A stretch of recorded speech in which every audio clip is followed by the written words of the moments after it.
Wee oh wee oh wee oh. Boop boop boop doop doop boop boop boop boop doop boop doop boop doop doop doop boop doop. Wait, 09K? We're on K now?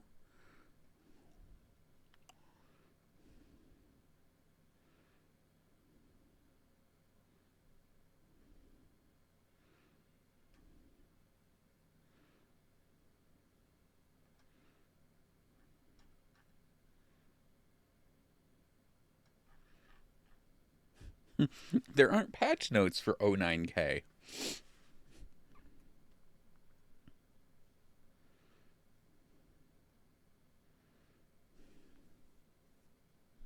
Hey, Jin.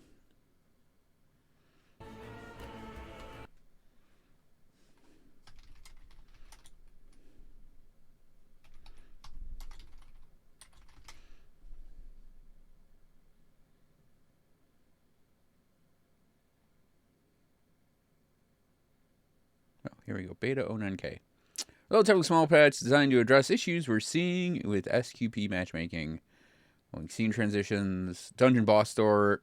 Oh, okay. It's an insignificant update, but they have their things they're still working on.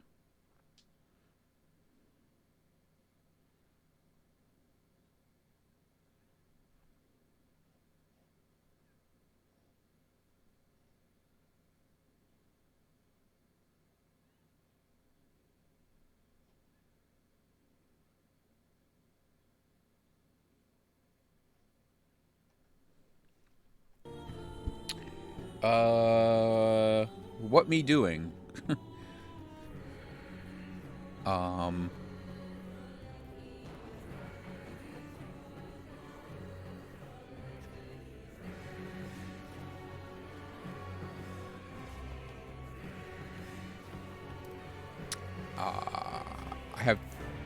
I have the two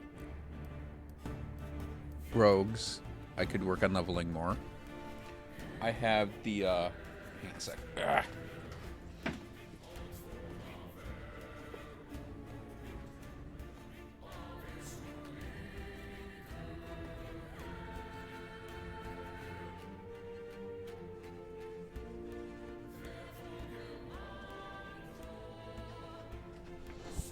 Okay, I have the two rogues. I've got my Spellblade we could just go do monoliths with. My Sorcerer we could go do monoliths with. I have a Necromancer we could go do monoliths with. And complete Last Ruin and get her into...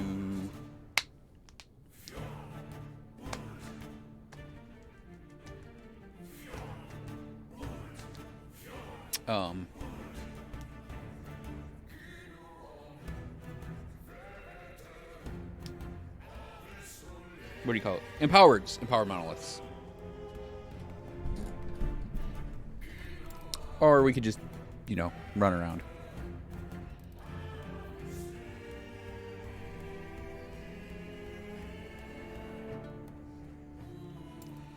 You know what I'm going to do? I think we're just going to go down the list and do a monolith per. Simple solution. So how about that bow, Jin?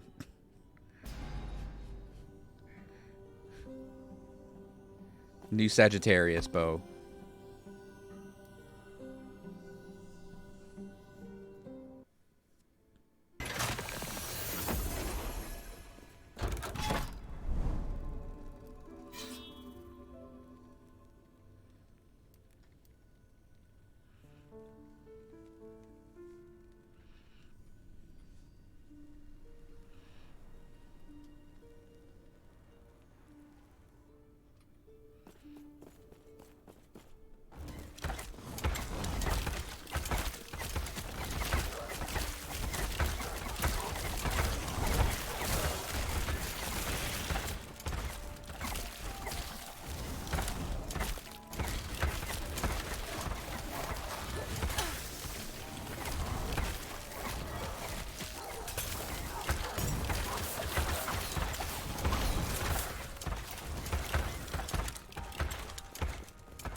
Yep, I could definitely see some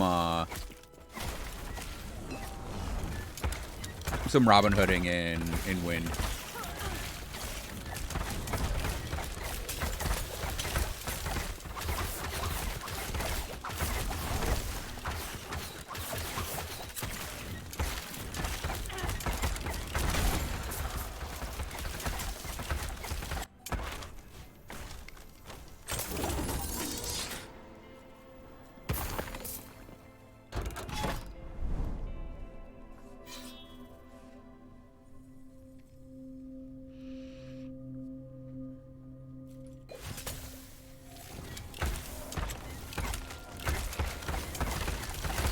I'm obviously also all for, like, things that get, you know, more weapon variety in the elements.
That's true. That is true, but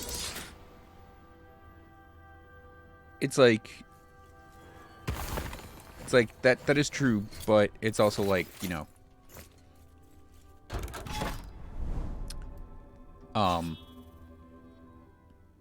from whence arrives the damage?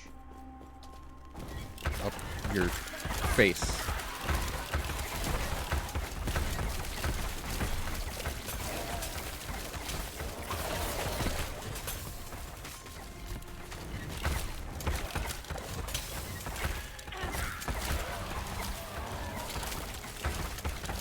It probably means blue skills.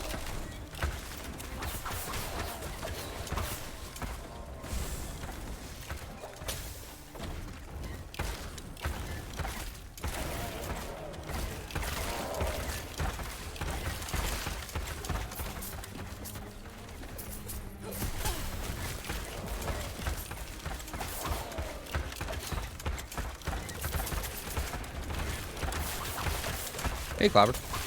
Oh, yeah, and hey, Cito.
Yeah, I think it's gonna be a good main hand.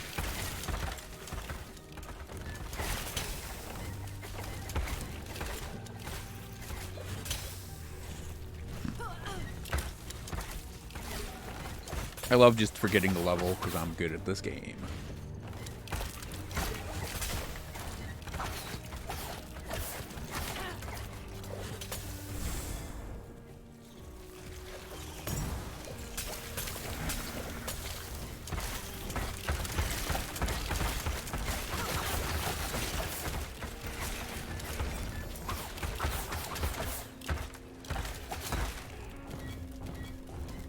Protect me, turts. So what did I resolve picking here? Because we only, like, we need the points to get over to heightened senses. But I'm like, I think it was focus fire. Oh, right. No, I think we go...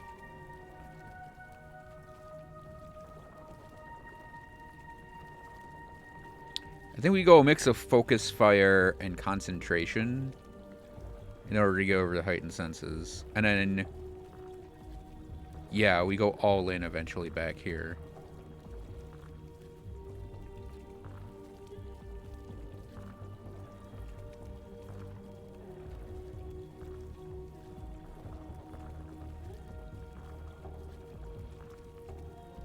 I don't know what else I could put back there to move the bar forward, though.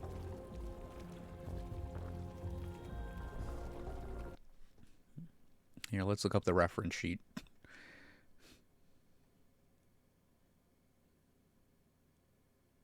Oh, okay. Okay, I get you. I'm picking up what this is putting down. Hey, Yukari. The mana regen would be very helpful.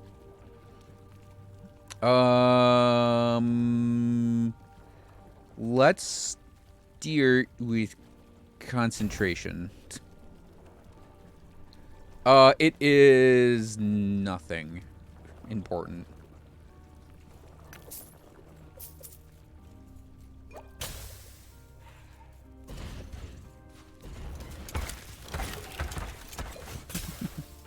I specifically looked up the patch notes because they weren't on Steam, and I was like, what the hell is this patch? It's... I guess we go back down. It's not really anything important, as far as I can tell.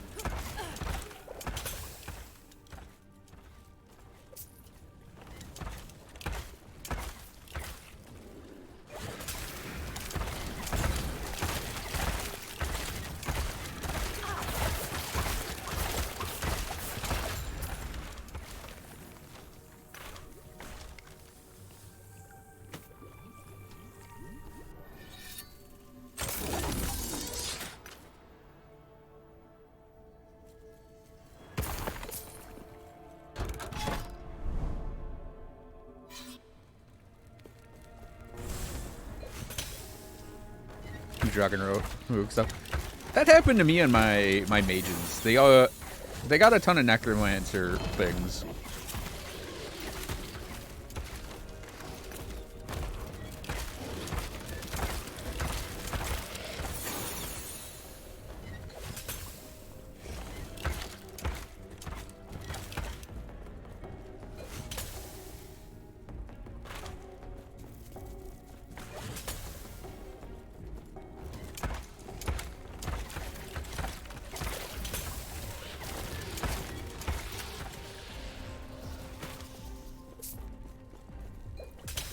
Hey, we actually shifted through something.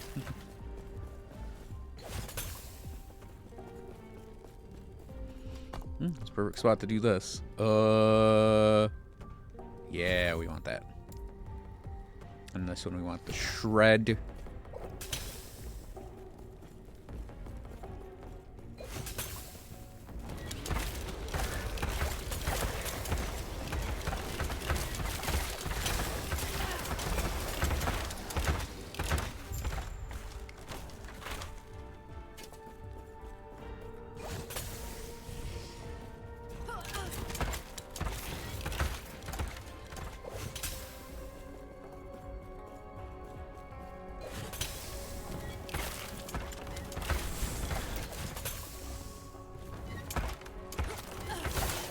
Nah, this is just a node.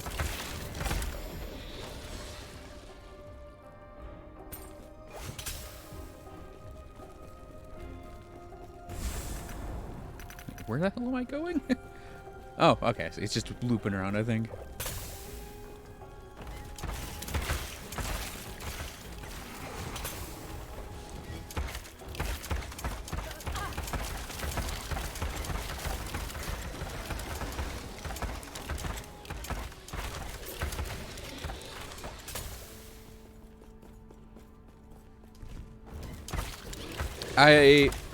Today I'm gonna just go down my character list and do a monolith with each character. It just so happens that my Blade Dancer's first on the list.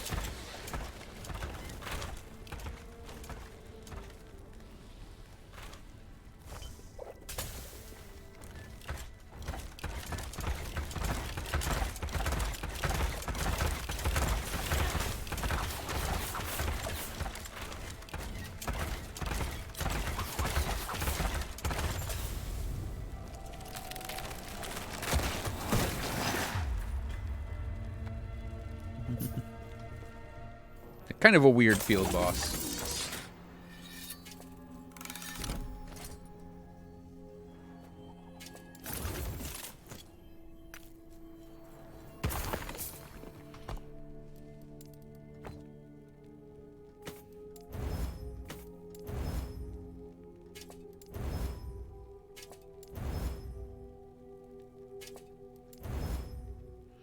I'm gonna save that actually for my marksman.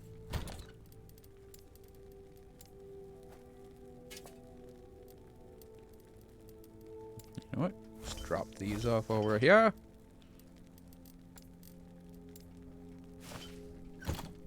Yes. Okie dokie. Enjoy your gentian. Take care.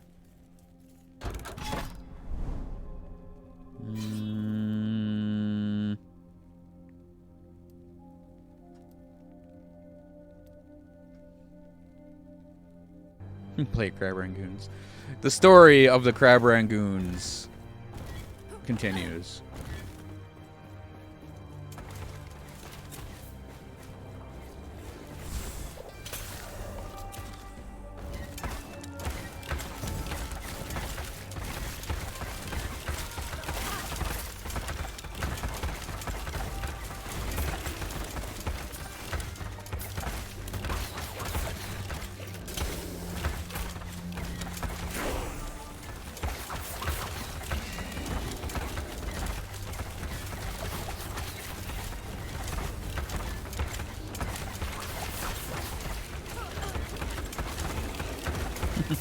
Rip crossbow guy. Time to buy a new one.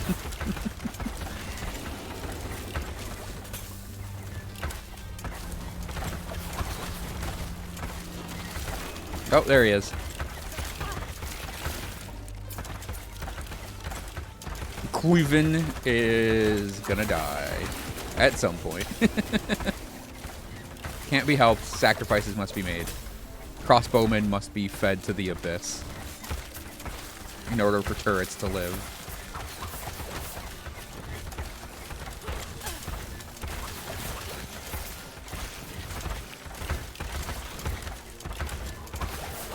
Easy. Too easy.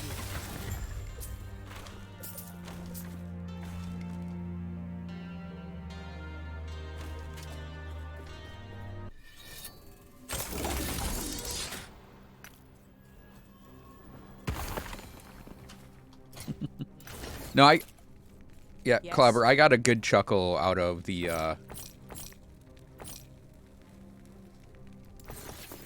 Take care. the Crab Rangoon arc. I found it pretty funny.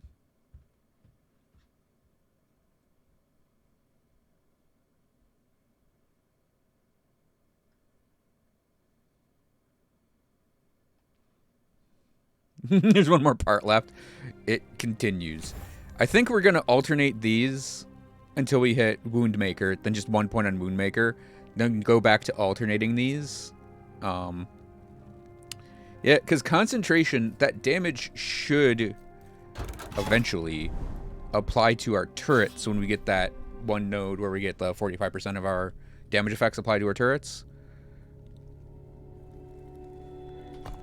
Which I think is... No, the next point we're doing enemies pierced. And then we're going to go to the ratio for the last 2 points.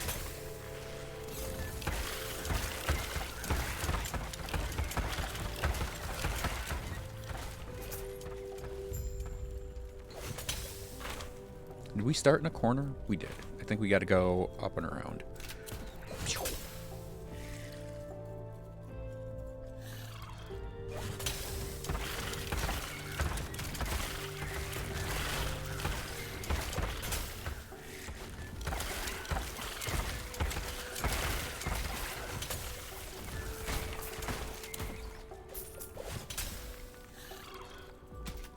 Oh, I took a hit. There goes concentration.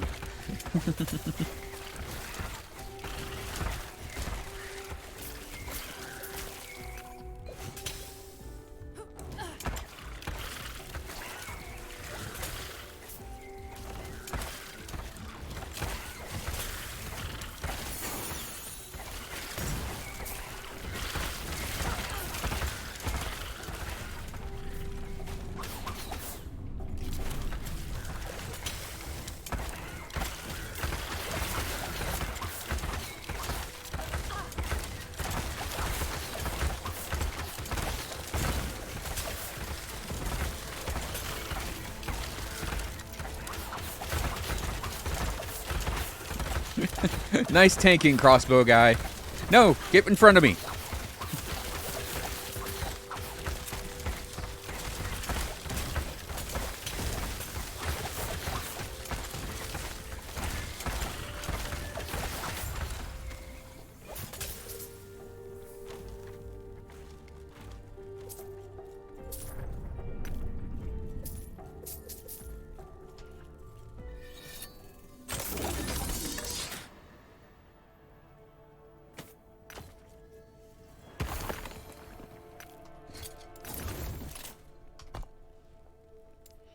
Yep, so we have the pierce now. It's only one extra enemy pierce, but that's enough. And yeah, go for the ratios. Better turrets. It started out a little rough, but you know, like once you get it going,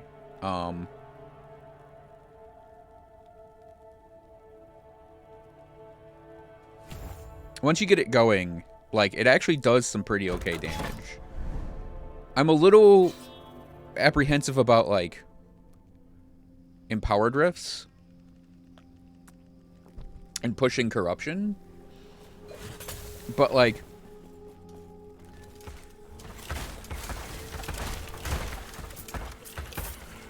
right now, it's fine. Nah, so the investment on this, like,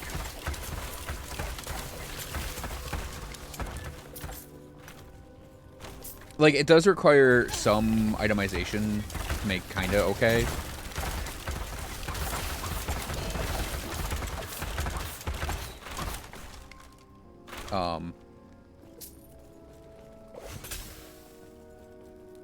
It's not like a lot though.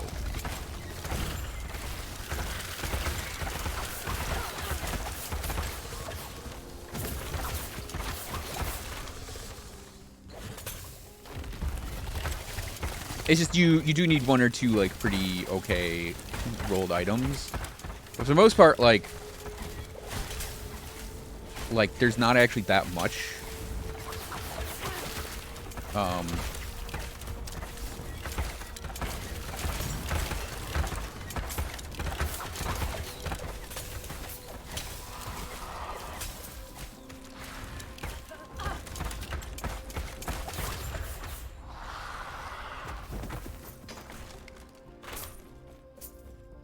I mean, I say there's not that much when there actually is kind of a lot that goes into it gear-wise.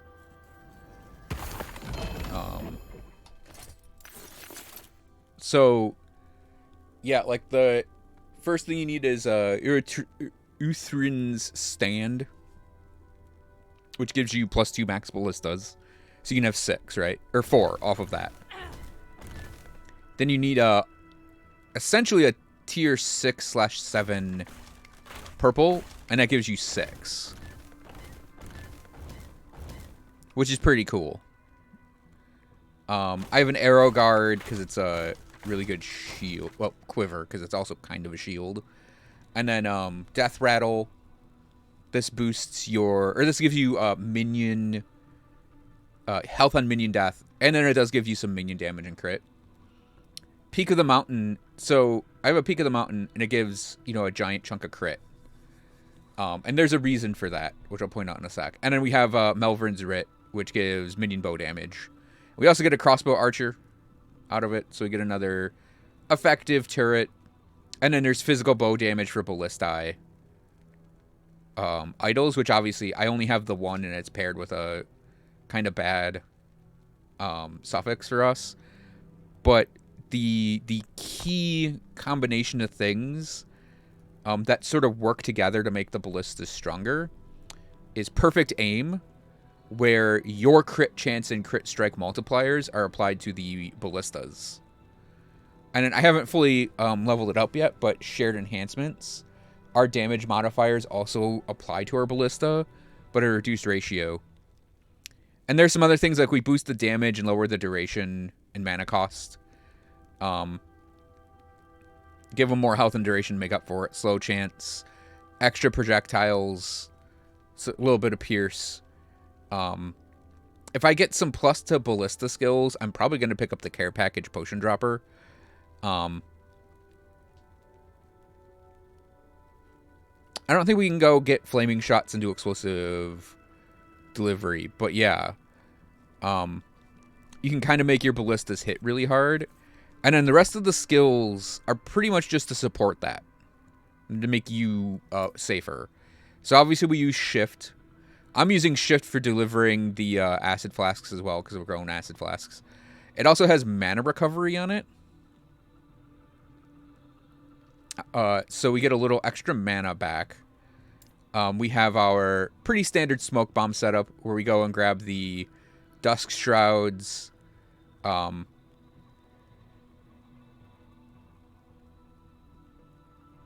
I should take a point on shared concealment, actually. I think that would apply to our ballistas then, right? But anyway, yeah. And we get, like, the cleanse, and we do duration and area and slow, and the frailty and the silver shrouds. Acid flask. I have it set up where we haste after we use it. We have armor shred, and then frailty chance. I might actually swap out the frailty for throw speed. But yeah, we're basically using this as an armor shred stacker. Oh, and then puncture I'm using as a physical res shred stacker, because we're pretty much just doing, at least for now, physical damage. And yeah, it's actually when you get all 6 going, there's actually a pretty okay amount of damage going out. The primary issue I'm having right now is mana. You can see if we get all 6 out, it drains our mana pretty quick. But I kind of set that up on puncture to get mana back as we attack with it. And there are some nodes in the passive tree that'll help manage our mana as well, which we're working on. Obviously, the character isn't complete because they're only level 62.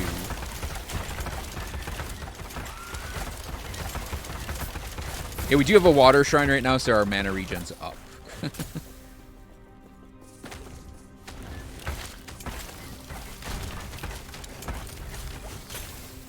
But what's kind of fun is like puncture actually is functional as an attack. 64, sorry, we were 63 when I said that. Like, puncture is actually pretty functional, because we've kind of done, like,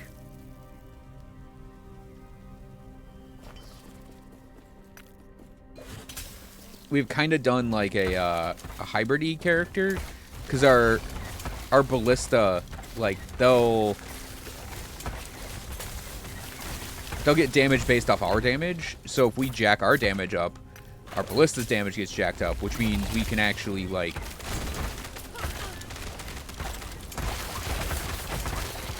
help our ballista do stuff. Now, granted, it's not going to be as strong as just building, like, a straight-up direct damage-dealing ability.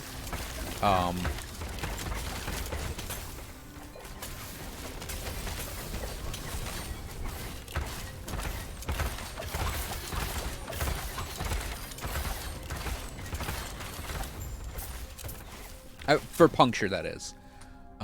Talking puncture, not the ballista. The ballista, I actually do think are going to be really, really strong when we get the character more leveled up.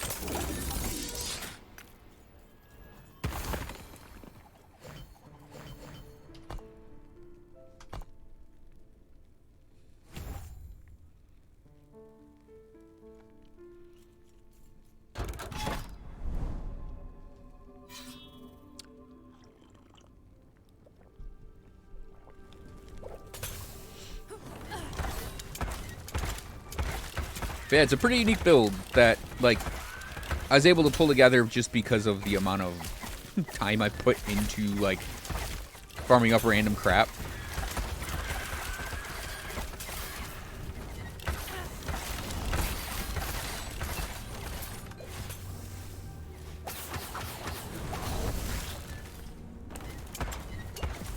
Okay, there's 2 covenants over there. Fuck that shit.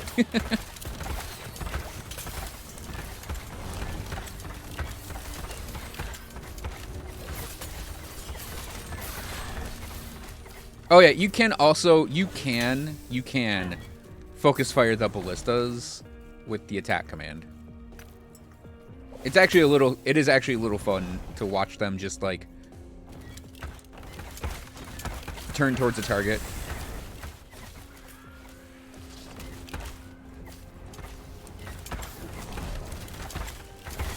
Yeah, we can just target that and it's gonna target it.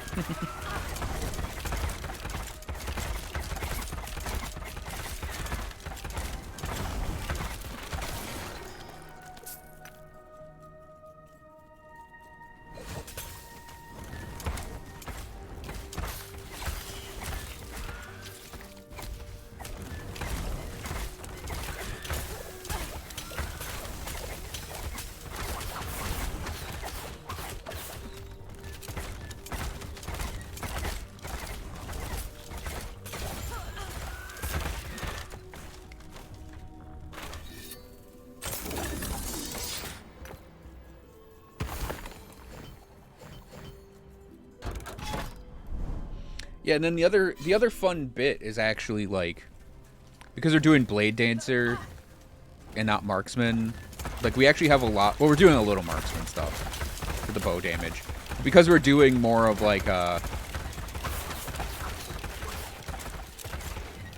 we're doing much more in Blade Dancer. We get all the defenses that that tree provides.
Ah, birds!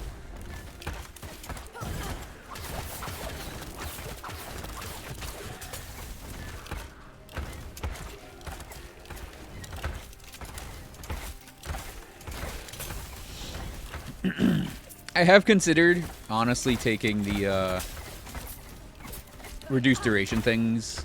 At least one of them I'm considering taking it off. But it's like, that's only going to be if, like, in the long run, the mana generation still feels pretty bad.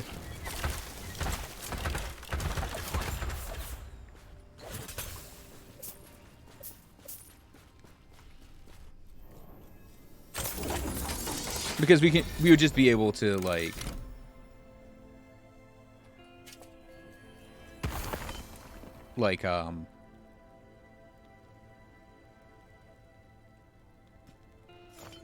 it's a good mage idol on this character.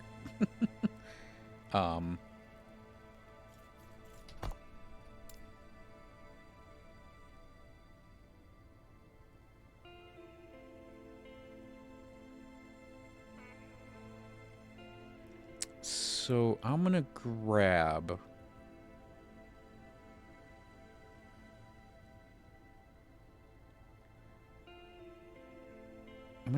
that. We only have 2 points left, so we can't really do like the bleed chance and then the consume bleed chance to heal and deal damage instantly. I might still go for the damage instantly on that. And yeah, shift, get that. 3-second cooldown. That's like my teleport cooldown speed, which is pretty cool.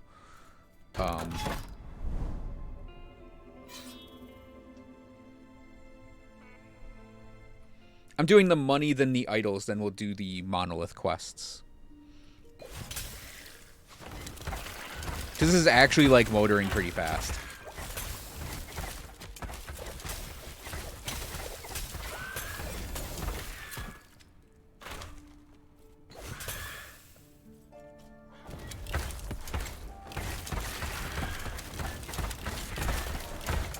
Yeah, and I'm kind of like, I'm almost like learning different formations of turrets we can do, because having turrets that go in a line, where we walk along that line, it basically draws the enemies through them, right?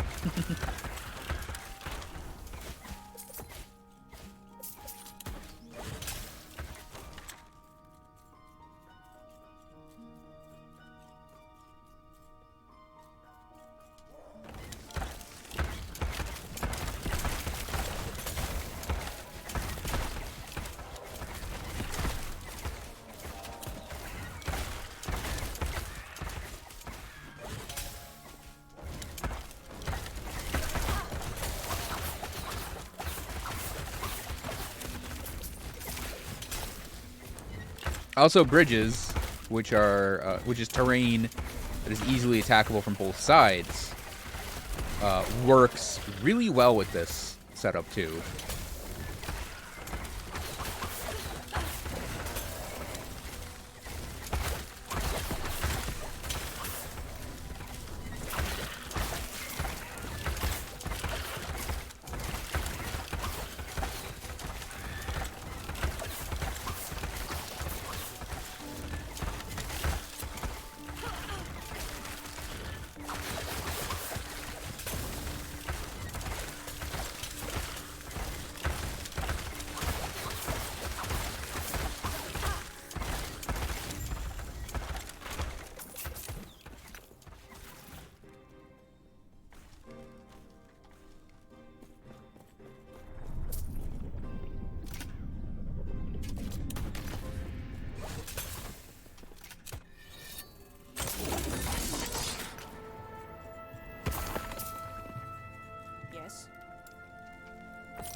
So in answer to your initial question, Clapper, it's pretty neat.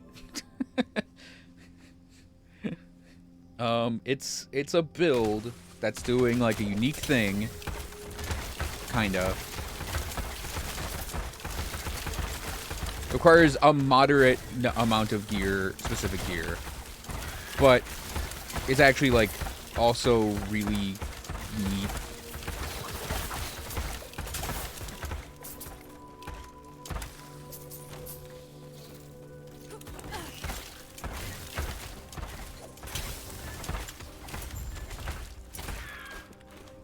I guess we're going back this way.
But yeah, that is kind of like the perfect example of it's an insanely low level scepter.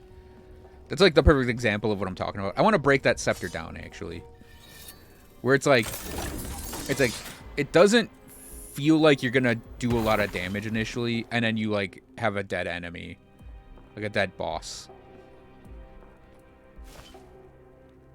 You're like, oh, okay.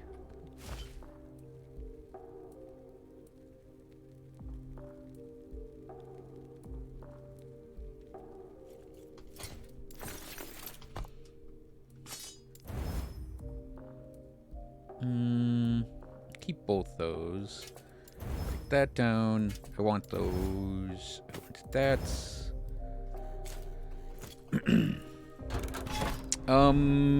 Let's do the quest. I said we were gonna do the one idols, so we're doing one idols. We also have like 4 other characters to do a monolith on, so.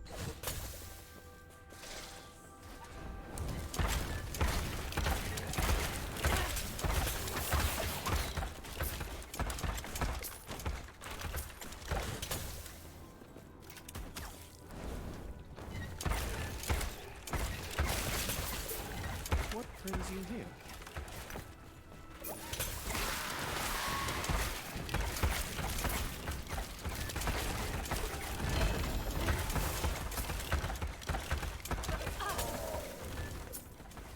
Safe travels.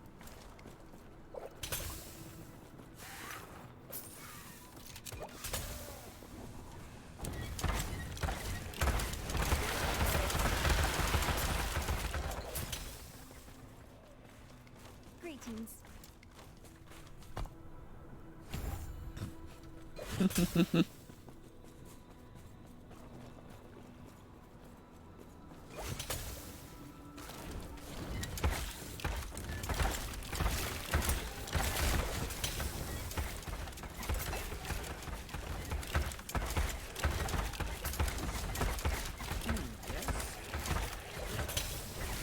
See, the thing about I will say I don't know which item slot has pluses to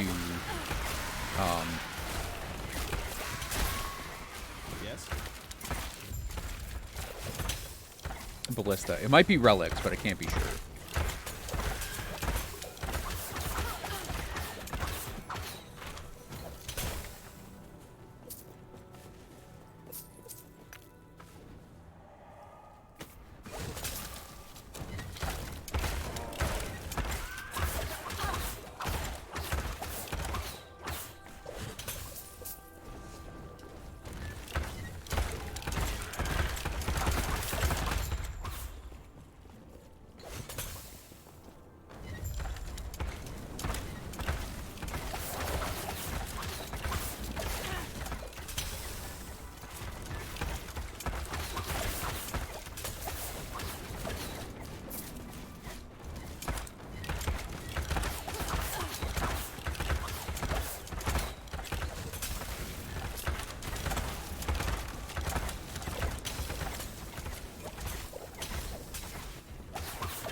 Yeah, that's been the hardest enemy so far.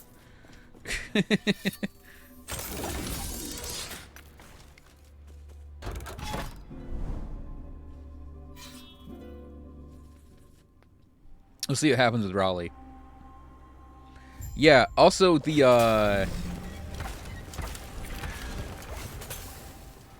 other thing is like there is another way to build ballistas where they just constantly explode.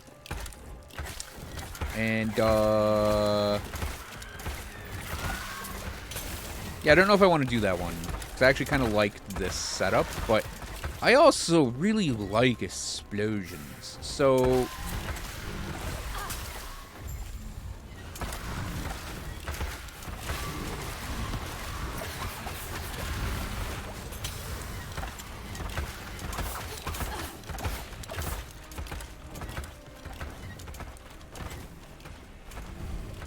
relic? Okay. That's what I thought. That'll make that actually kind of easy to figure out what to do then, because we can then, like, just get a really good relic. Oh, right, we're using our crossbow mercenary for the relic. So what we would need is the purple line for ballistas on relics, and then a lot of LP on that very specific one relic.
Rip crossbow dude again.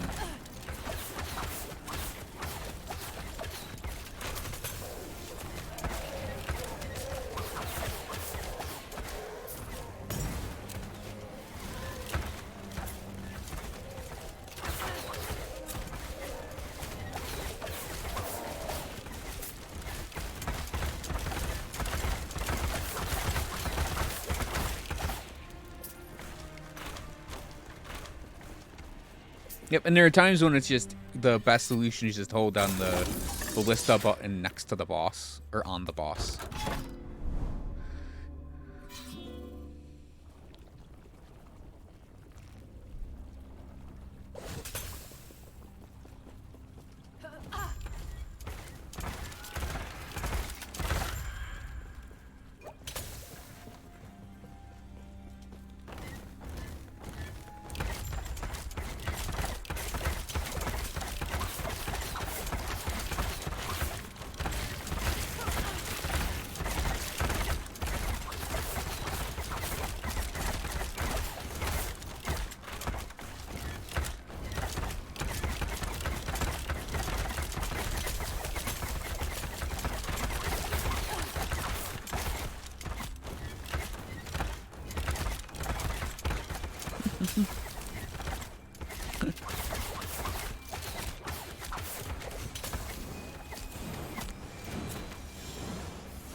Ow!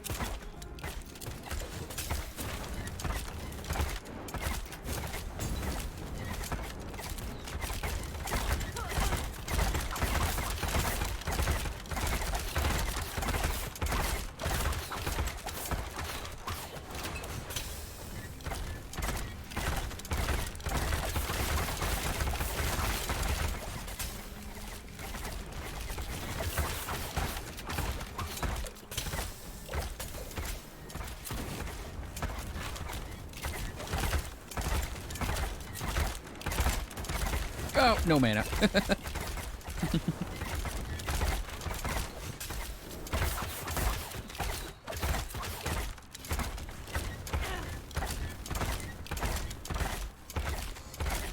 Oh, tricky, tricky, Riley. Oh, that just killed my ballistas, so that's good to know.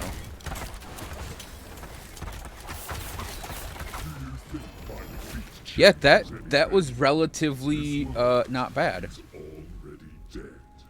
I don't like any of these. I guess we'll go for the resistance because that's handy to have.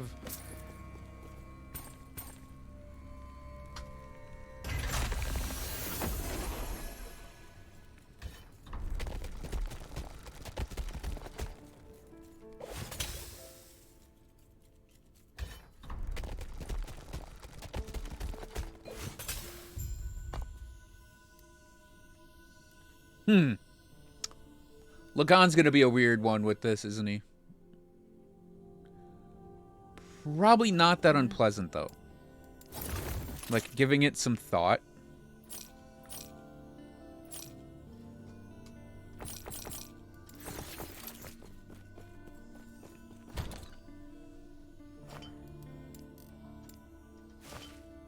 Because he'll be like...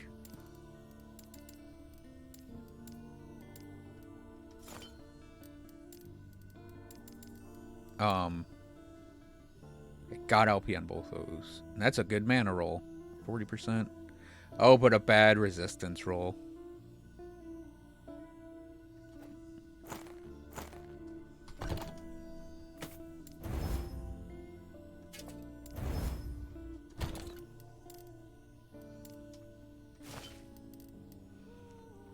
I think that's just a normal purple set of gloves. Yeah, I guess we can keep that around.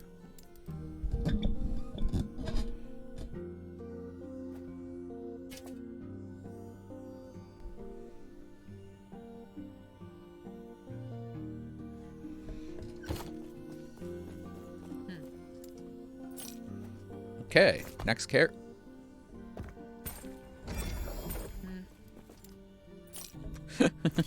Okay, next character. Turrets outside the arena. That would be pretty neat if you could just like cast them and they cast on that wherever that standing ground is behind him. And he just turns around and looks at the turrets while they exist for 2 seconds and then turns back around. See, I'm thinking to avoid his lasers, I put them near the edges, and that works for that. All right, we're back in. We're doing another Black Sun. It just happened to line up this way. Oh, I think we're doing 3 Black Suns. That sucks.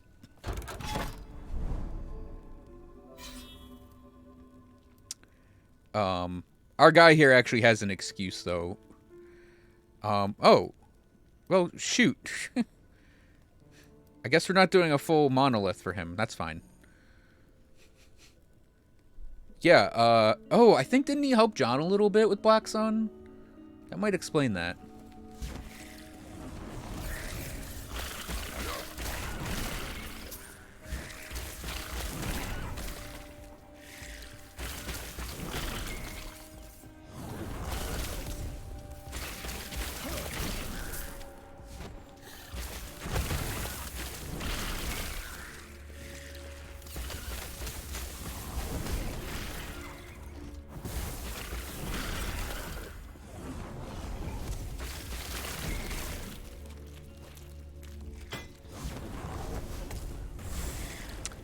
Yeah, for this guy, he is actually missing damage, believe it or not. And I don't just mean the 40% crit modifier from Black Sun. We just need to work on, like, kind of rebuilding his damage base, because he doesn't have a particularly good sword for the lightning damage. He has a really good fire crystal sword.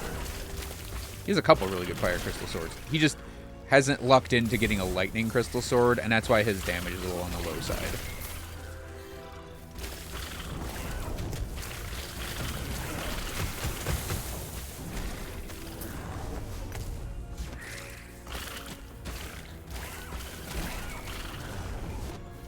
Also, it's 300 corruption. Like, enemies just get tanky in 300 plus corruption.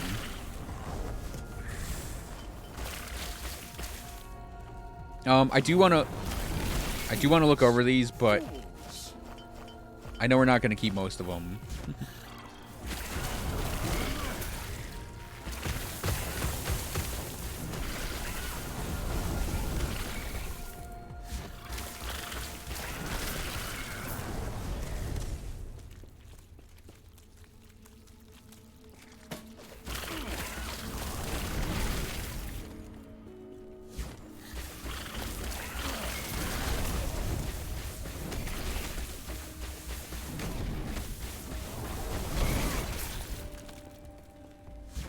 Oh, I think we have to do a big old run back here.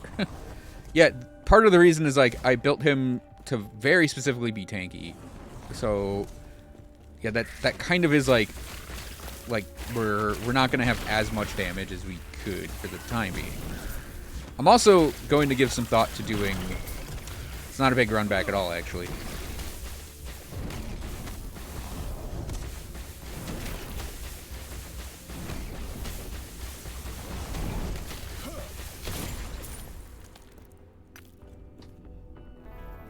But yeah, I wanted him super tanky. Whew. I already have Viper Tails that have LP on them.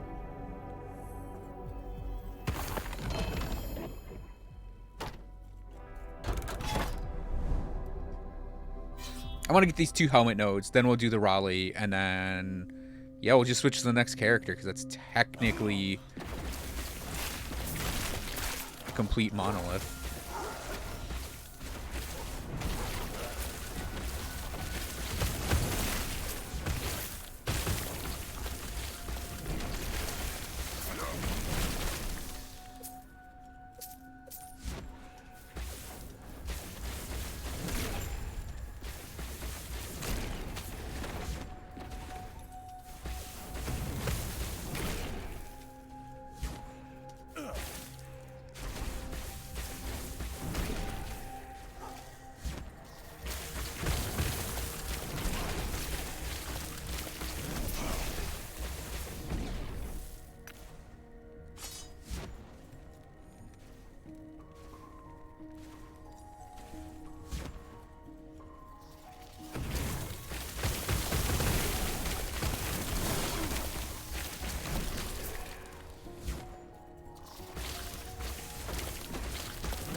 Stormcrawlers are still spooky as hell.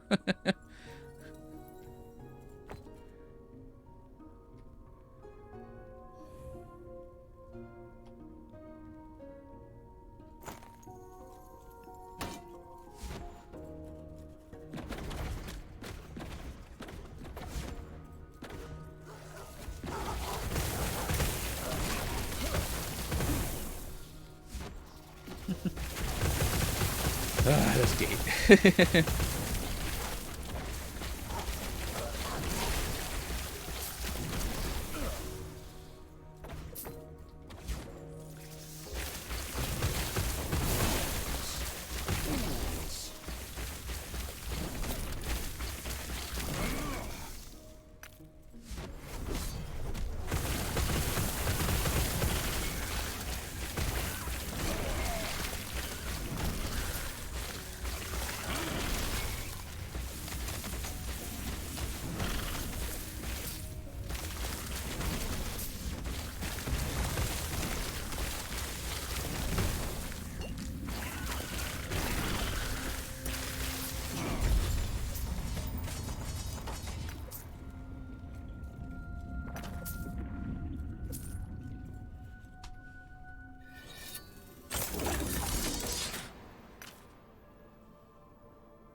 I am not a man Really? of many parts.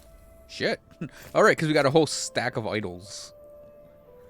Just a whole stack of idols.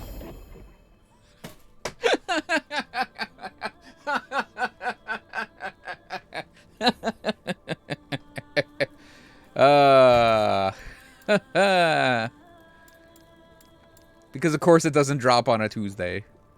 It's number 3. Okay, I had to go actually flip through these real quick and then break some stuff down. Whoop.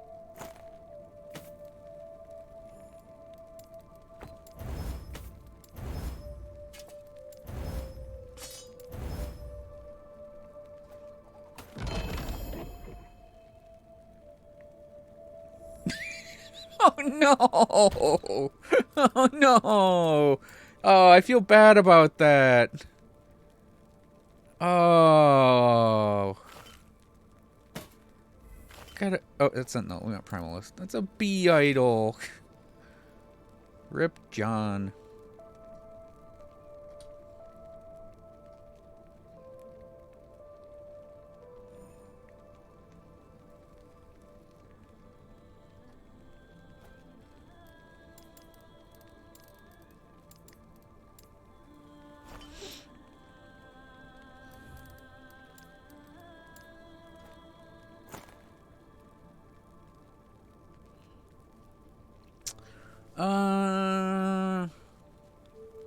Kind of a middling tier 6. I think I'm gonna flip that. And then for shields, do I have a? Both of them are LP2. That one has better reflect on it. Kind of worse other stats though, so we're actually gonna keep that one.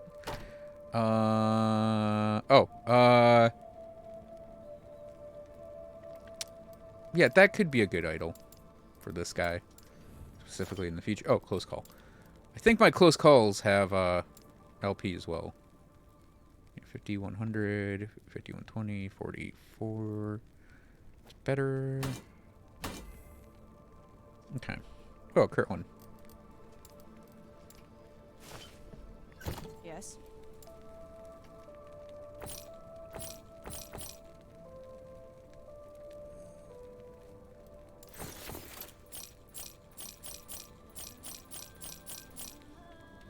Okay.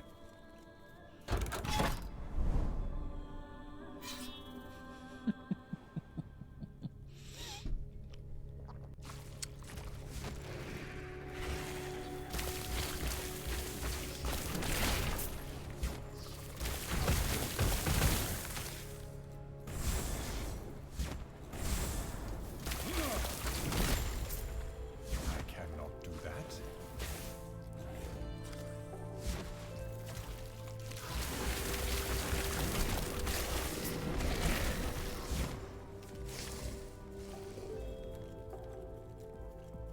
Excellent.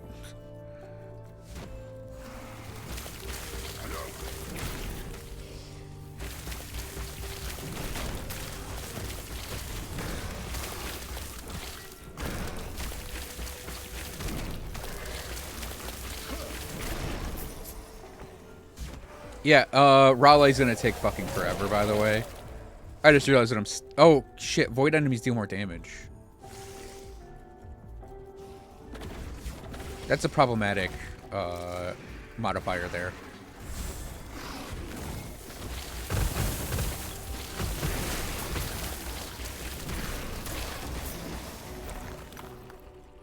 Especially considering Raleigh would probably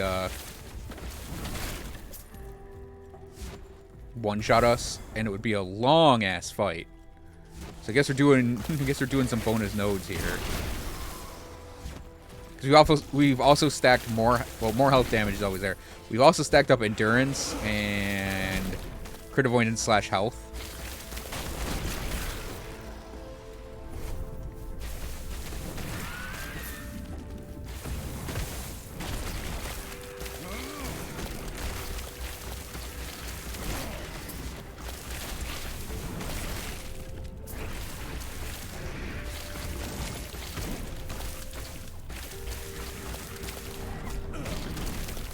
Fuck. fuck? Just die.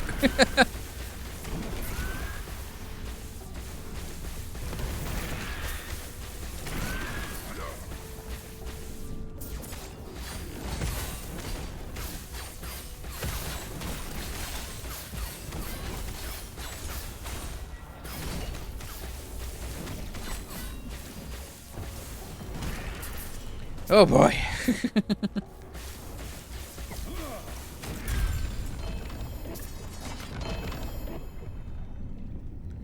Green Thorn. LP on Frozen Ire. I don't know how many of those I have that have LP on them.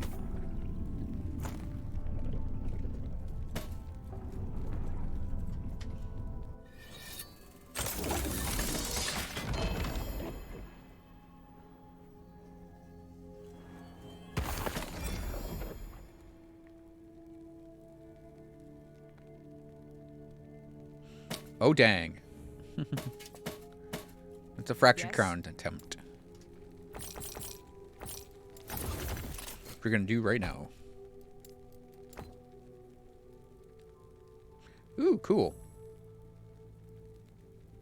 Okay.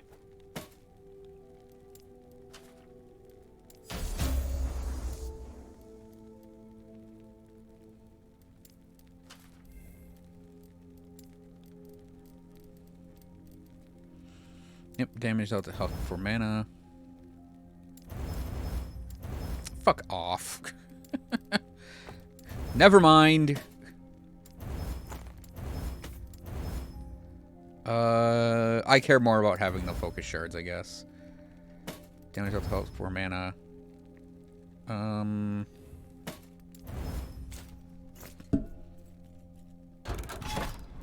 Fucking Fractured Crowns. How many more do we gotta do? At least 3 more. So here's 1. I'm so annoyed at that. So annoyed at that.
Fools!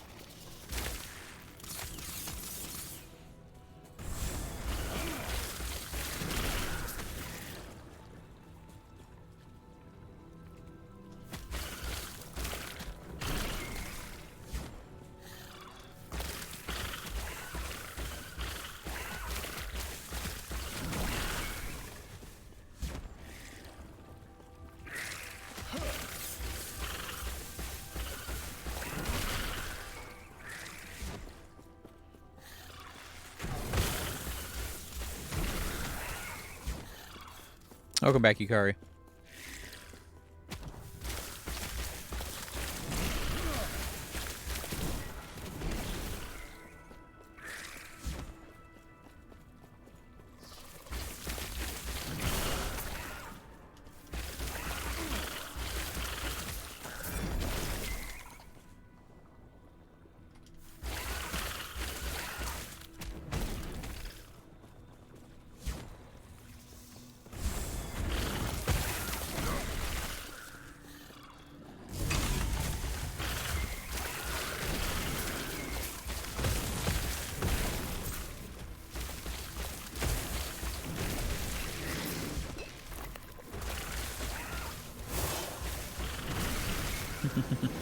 Right, we're doing a beacon where void enemies deal 173% more damage.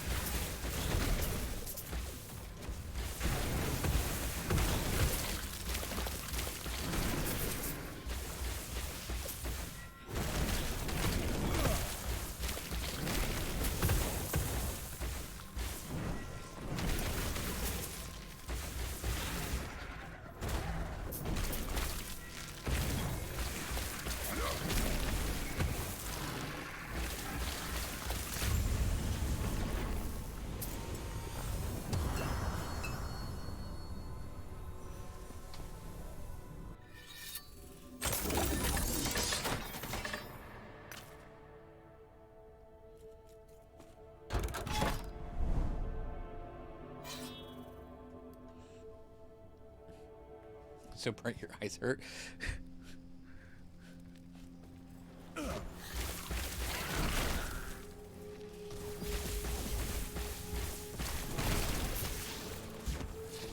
Beacons will do that sometimes.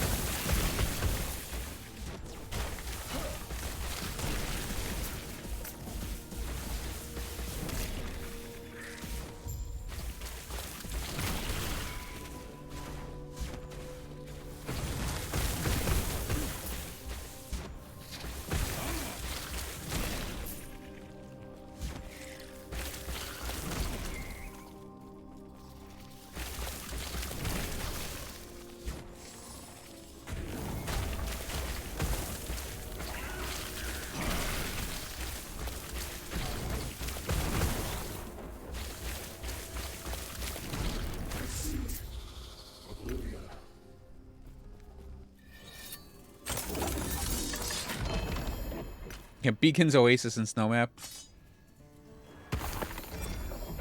That is like the holy trinity of, my eyes! And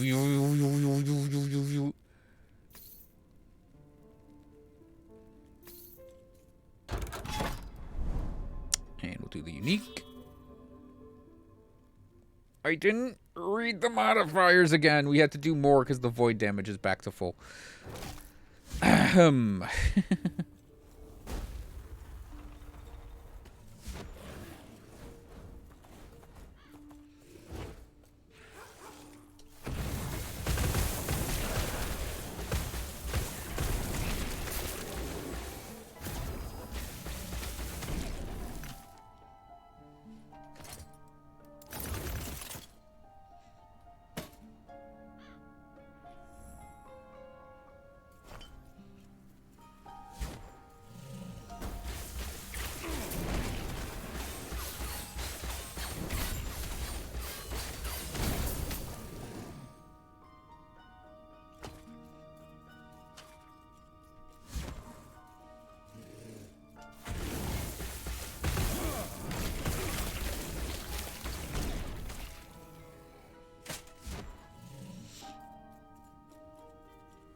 I guess they're taking the long way around for this one.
So I need to do 2 more. Um...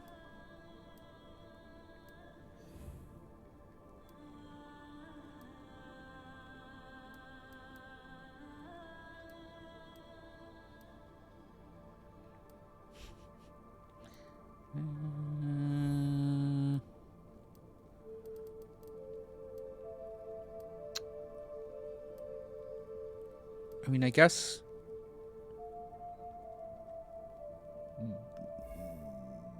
I don't care about increased health that much. I care about... I care more about, like, endurance and crit avoidance, honestly, and dodge. I hate when enemies get dodge.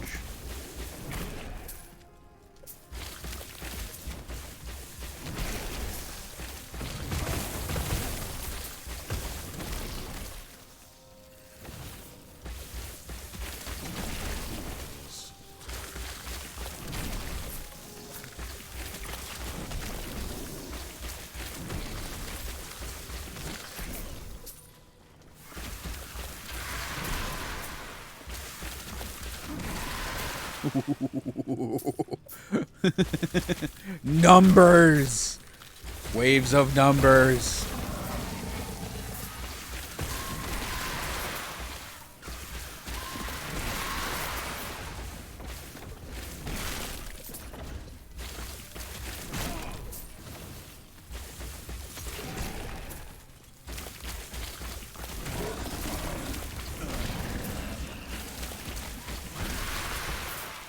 Definitely something like Shatter Strike. It doesn't feel as good with Shatter Strike because you don't get the wave of numbers going out from your Flame Reeve.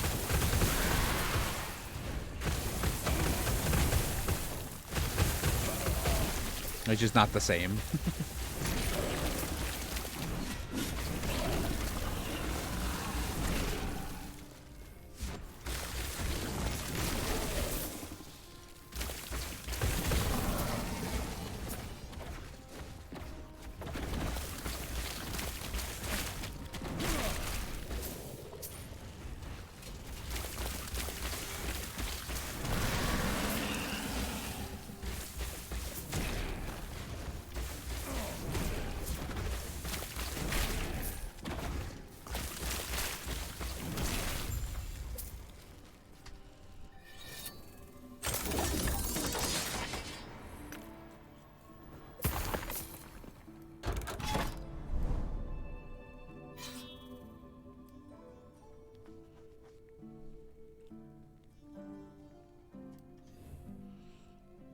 Frenzy Haste I can deal with.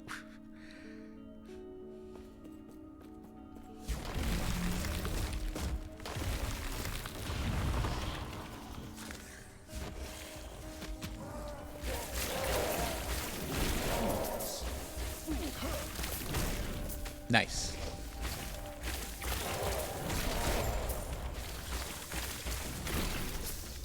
I used that set, I think. Yeah, I did it on my Necro in 8.5.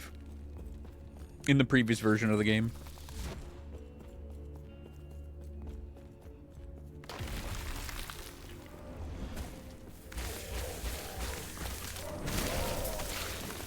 It's just there's a fire staff for boosting fire minions now, so it's like I think that was in the previous version, but like there's a build for that staff that matches well together.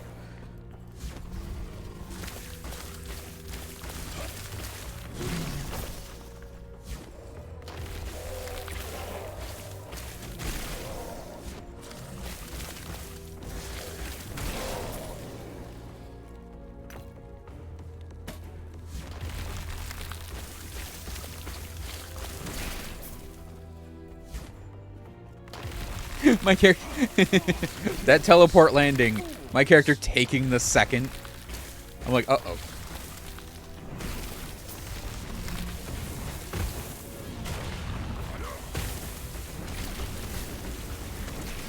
Oh, this is gonna take forever.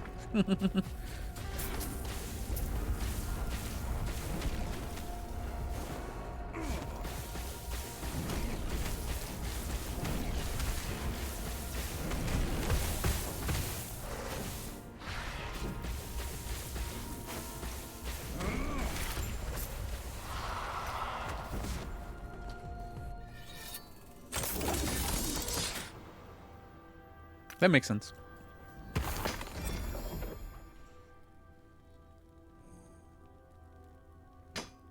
Well, it's health on kill as a tier 7, so I don't know if I want to keep it.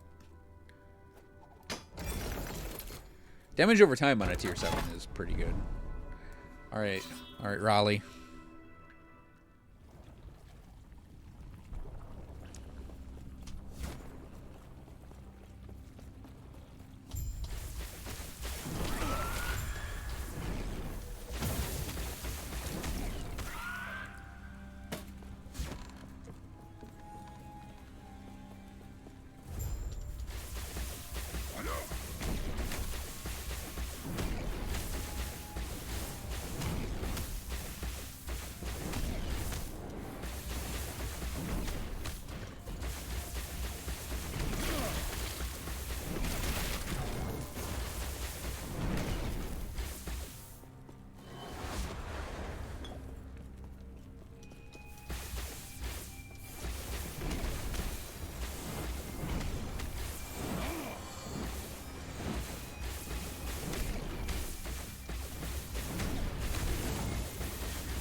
It's not fair, man. That's just not fair. You stupid bird.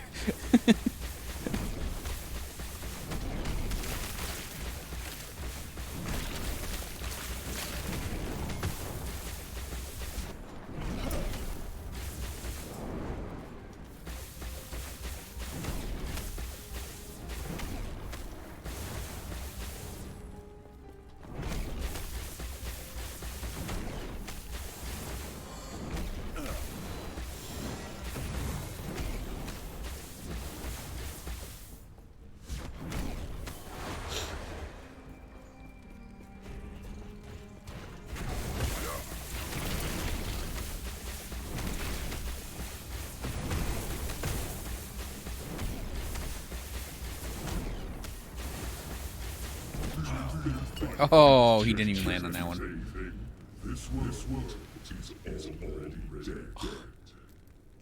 Health. Health on kill. Crit chance again, which you have a better one. Health on block. Throwing leech. Guess we're keeping the current yet again.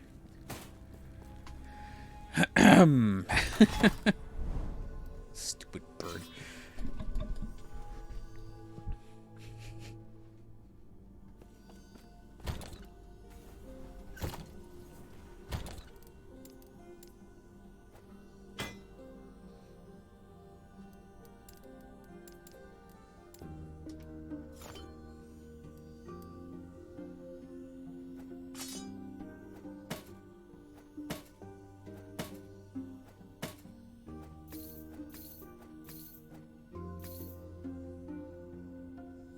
Accidental pickup, but I'll sell it anyways. No LP. Frozen Ire. R. 108. 112. Wait, do I have an Ire in the mage section? I do. Oh, I got 2 LP. Okay.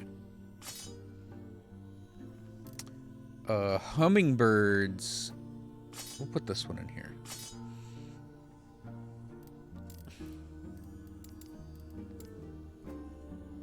Purple dodge rate could be useful for some things.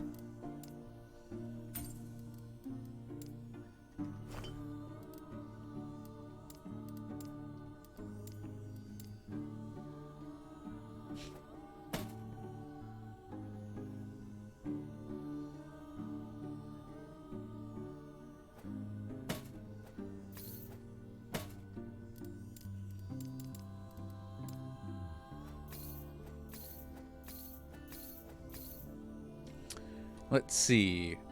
Tier 6 elemental res. Cast speed. I guess we could keep that.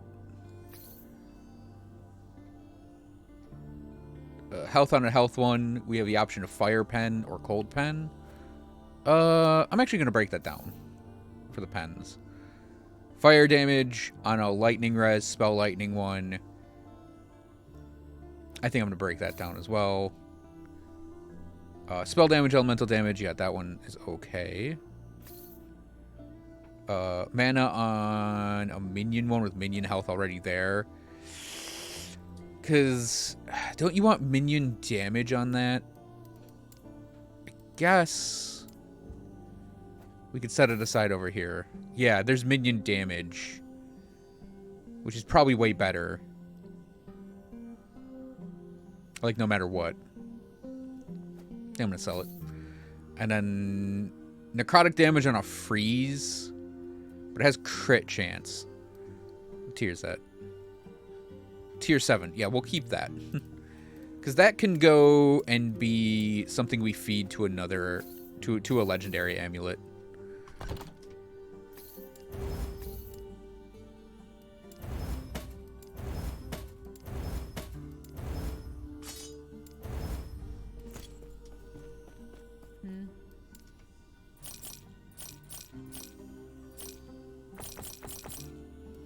Okay.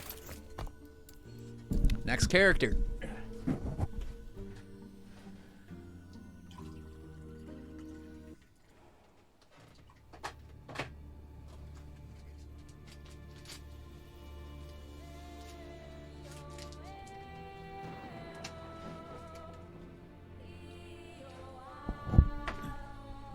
Oh no.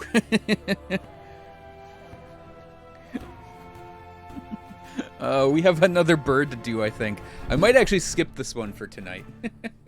Because we're not gonna be hitting, yeah, we're gonna skip her. Because we're not hitting 70 on her. At most, we're gonna hit 65 like the other one. And I just don't want to have to fight Raleigh again. Because that's just how those happen to line up.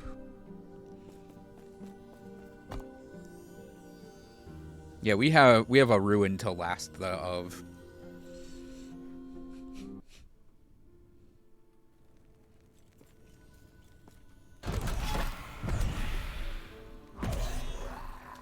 Whoops, why am I summoning you?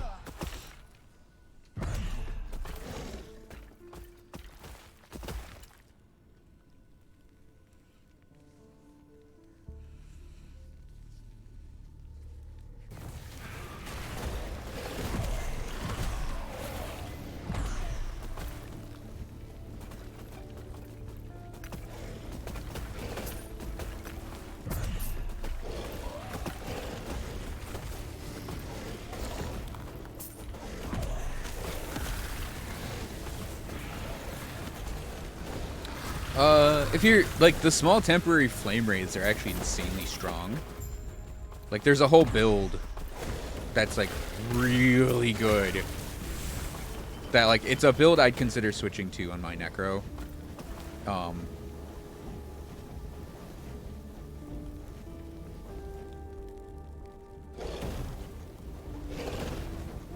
Ooh, I like that.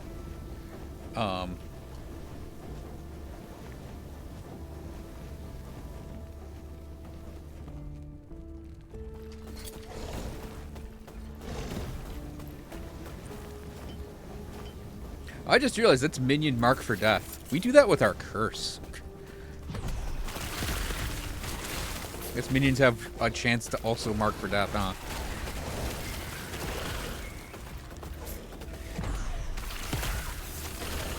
Well, I think... what's your necro... You're doing cold, right?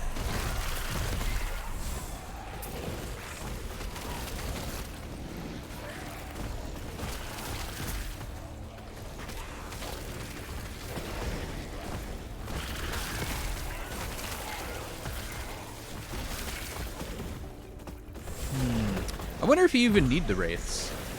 Like, you might be able to get another, like, skill in there. Mark it as a curse, yeah.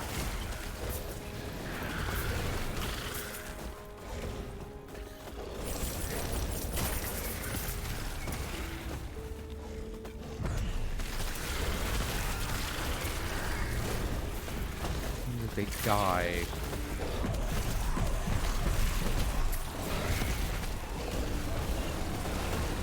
Yeah, there's definitely... Ow.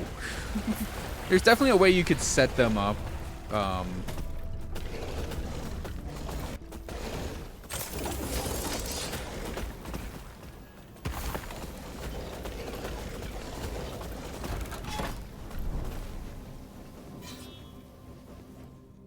Just very excited golems. Yeah, there's a way you could set them up to generate ward for you, too, because you could do... ward gained on minion death, because I believe the wraiths would count. Does it count as your... Yeah, it's whenever one, like, a minion dies.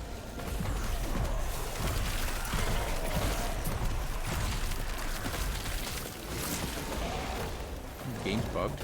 Wait. How so? 'Cause I'm not really noticing anything.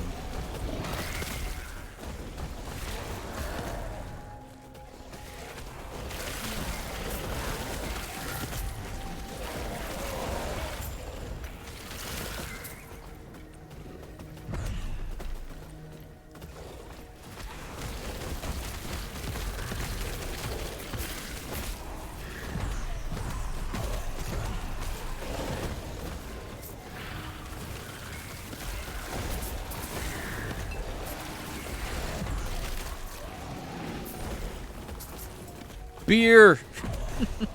We found the beer!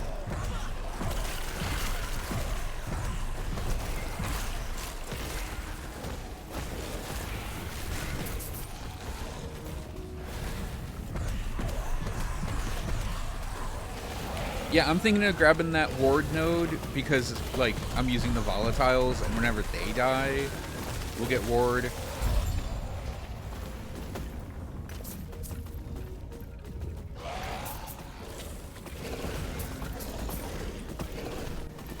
Like, we are doing the vomit ones, so it's like they don't die immediately. So, it might not be that good an idea. Man, it's a shame that dropped on a coral ring. I'm doing these books, and then these books, and these books. Are we really that full on... Oh, right! Sino, no, it was John or Sino I ran this one with. That's damn convenient.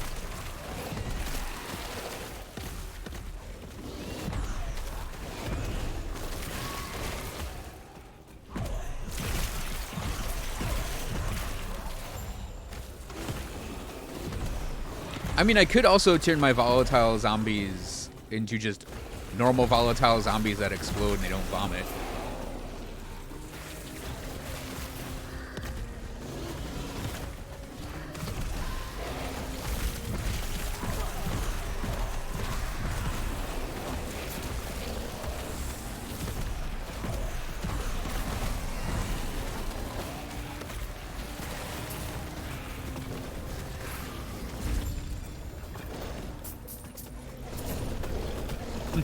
You do not have infinite points.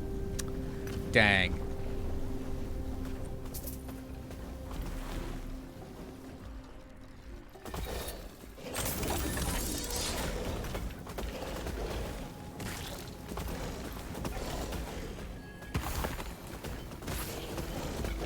Yeah, we have a lot of that.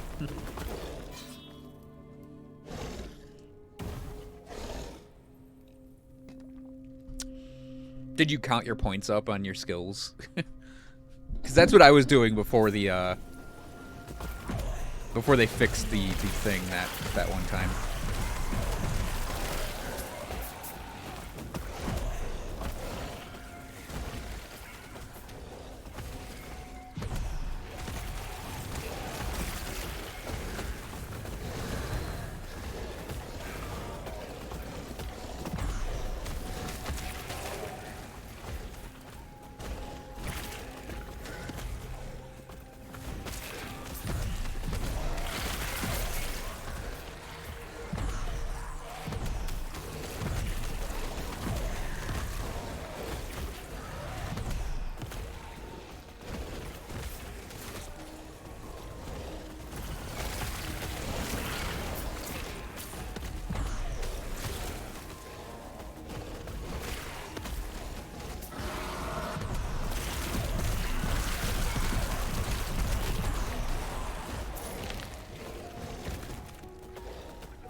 25 plus 2 is just not possible.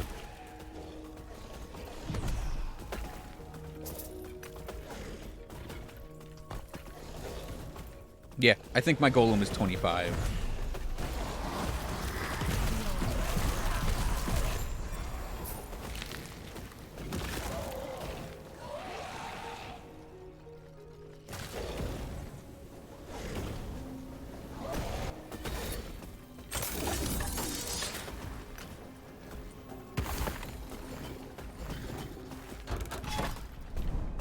Nice. Keep chaining the books together, damn it.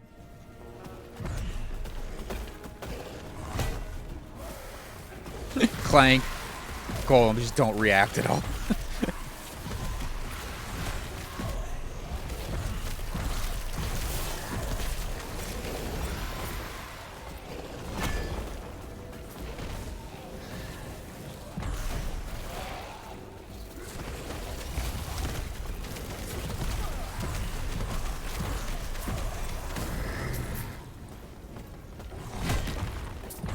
Clank. I don't react at all.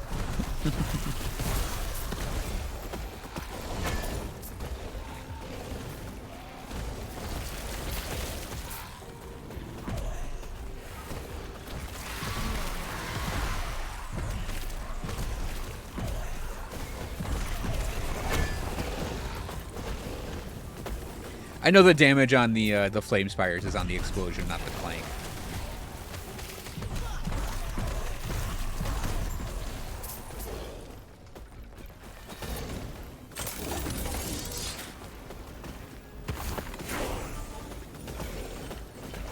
$84.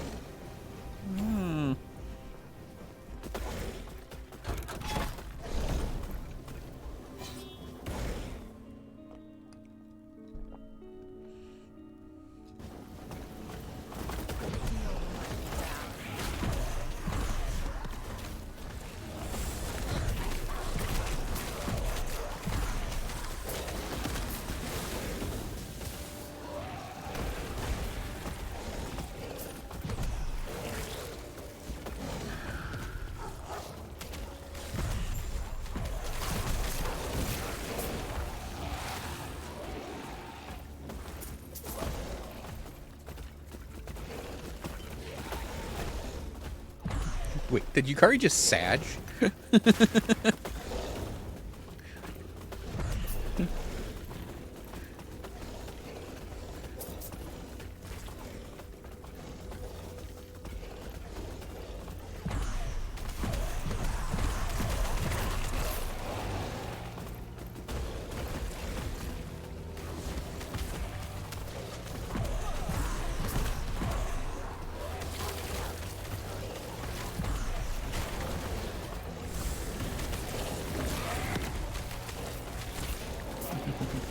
It's like, damn, that must have been a serious dislike of the race then.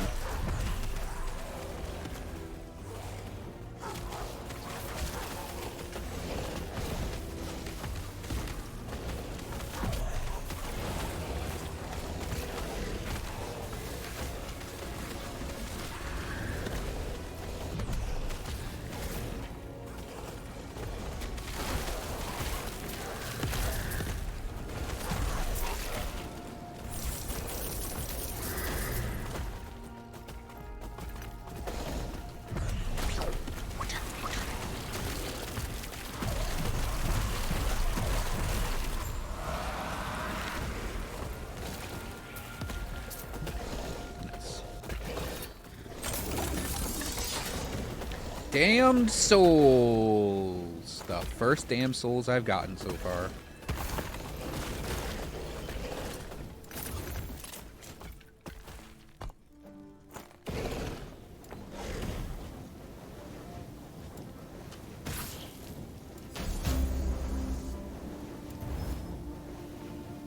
I like minion damage. Oof.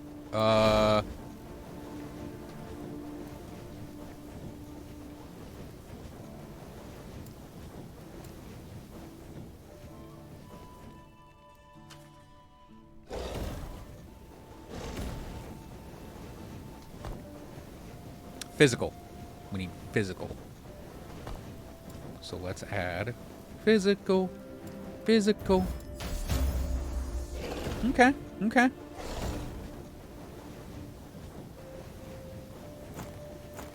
I don't see. Yeah. If we had minion health instead of fire damage, that'd be perfect. Yeah, I'll break that down for the shards. Might as well do some quickie breakdowns over here. Yeah, we'll break that down for those shards too. Yes.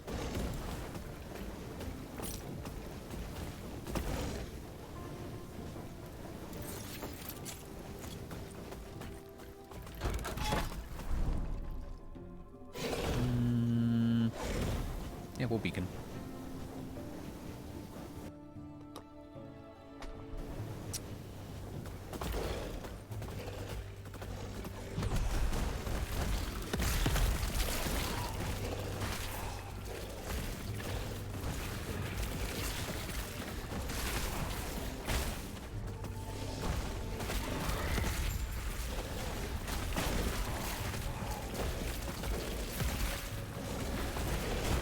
I had to go get like a planner for the Flame Wraith build just to point out why it's kind of neat. I mean, I've seen clips of it too, and it's kind of silly the way it works. It's like the complete opposite of this type of Necromancer, because it's all about you like literally are just spamming raids.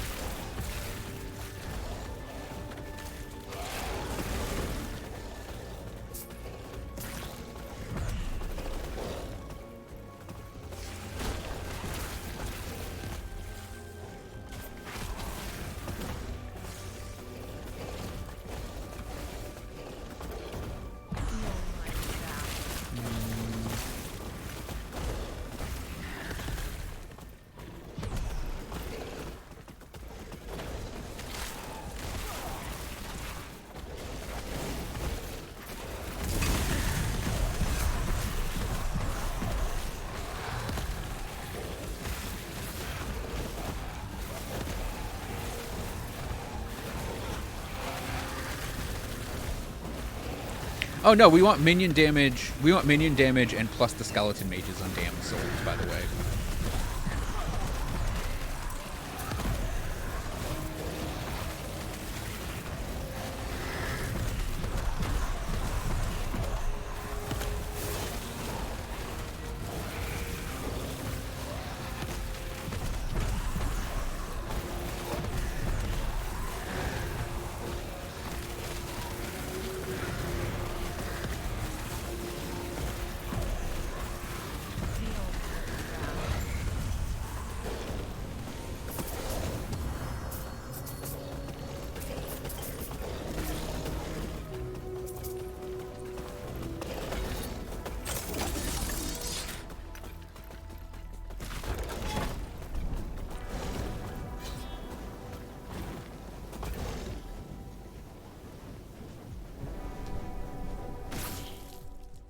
No. Did Yukari just say dog? What's going on?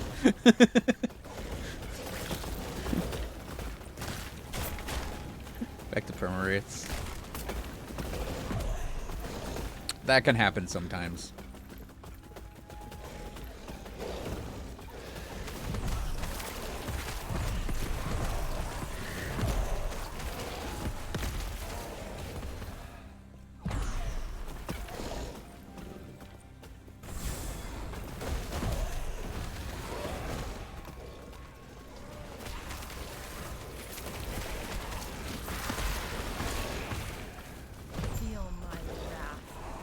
Grab the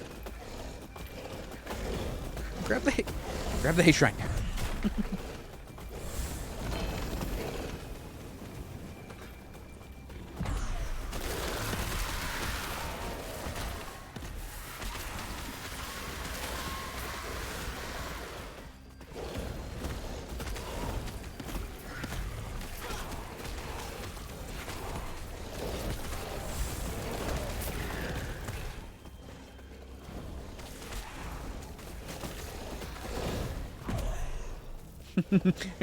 I didn't read the shrine that was right there. I'm like, I wonder what I got. And I just see a wave of like the ice beetle shots. I'm like, oh, it was beetles. Ooh, a tier 7 strength on boots. Cool.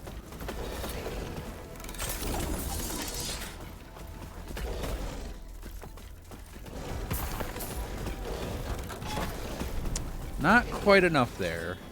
So let's do affect shards. I mean, yeah, in my character's build, the wraiths are basically more mages, but they're probably weaker.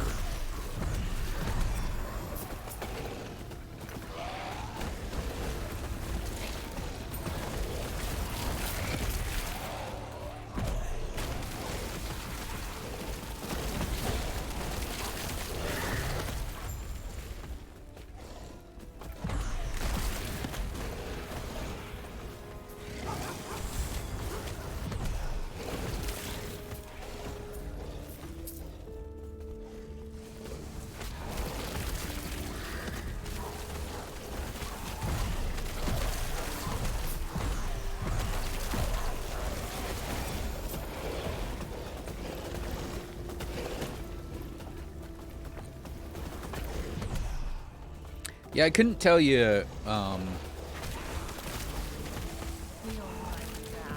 what like a cold setup for this would run instead of the wraiths.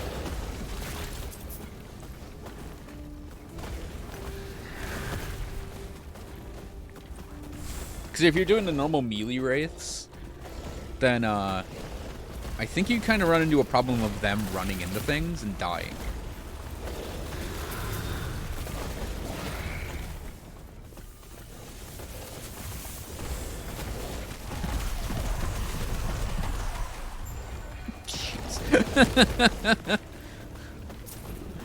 Nice.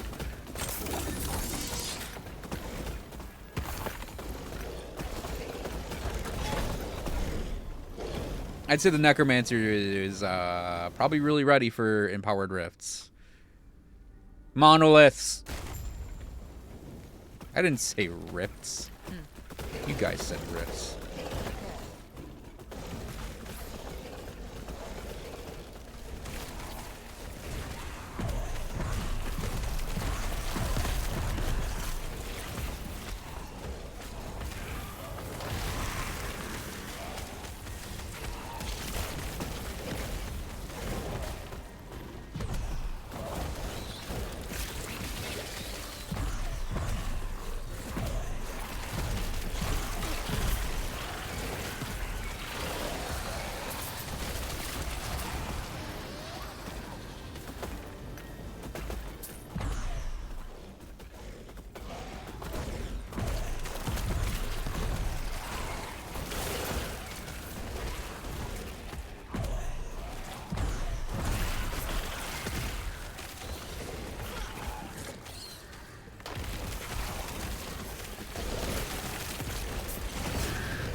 There's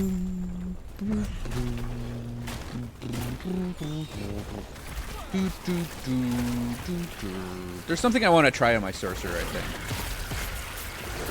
When I get to playing them.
That's as high as a tier 6 can go, so I think I'm gonna grab it.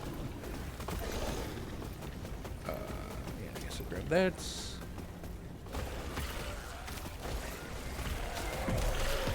Whoops.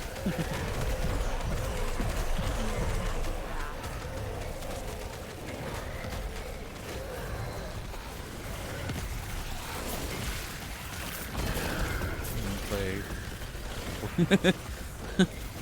Huh. That is kind of neat, actually, Clobber.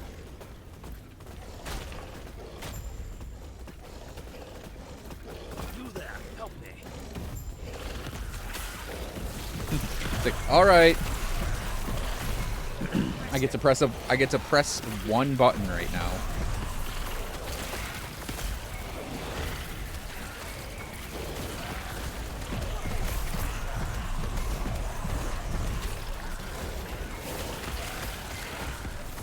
What's Formosas' weapon?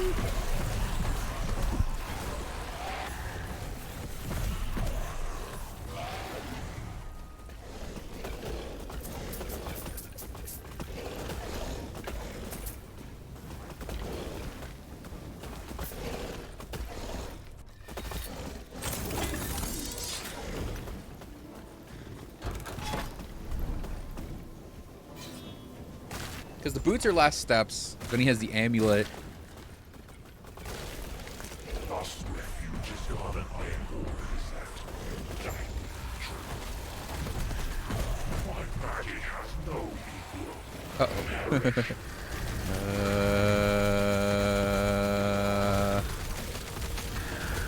equal. Poor guys.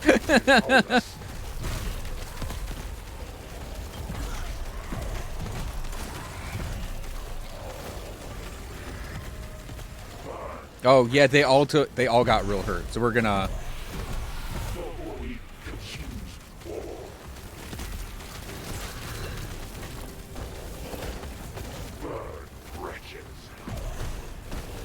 We're gonna be doing the occasional teleports here.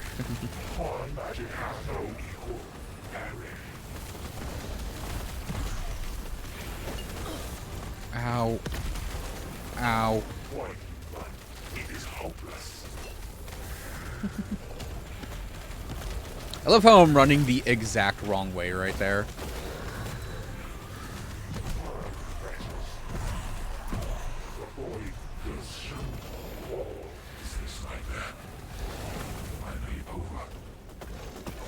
Gloves, shield, we'll go body armor. Of course they're gonna go body armor in this character. Why would we do anything else?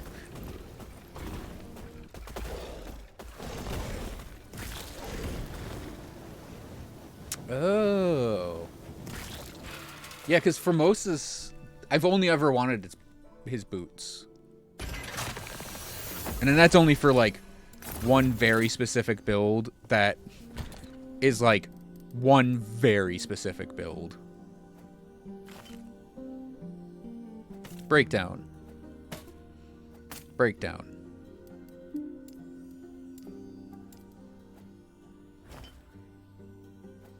Breakdown, breakdown.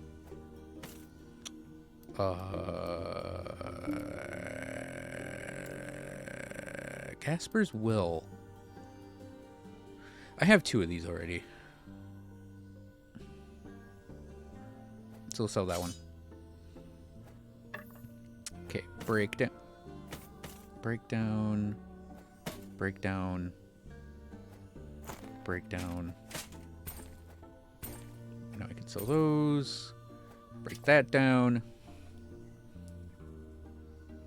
Reward plus word from volatile zombies or death. Oh. Neat.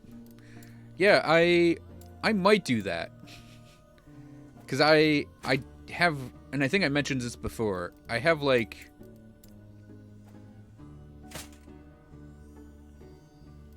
I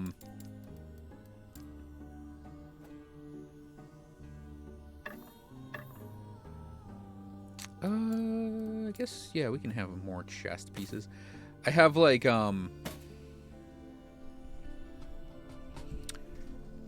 Word also get chilled every few seconds. I don't know if it's worth it. But what you gotta do is you gotta run Exsanguinous with it. Unless you're doing golems. Because you need to, because if you go with Exsanguinous, oh no, that's not what I'm thinking of. No, last step should make you immune to chill, right?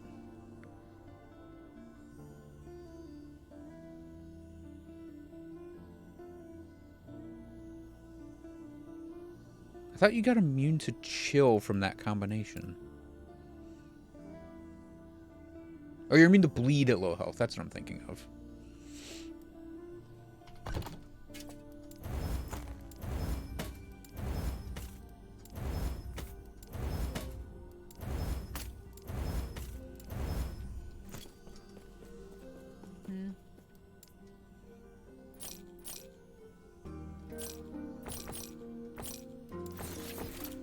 Take care.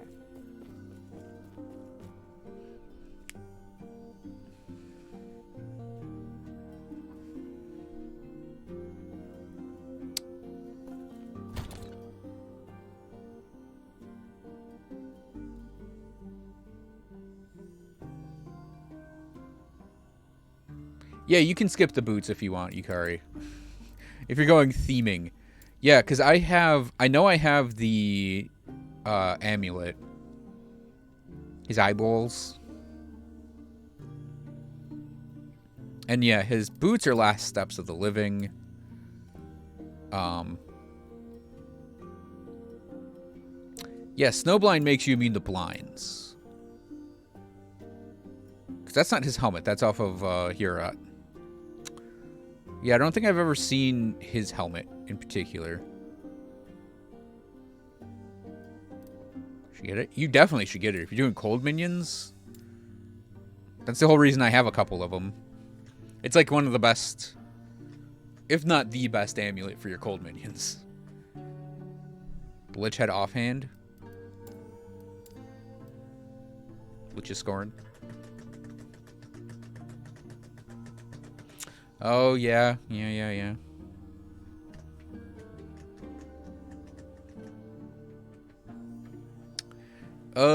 The amulet and his boots are his guaranteed 50-50. If I recall correctly.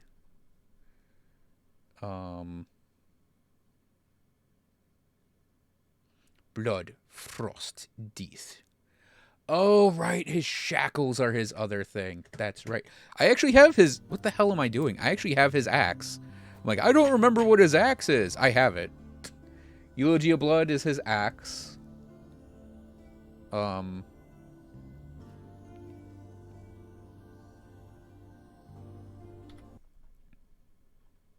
have all of his gear, Clobber. Yeah, his axe is just a rare drop. So the increased minion melee cold damage. That'd help your golems, so not your mages. And then, yeah, frostbite shackles are his gloves, which I also have.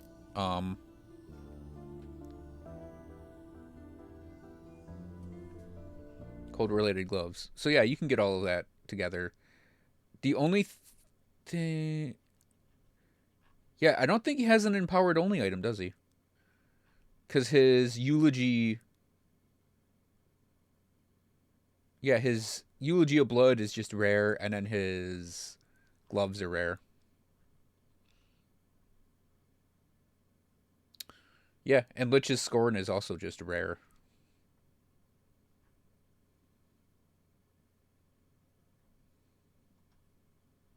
And then there's also Lich's Envy, which you get off of the Fire Lich Cremoris.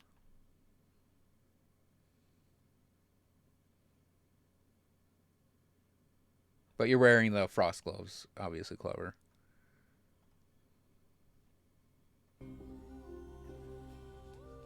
Oh, his axe is empowered. Okay. Then his axe would be his empowered only thing.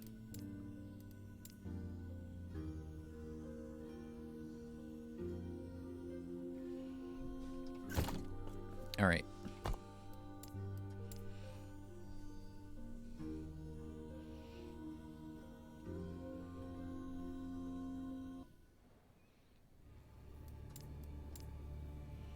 I'll be back in a sec.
Hmm.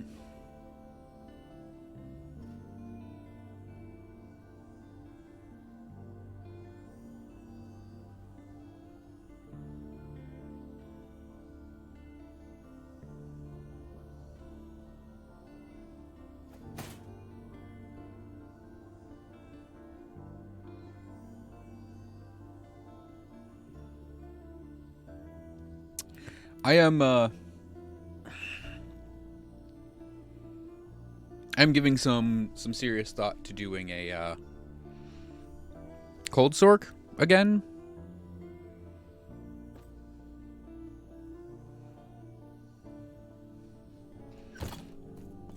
Shaking that tree. Hello, traveler.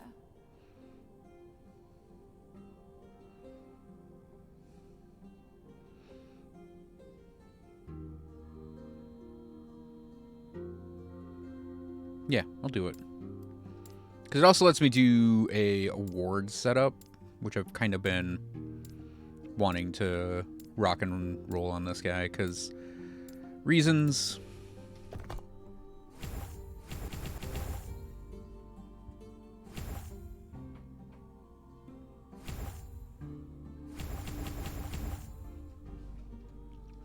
Hello, traveler.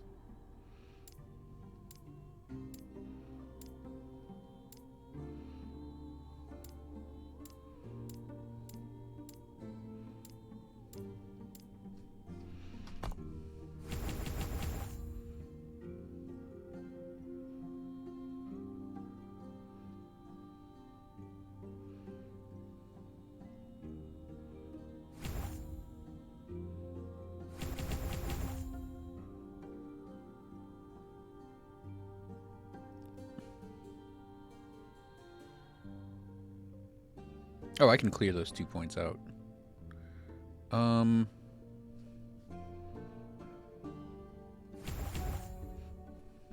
Hello, traveler. Because I do really like the Hello, lightning build, traveler. but yeah, I don't mind. Whoop. Do not dwell on regrets. Actually, Hello, traveler. I only want 1 point on that.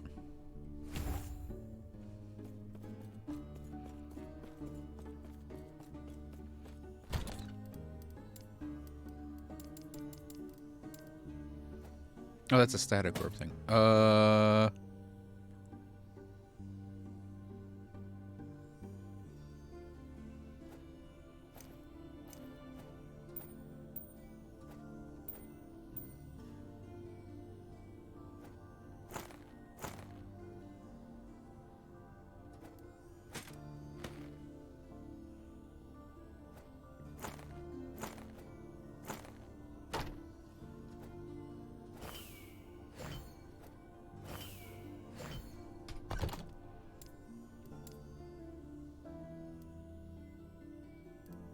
Yeah, we aren't, No, we are running cold, but we're not running, the shield anymore. This we can just get that crap out of here. And we despec that, and despec that, and we go for Ice Barrage, Glacier.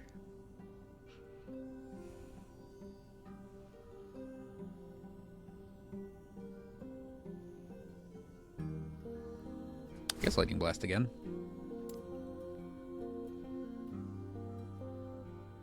Actually, I'm just going to stack all the points on Frostguard and get lots of armor. And for this, we of course want to do that. And then we want to get the cooldown back.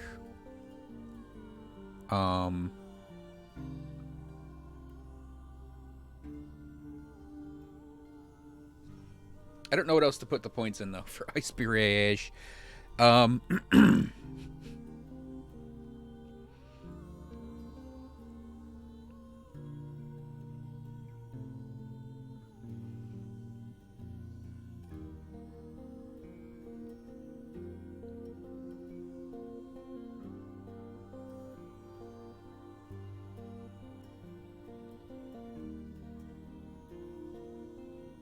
You know what? I'm gonna look something up real quick. I so rarely look up, like,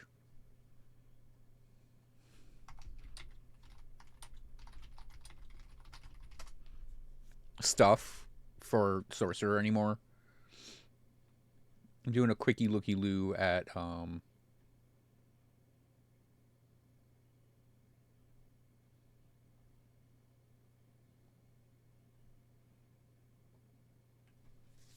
a nice barrage setup.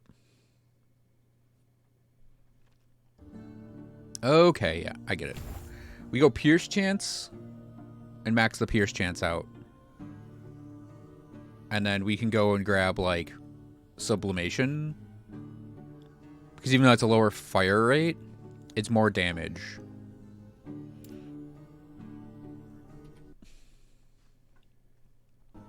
Now, Glacier, I have actually, like, looked up some stuff for Glacier. And I've been made aware in looking up stuff that we want to make the big explosion the strongest part of the ability.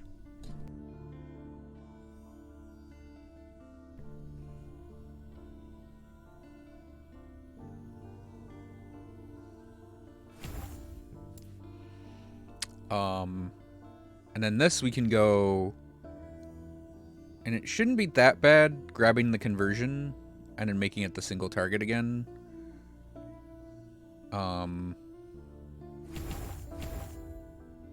That way we just, like, we have the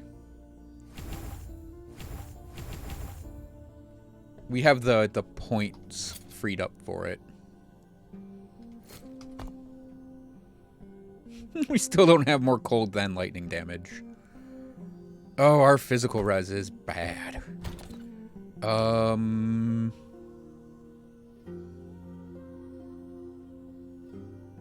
don't think there's anything I can really do about that question. Maybe there's a belt. Maybe there's a belt we can do.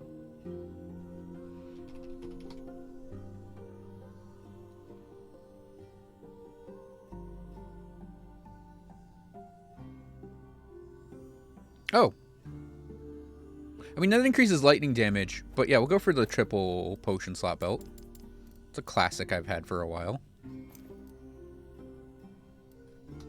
Physical res is still awful, but, you know, kind of have to deal with it. We shouldn't actually have to deal with it, now I'm giving it some thought, because we're going to be just generating a shit zillion ward. We want Glacier there, Lightning Blast there, and then Ice Barrage there. Okay, so let's not go... Oh, I forgot I had that. Let's not go do that one. Let's go do...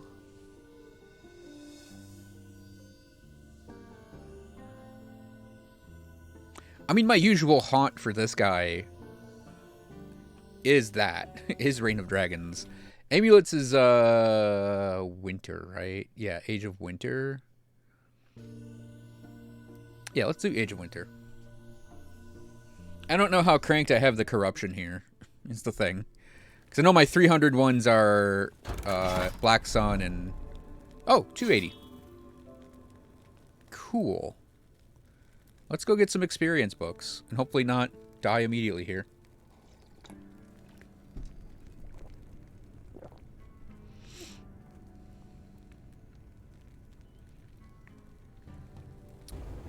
Yoo-hoo! Hey, you jerk. Why am I not... I didn't change my helmet! We're going in helmetless.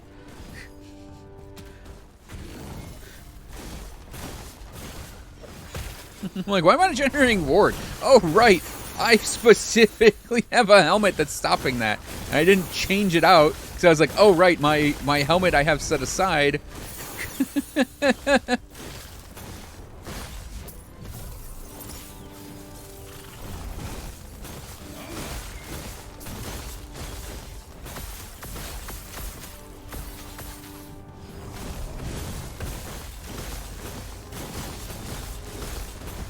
Oh, fuck. Well, that's a problem, is that mana right there being empty. Well, rip.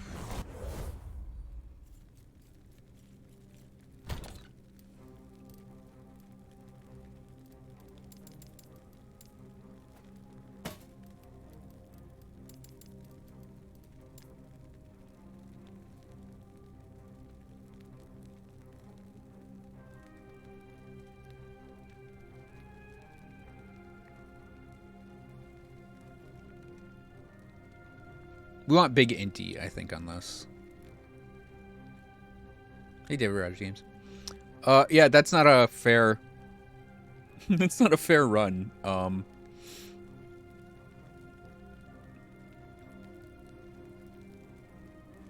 want, like, int, and then, like, health and armor, if I can pull all of that off.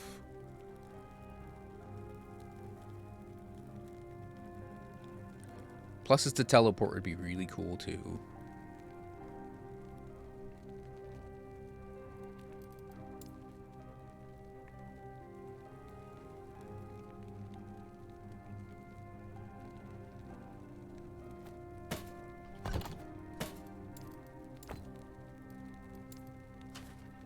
So we can't get health.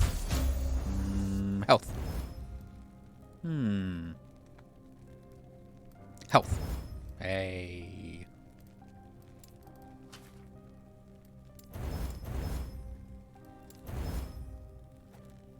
That'll do. And then, oh! Right. Teleport.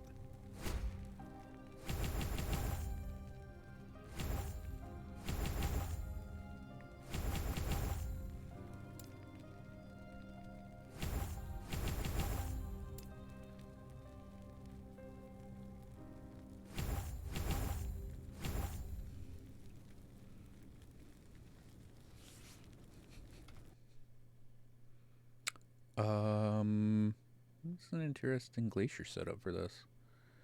Yeah, we might... I hate saying these words out loud. These words offend me on a fundamental level. I might have to run focus. Actually, we might not have to run focus if we go for the mana controls down here. Okay,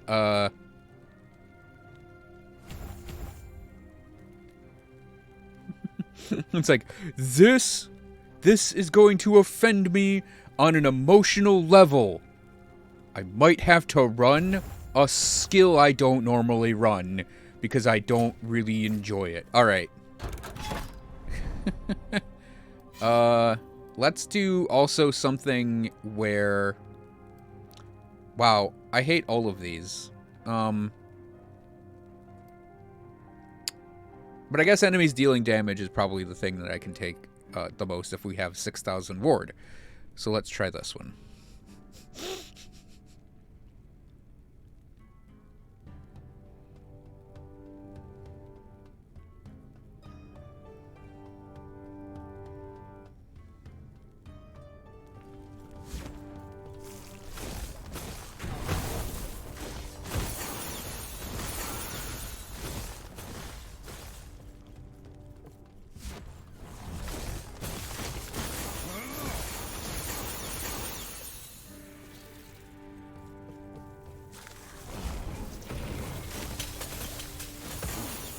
I gotta remember, I am actually taking, like, not taking damage here.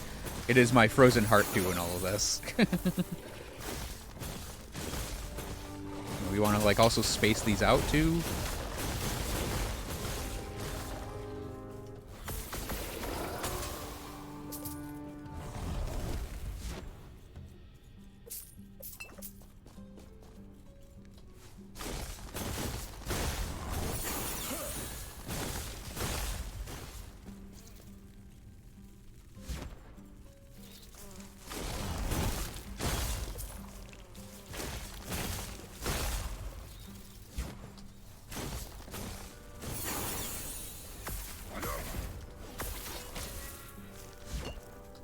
Ow. That might have been a crit, actually. Which is crazy, because I have, like, 90-something resistance to crit.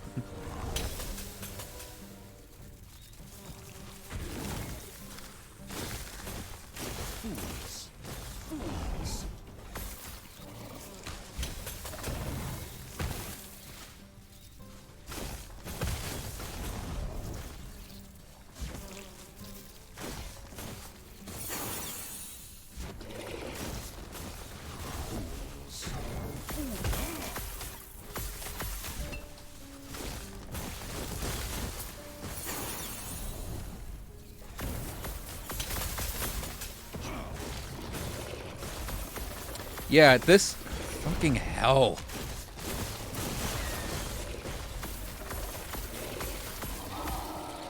Yeah.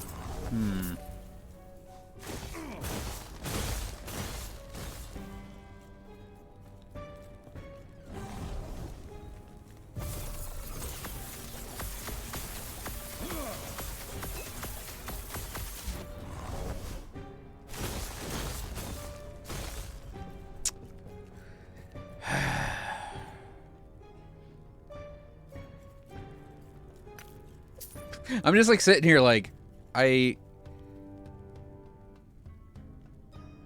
could take the time to try and swap focus in.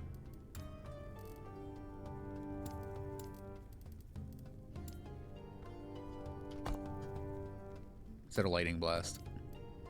I just hate the skill so much.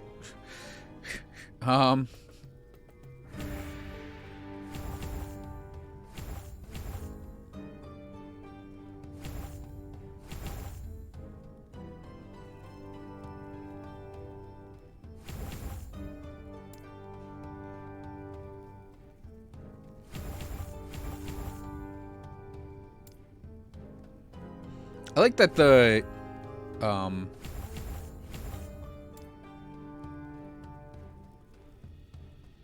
I kind of like that the spires aren't attacking me right now. I guess we'll go over damage. And cooldown. Teleport's cooldown. 3 seconds. Excellent. Well, here we go again.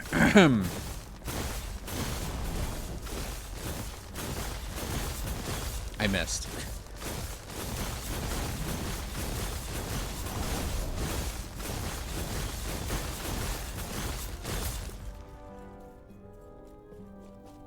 Let me go like this. Again, I fucking hate focus. I'm gonna do a focus real quick. Just immediate. Oh, fuck off. Immediately get owned by those fucking spires. Yeah, okay, this is my problem with running the ward setup, is unless we're constantly casting, we don't have the advantage we had with the threshold one.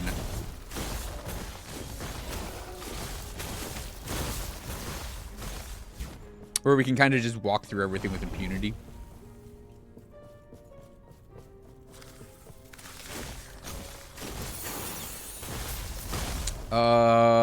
I think you're getting lucky, Yukari.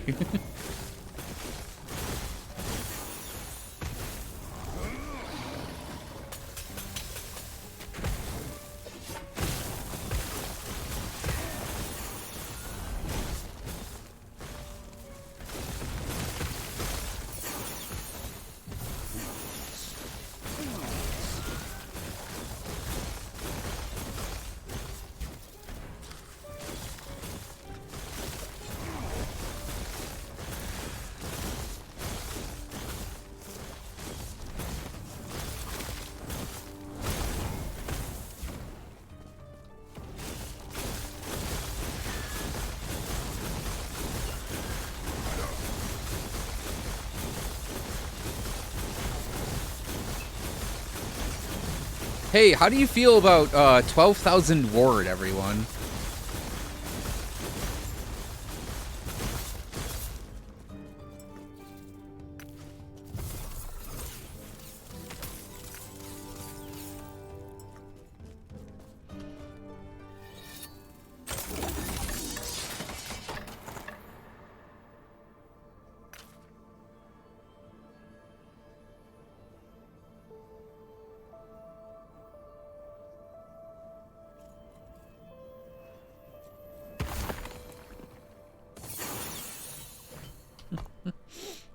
I mean, it didn't hit that hard, but it was 12,000 ward.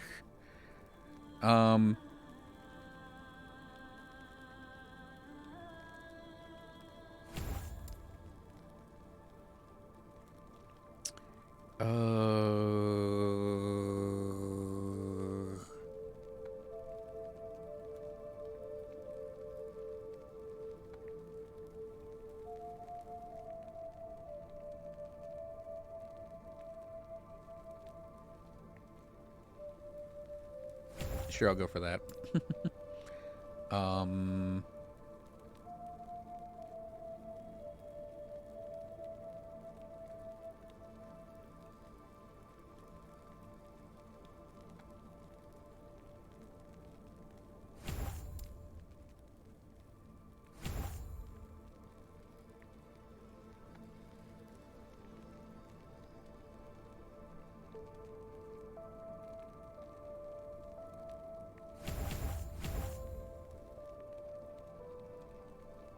I don't ever plan on having negative mana.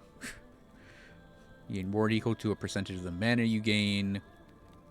So I can go up to 50%.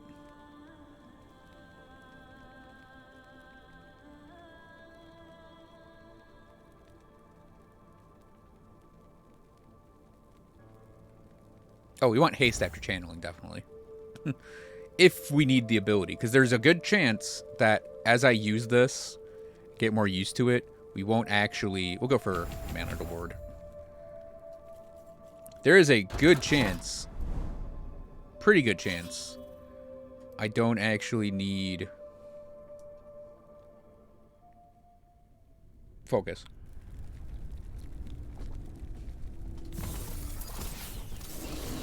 I did also see in a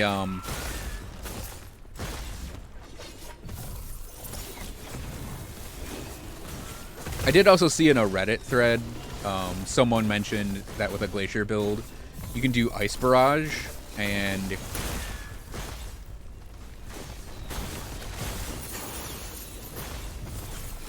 attach, like you can do the Meteor Belt, and because the Ice Barrage goes like a long distance, you can use it to proc meteors everywhere.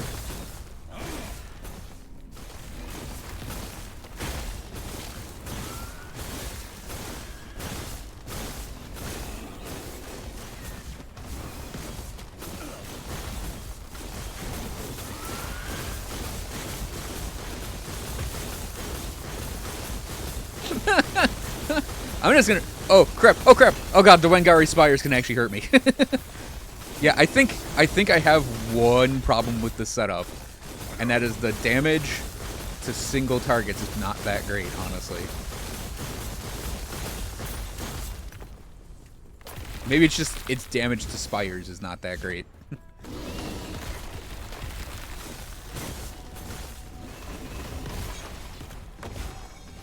Whoops.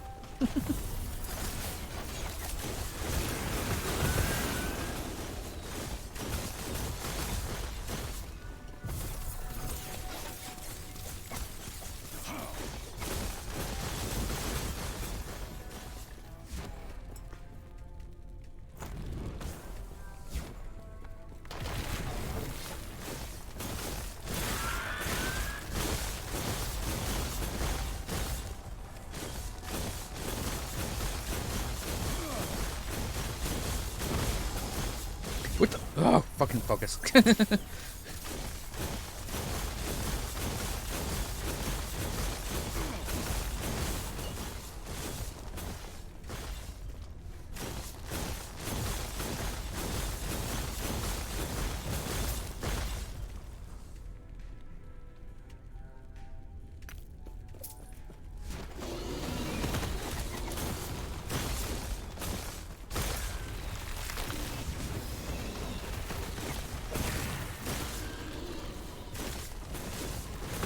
You know, you say that Yukari, and I'm like, my Sorcerer build previously one-shot these.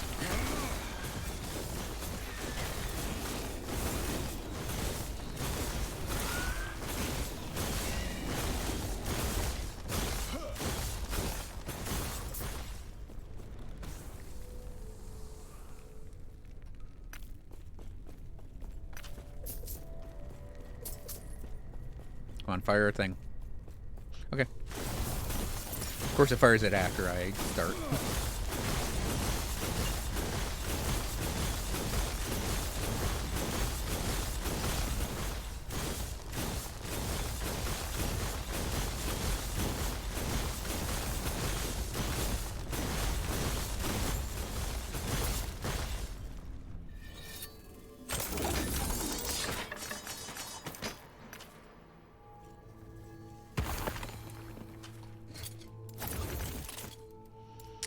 Yeah, the static orb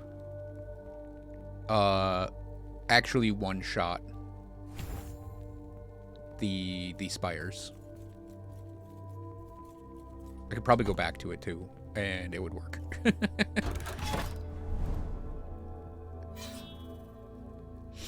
This is a mercy. Shatter. This is a mercy. Shatter. Do not stand in my way. You done? Can I actually start attacking? No.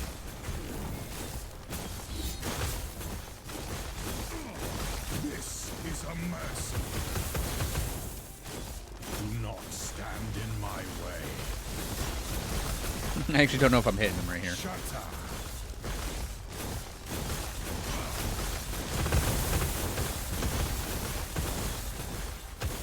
This is a mercy. Fuck off, Herot. Do not stand in my way. Behold the rage of winter. Shatter. This is a mercy. Do not stand in my way.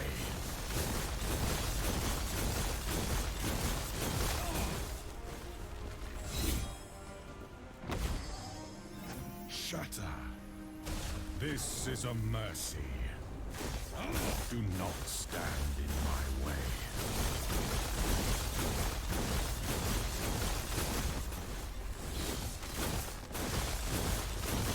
Shatter. This is a mercy. Rise, my fallen champions. Aid me.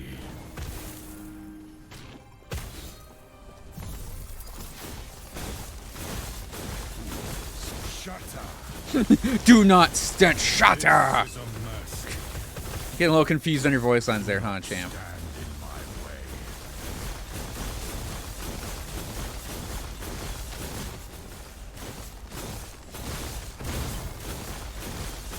Come, sons of Arthur, aid me.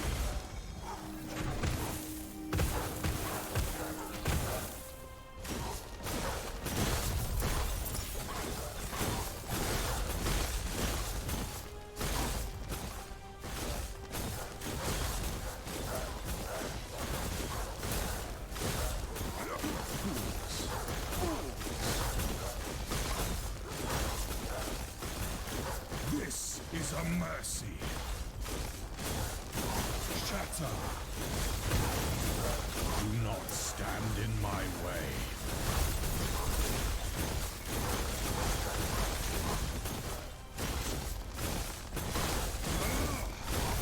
I did what I must to protect my people. Not bad. I'm going to keep...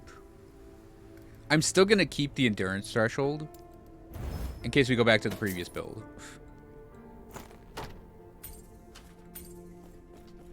$285. $285.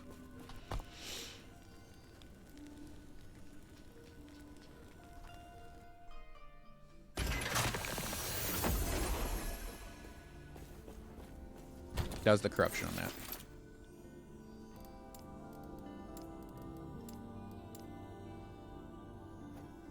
The Schlid. Call of the Tundra has no LP on it, and I have boots already. God, this is one of those items that has huge ranges, isn't it? Yeah, kinda. This one is close to what, 40 for the reses? So we can dump these, I guess.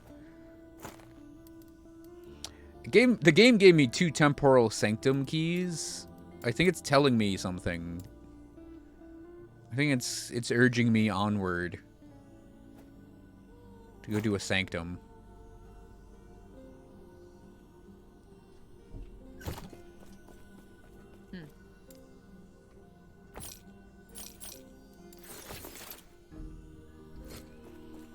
You know what we're gonna do? This is probably a really dumb idea. We're gonna do a tier 4.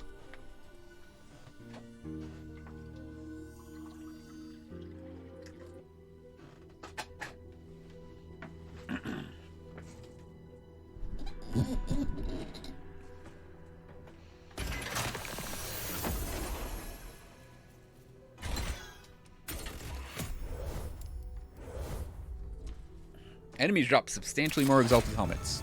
That'll give me substantially more times to fail at doing fractured crowns. They cannot reach me.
It's a silly build. It really is.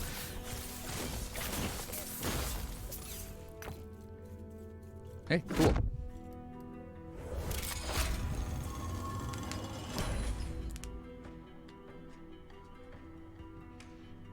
See, the advantage something like this has is it's going to freeze and stun a lot, Yukari.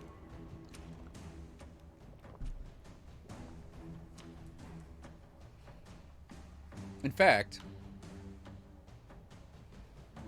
sounds spectacular. Yeah, I do like that. I like having a power geyser vice. That's pretty cool too. Oh, imagine this is a fire build. That'd be so awesome. Yeah, I put an extra point here. For just a little more damage. I might actually move it here to Frost Grip. Or if I get plus to Glacier points,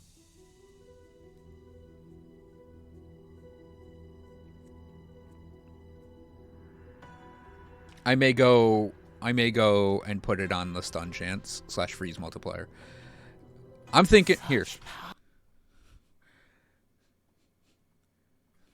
Power geyser. There's got to be a GIF of this.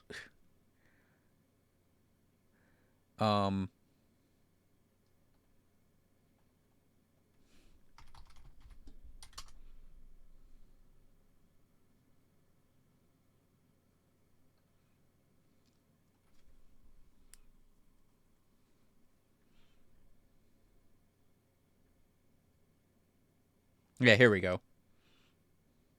That's perfect. Thinking power geyser like that. And I know no one actually watching the stream can see. Just look up triple power geyser. It'll make perfect sense. What I'm talking about.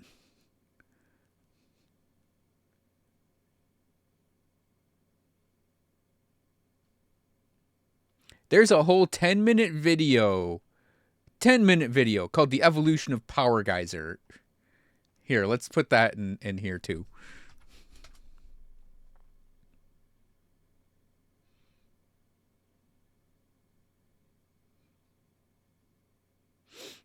Yeah, I guess that makes sense.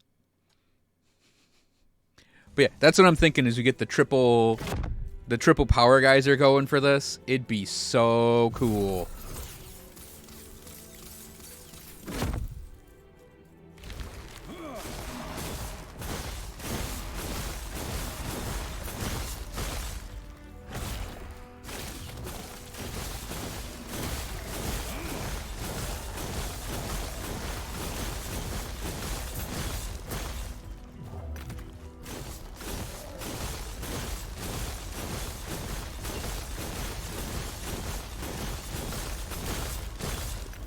Stop, he's already dead!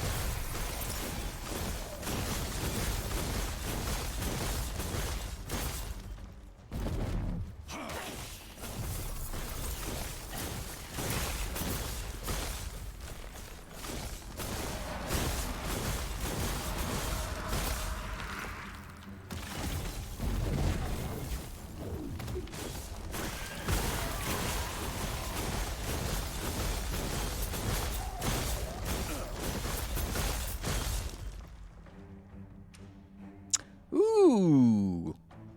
Ooh. Maybe that's an easy fractured crown. I mean, they're never easy, but... Hey, you're on a gaming.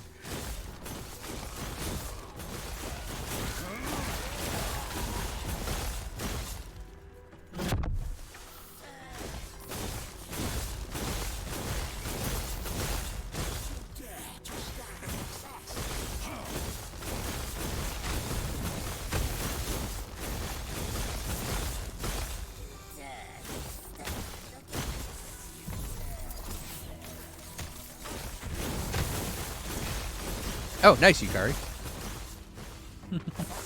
No LP. That's how it goes, right?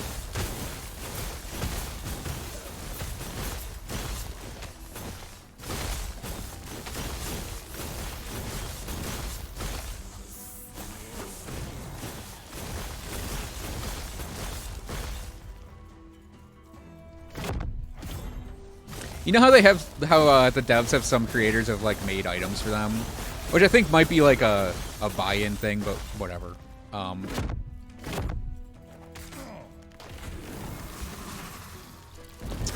like, initially I was like, oh, if I ever got a chance to do that, you know, regardless of how you get to do that, I'd be like, oh, I'd make something for Disintegrate, right? I'd make a sweet item that fixes the ability and makes it really cool.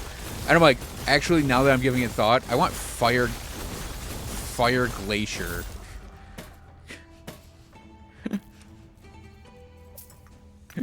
It's like, on the off chance, almost want to say on the off chance that Dev is watching, make it happen, please.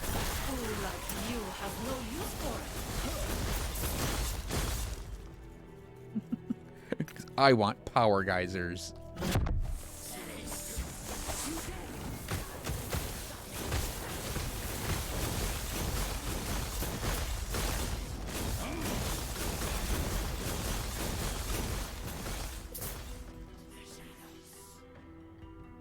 I do actually have to stop and read some of those if they're like a bigger item.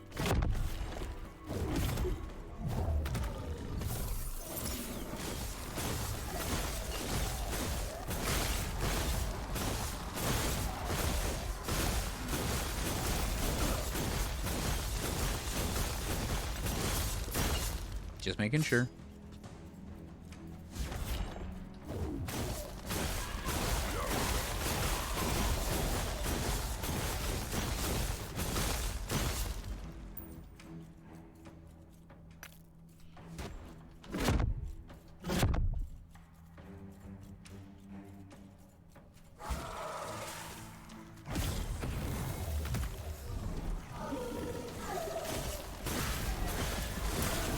Fuck off! Snakes.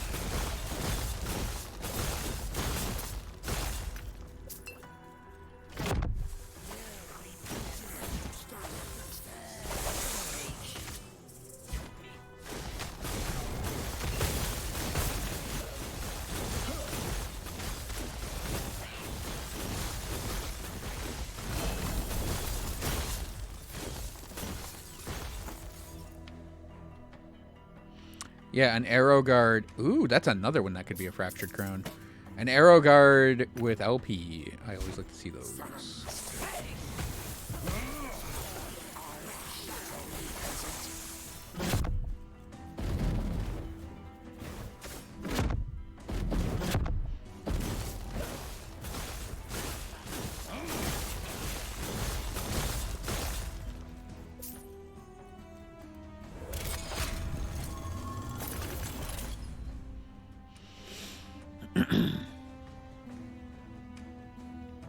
Yeah, this is gonna be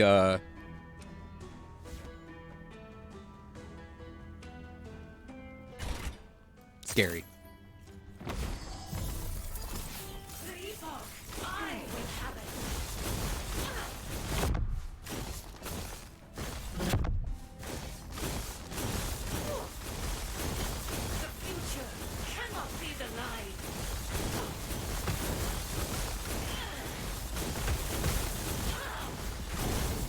Oh, fuck off. I couldn't even take the 2 steps back. I hate this fight. I hate this fight so much.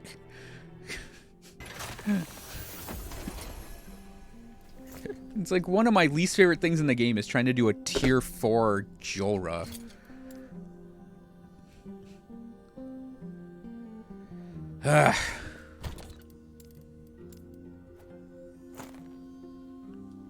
Alright, let's sort the stuff we picked up out.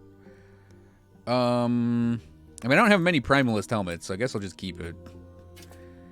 Let's see.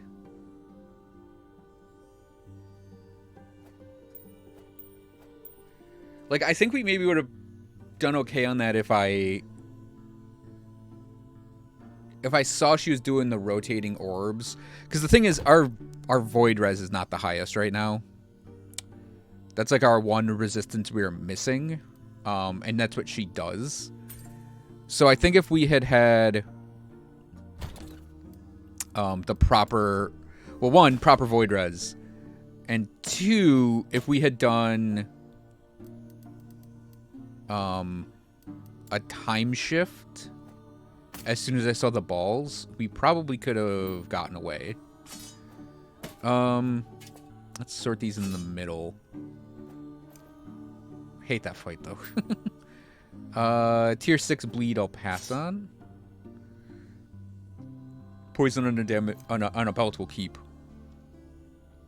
I always like those rings, so go for that ring. Purple endurance.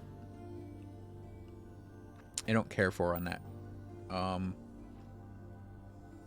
Just vitality will pass on that. Tier 6 leech. I guess we could keep that. Tier 6 health regen. We'll pass on that. These 2 celestial crowns we need to look at in the forge. Don't care about dodge rating on mage helmets. I do like mana on mage helmets. I like intelligence on mage helmets. Healing effectiveness on a minion thing we don't care about. We can keep block effectiveness as a purple line. And increase cold damage on an elemental res ring. I guess we can keep as well. Crack open that forge. Let's take a look at these. Ooh. Ooh, yeah, that's not going to work. Wow, that's completely maxed out.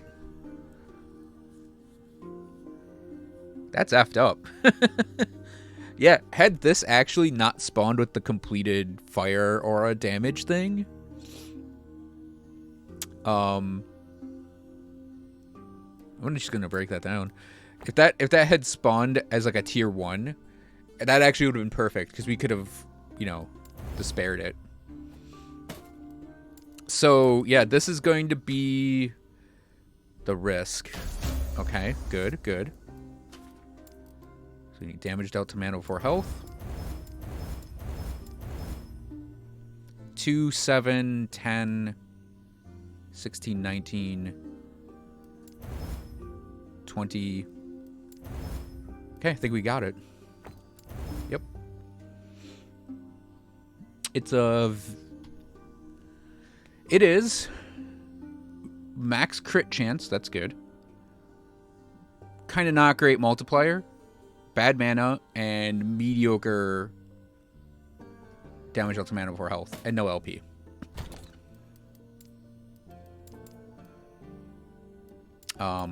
So into... Oh. I mean, I can afford another tab.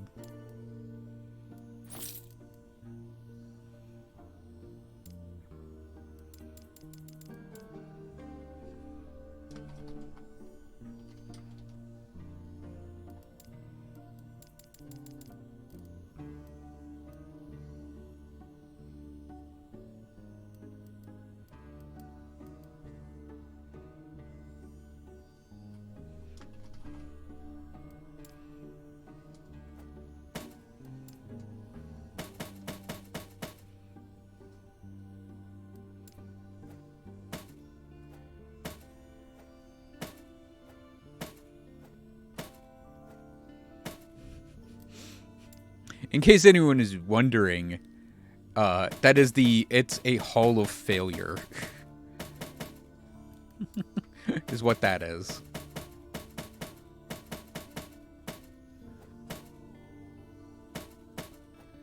It's a trophy room dedicated to the failure of Fractured Crowns.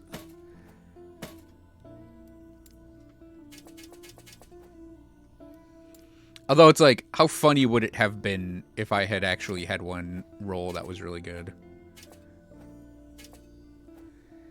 Yeah, I would say this setup is performing about the same as the,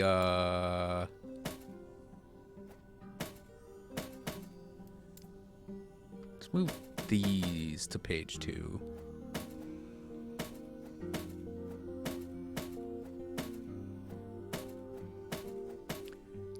This setup is performing about the same as,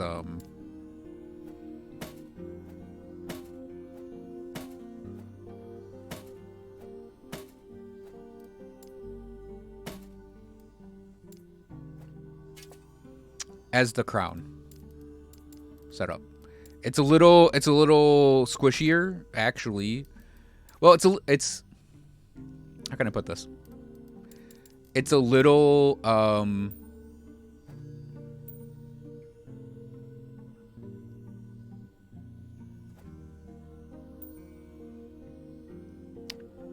it is a little squishier situationally. Because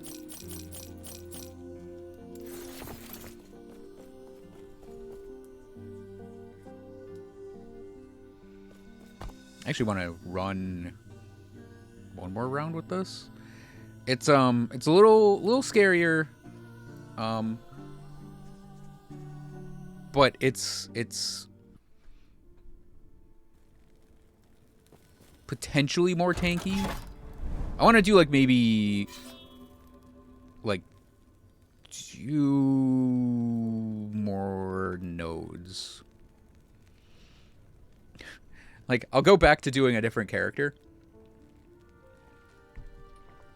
after like a node or 2.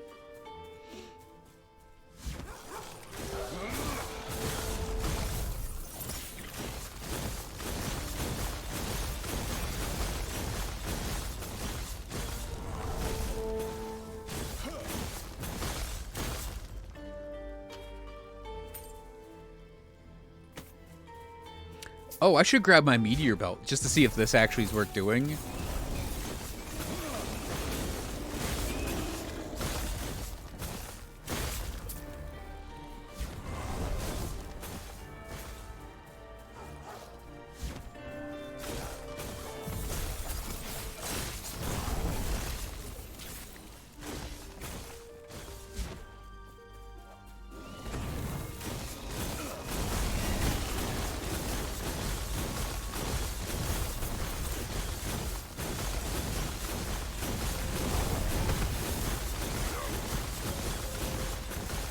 See,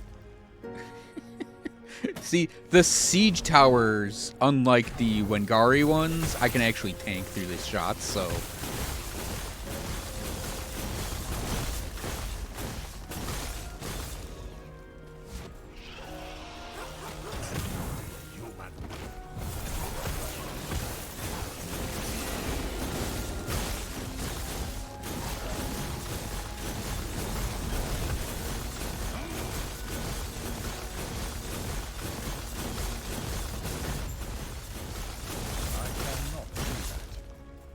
Again, 12k ward.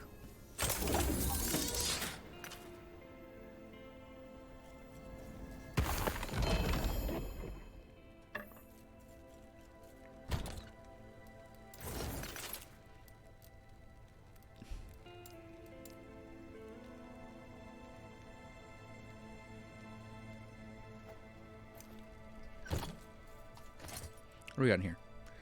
Okay. Let's see if this stupid idea is actually not stupid and kind of based. So, here we go.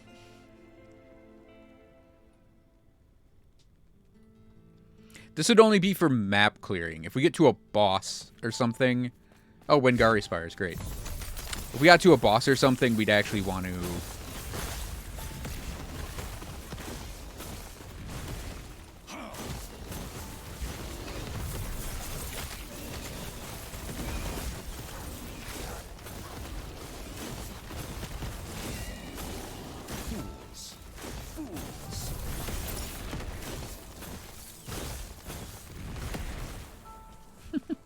Okay, it dealt no damage.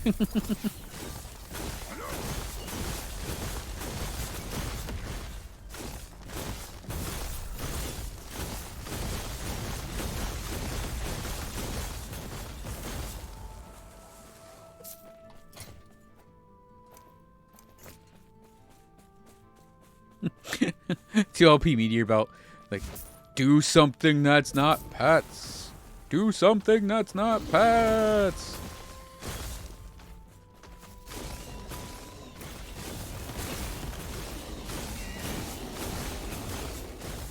Oh yeah, speaking of pets, I got to pet a dog today.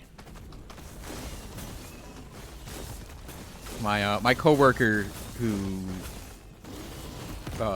back when the central branch was open, who brought her dog in all the time. She brought her dog in.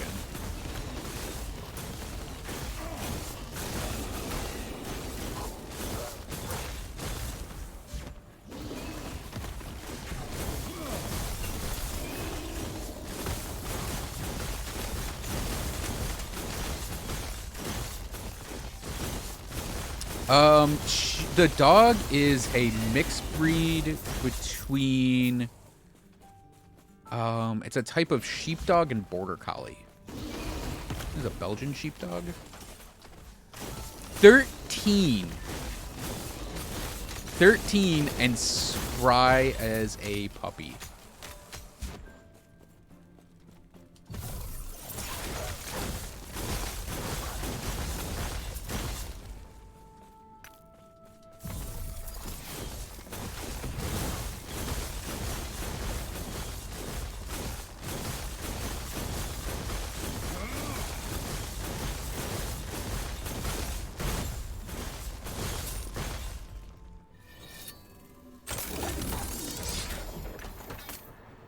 The adorable thing that dog does is if you're a friend,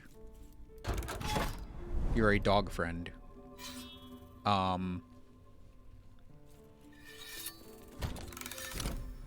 we're gonna swap characters real quick. Pile that in there.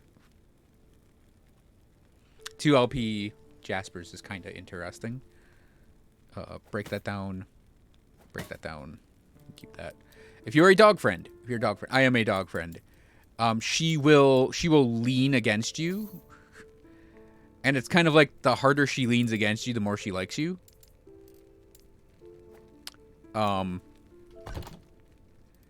So for me, she like leans in hard enough that like I have to.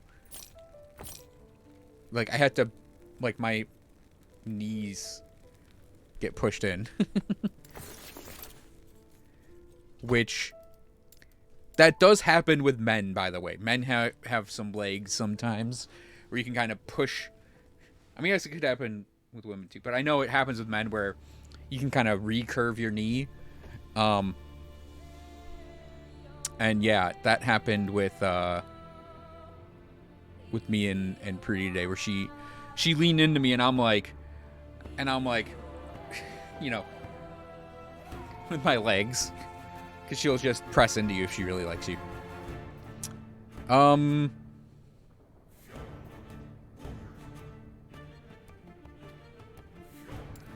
we have actually a goal with him, so that's not just leveling.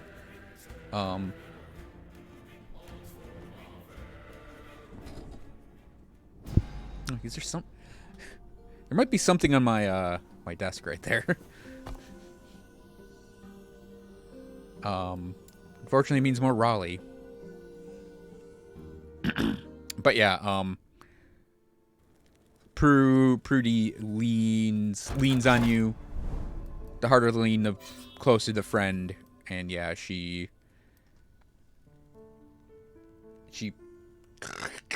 my legs.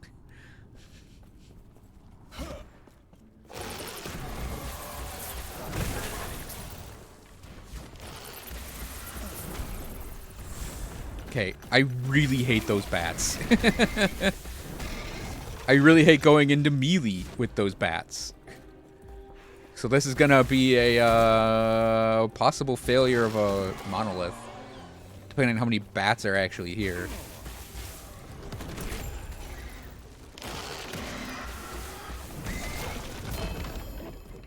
Why did that dog have a rainbow pride sword?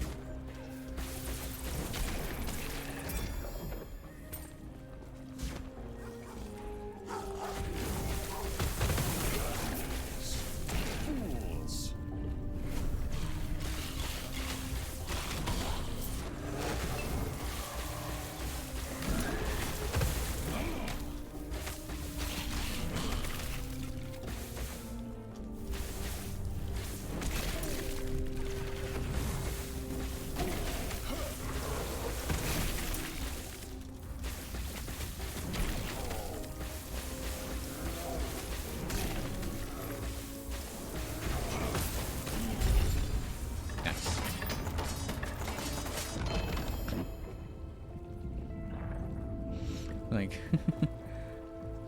oh, is it definitely node? Affect shard.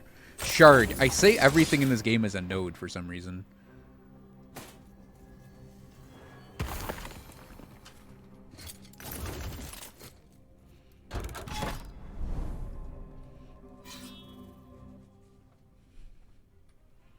Yep, I will absolutely let that dog, and I will let most dogs, lean against me until I am in physical pain if it's something they enjoy and signifies dog friend.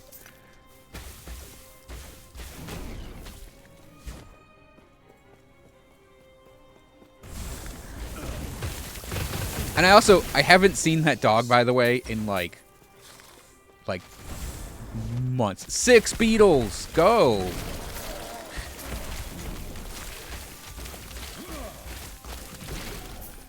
Because I haven't seen Prudy since like before Christmas.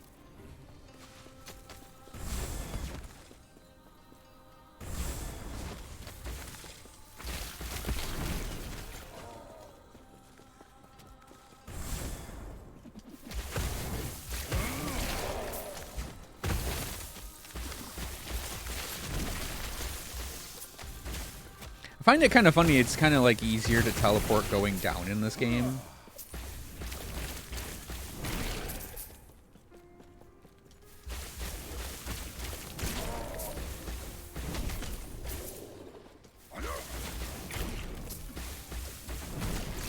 Like going down that wall, we got the teleport. We didn't get the one going up the wall.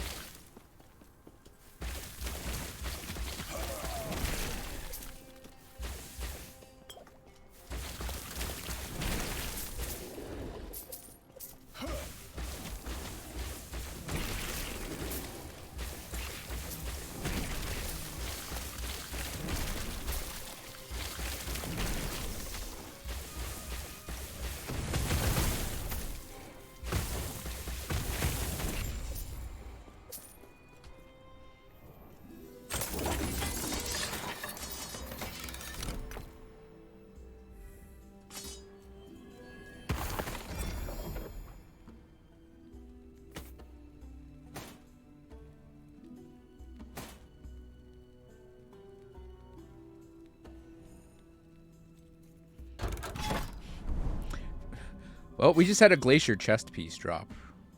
The game's telling me I made the right decision. I guess I'll go for the beacon. I am going to have 4 Gaze of Oribus stacked up. We could... Like, there's a potential for me to get so much corruption that I break this for this character. Like, I break the zone for the character.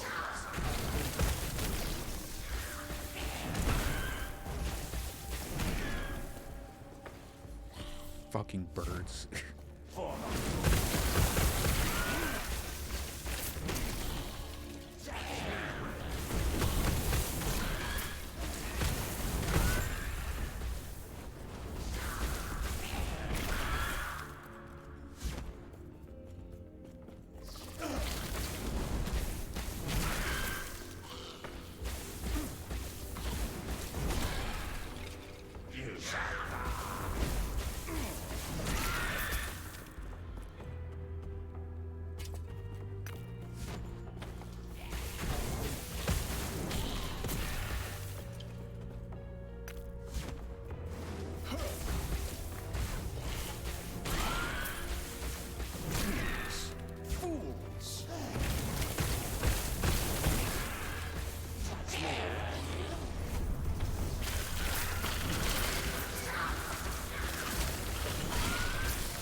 Wait, where's the meteor bird? I like saw the meteor, I don't see the bird anywhere.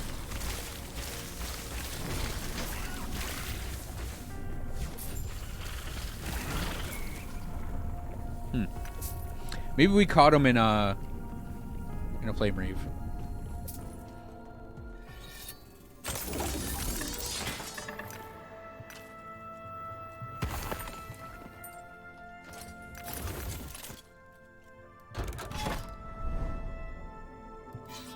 Yeah, I am actually looking. Oh! Let's get out. Let's see if we can get this out of the way. I'm actually looking for a gaze of Oribus too.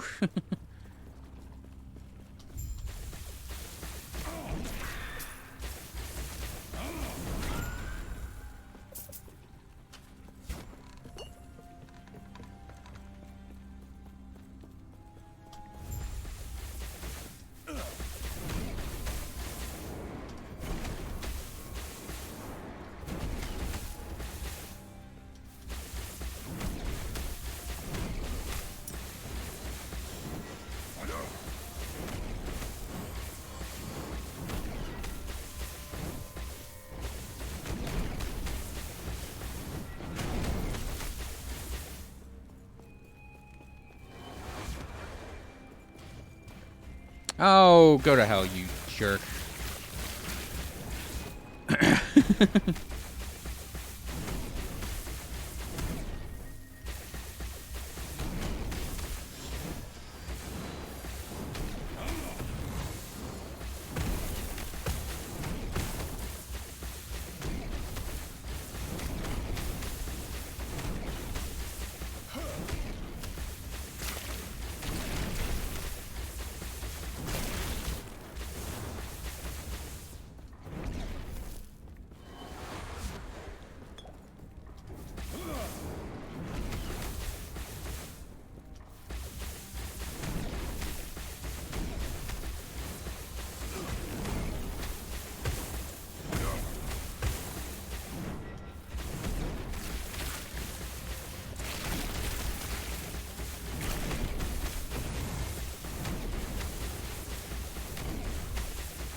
I actually prefer him in the center doing his pie wedges.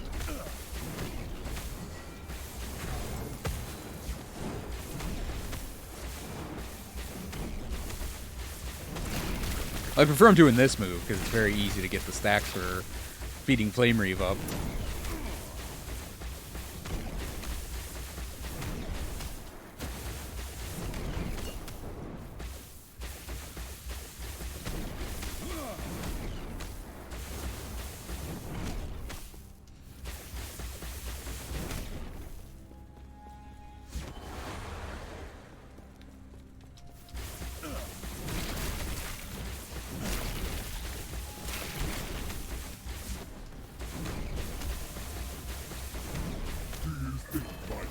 Changes anything?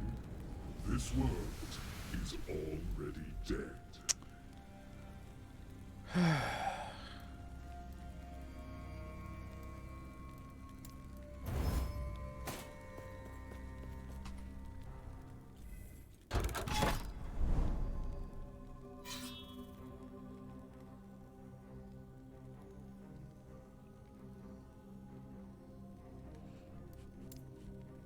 The Eye of Arbor.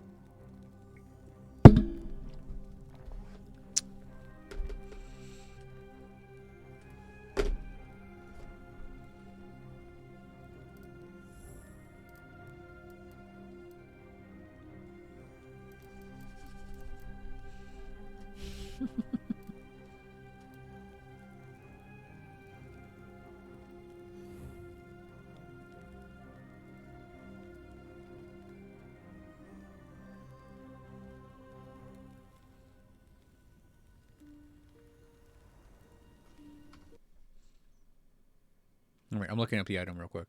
The Eye of what now?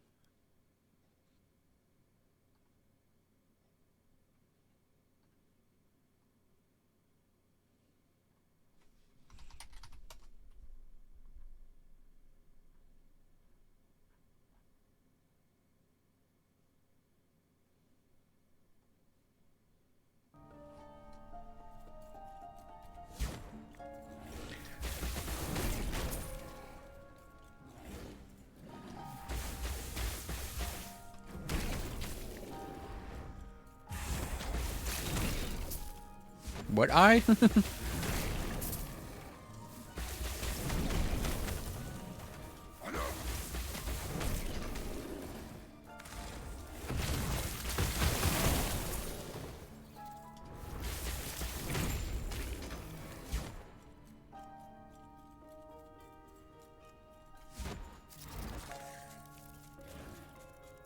Oh, the gaze? Yeah, every time you beat the boss, the gaze increases by 1.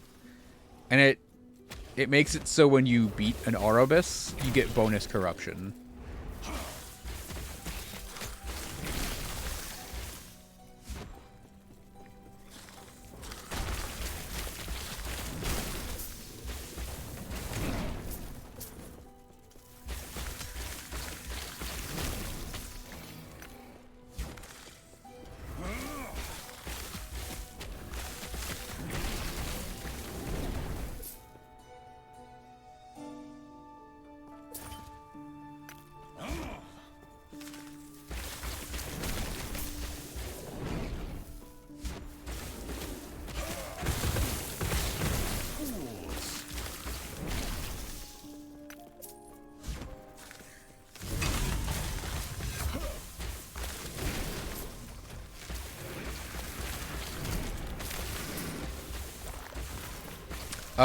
Well, when you beat the monolith boss, you know, like Raleigh for this one.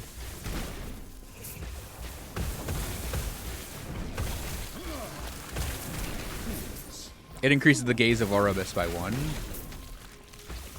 And when you fight Orobus to reset the grid, you'll get bonus corruption off of it, based on the gaze level you have.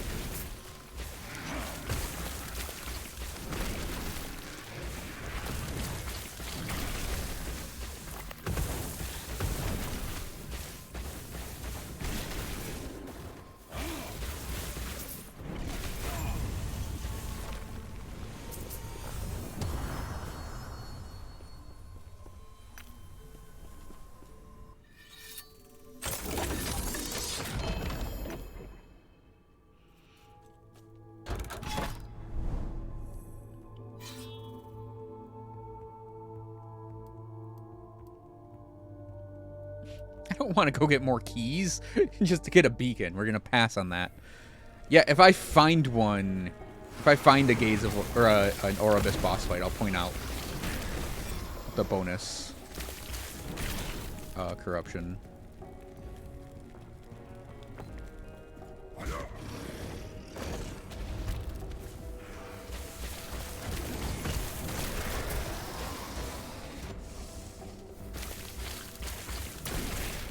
Gaze of Orobus?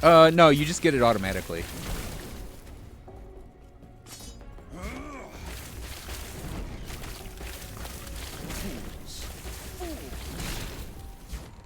Yeah, it's not like an item or anything. It's on the side of the screen.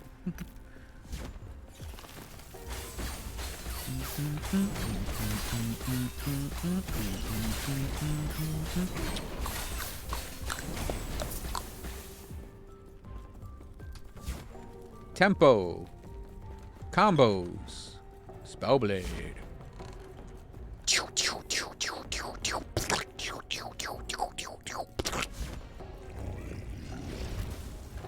Do you like the rhythm? Can you feel the rhythm?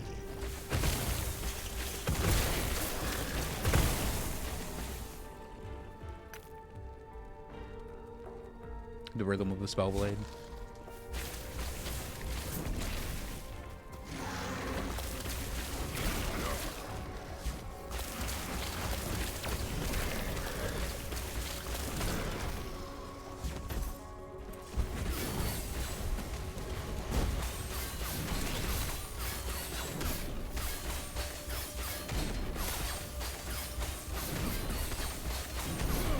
Wait, do I still have the meteor belt on?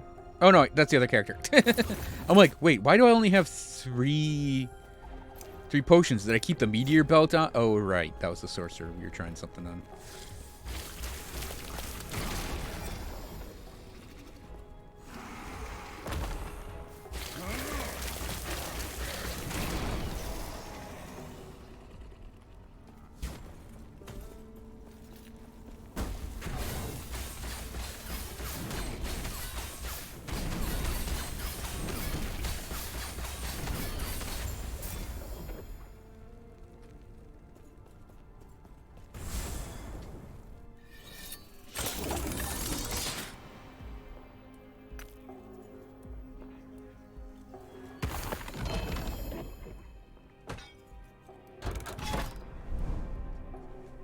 Yeah, see, under quest echoes, the Gaze of Oribus, we're at 4.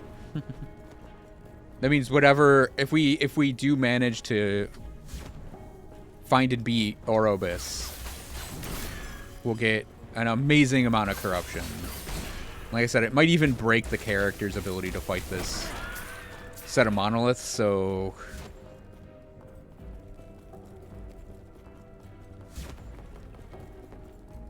At least 50.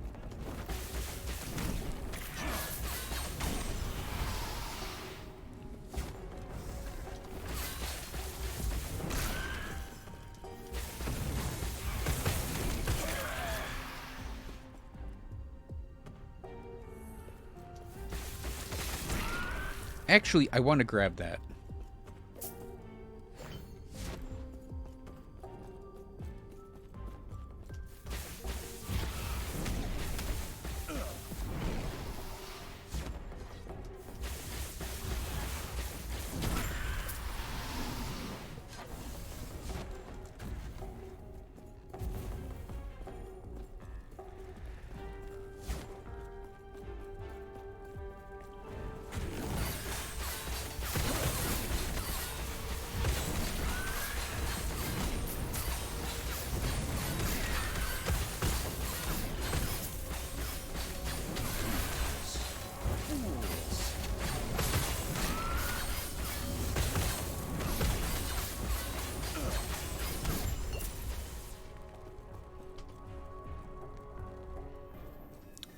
For the challenge, for the fun,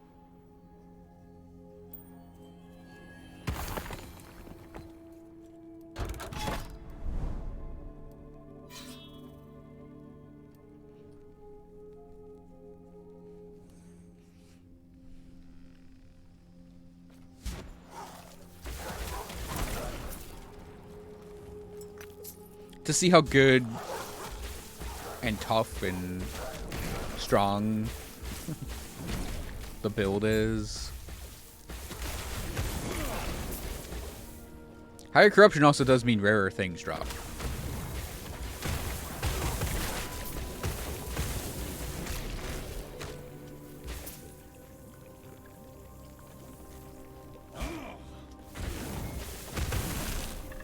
Which I think does involve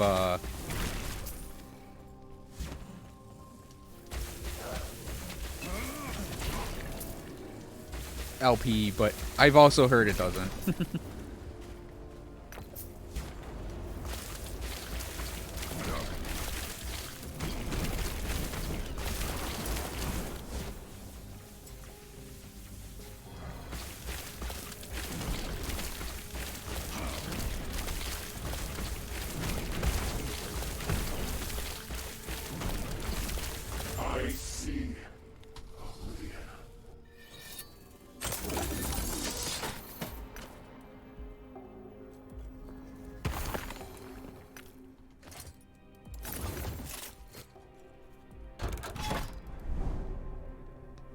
Oh, here's one.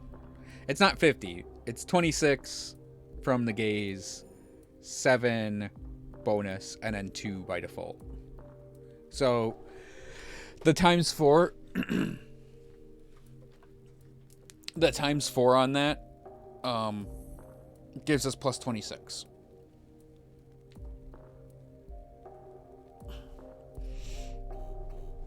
I could actually probably find something higher if I push deeper. 4 LP does exist because I have one right there that I did legendary out. They're just insanely rare.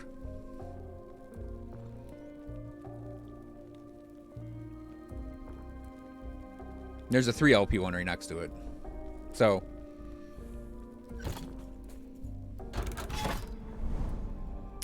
well, the gaze count over here, it resets itself if you die to Orobus. So if we go in there and die to that, then the counter will reset on it.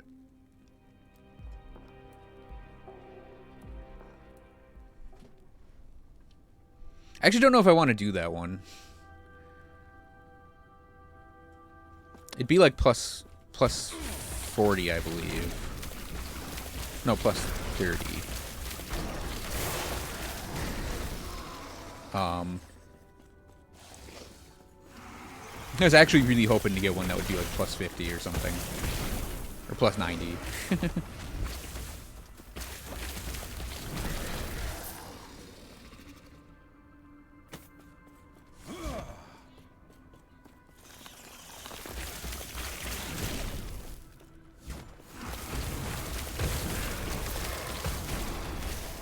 See, the thing about the gaze of Orobus, though, Yukari, is it doesn't actually do anything itself.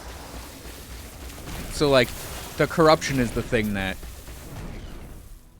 increases the enemy difficulty.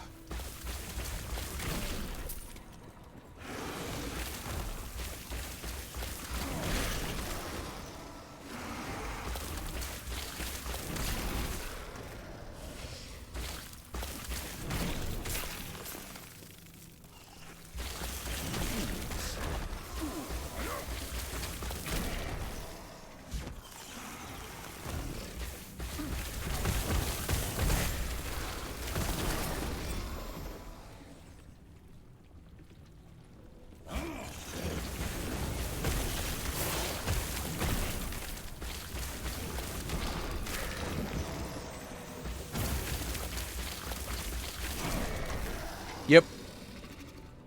Yep. I think they... You know what? It might be if it's an Orobus fight that lowers corruption, it might not get more difficult. I've just never wanted to lower corruption ever. Because you can lower your corruption. There are Orobus fights that do that.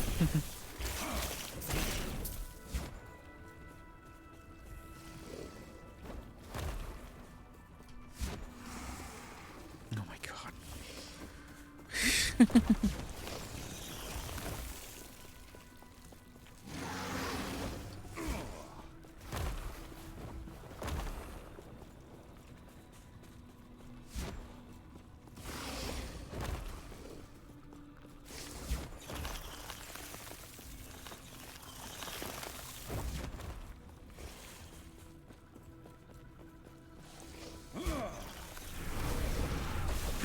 I really hate how far away gates can be sometimes.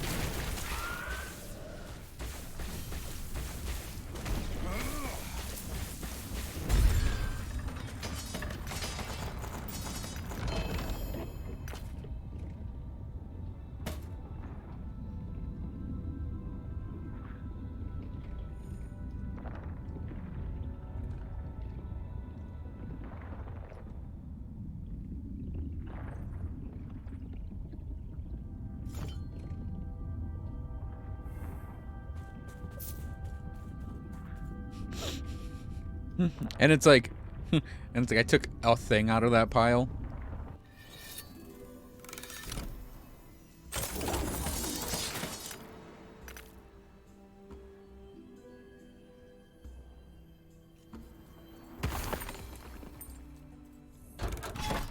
Oh, what the heck? Let's see how this goes.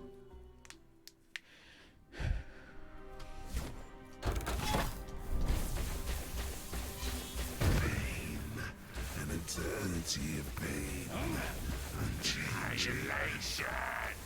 Nothing will remain.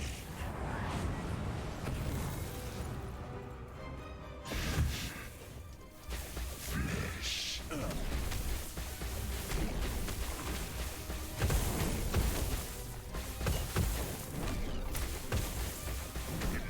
Annihilation. Nothing will remain. Flesh is temporary.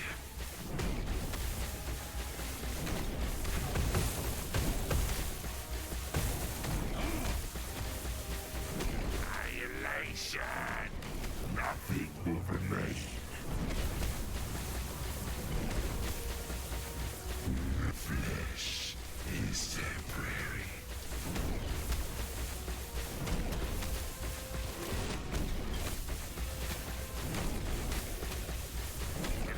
Annihilation. Nothing will remain. Flesh is temporary.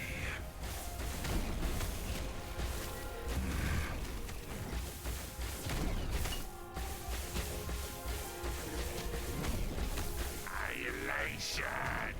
Nothing will remain. Flesh is temporary.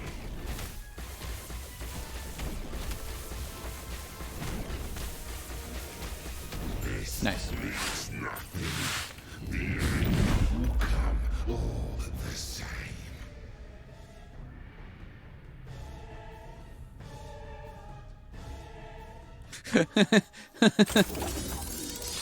Yeah, you might have to order them to go kill the spires. Okay, I'm gonna use the restroom real quick, and I'll be back.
Okie dokie.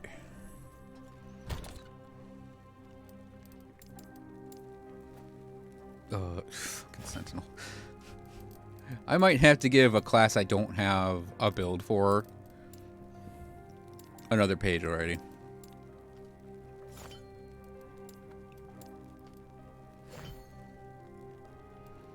Usurper's mandate. Yeah, that is LP on that. My memes continue to grow.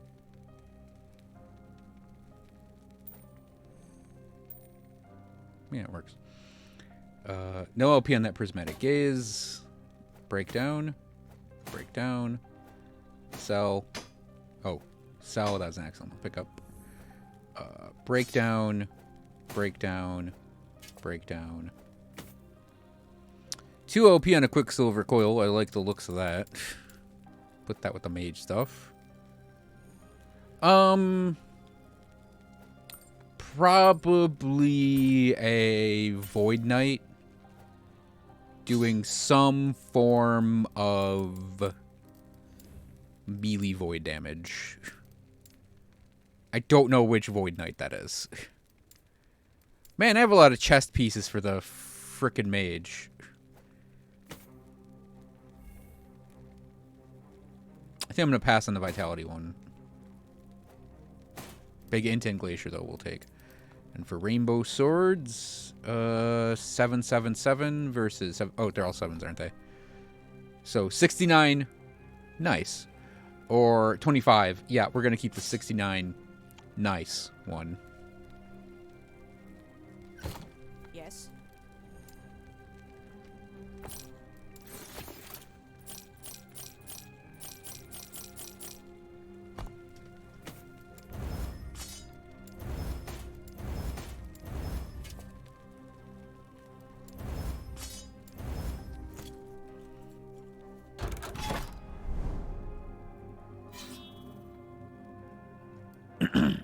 But yeah, the thing about Sentinel is like... Oh, 329 is our corruption now. 329.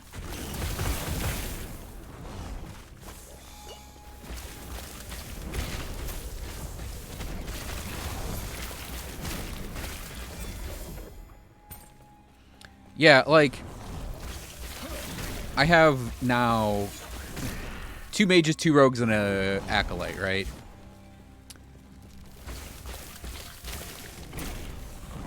We need to do... Oh, I definitely want that. We need to do, like... We need a Sentinel and a Primalist. Just so I can have all 5 classes. But I also...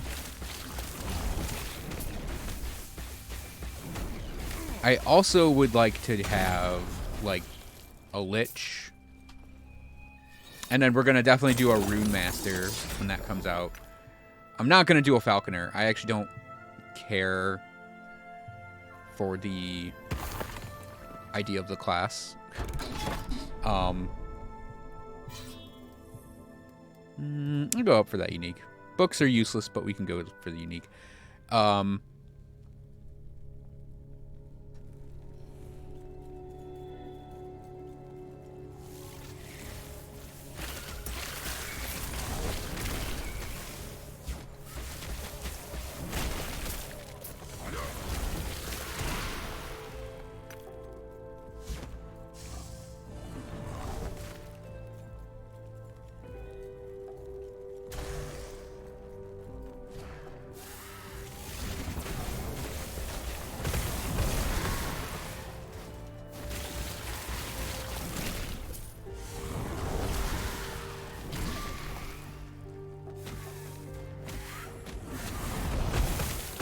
I'm just kind of like seeing what the hits are for the little ones. No, so like, while reading items. So like, yeah, I do want to have all 5 classes, at least 1 of each. I don't want to do 1 of every subclass as well. Like, I have 0 desire to build a Paladin. Maybe a Forge Guard could be interesting, but...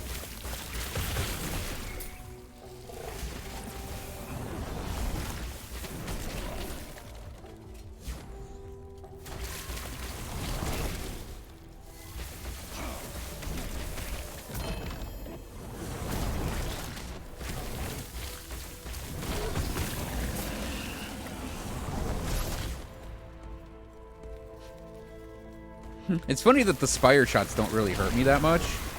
There's a slow on them, though.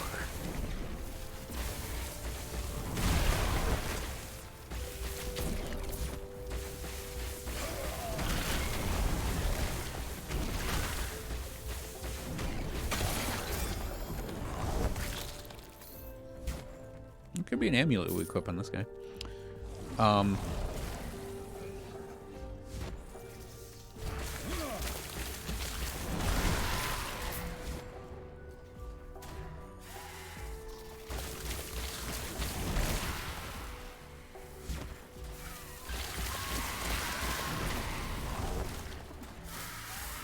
So yeah, anyways, like I still want to do the Lich, and I definitely want to do a Warlock in the future.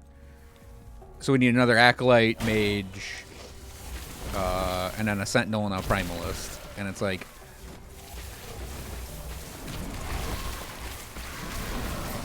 I mean, I think it'd be fine to do it, but still.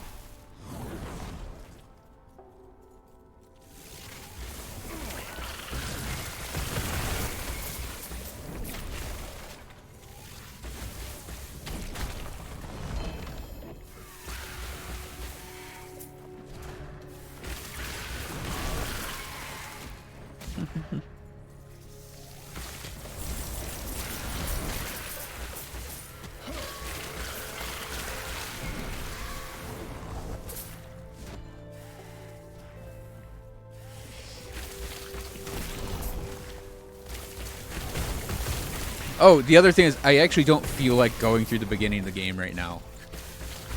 So soon after doing the rogue.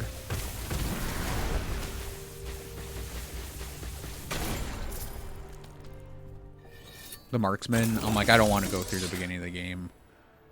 At least until, like,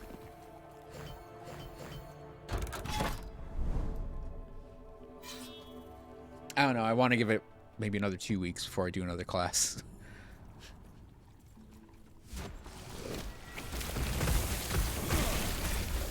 They tongue whipped me. They tongue whipped me and it stunned me.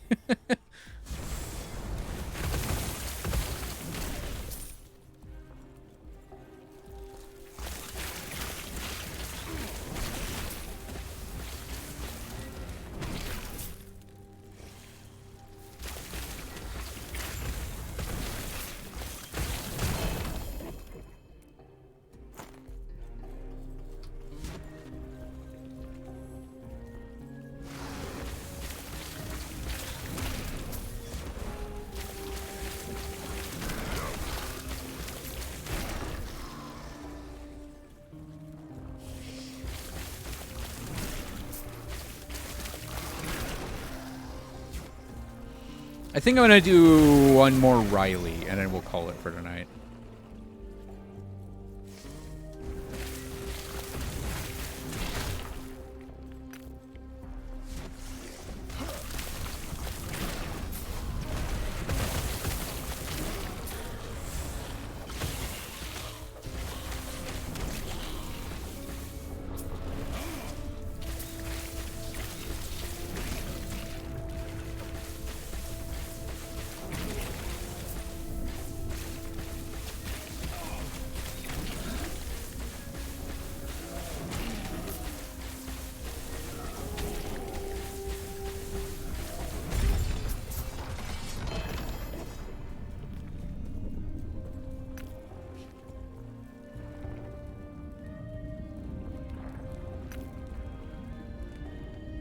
I don't know why I kept like 3 of those Artor's Legacies.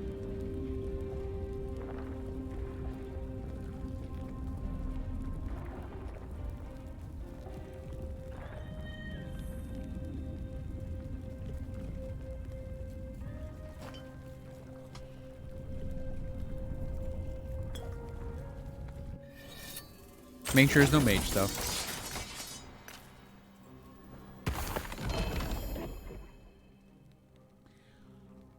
I'm gonna grab, like, we have a 2L, no, we have a 3LP one, I think. But I'm gonna grab that anyways as a backup.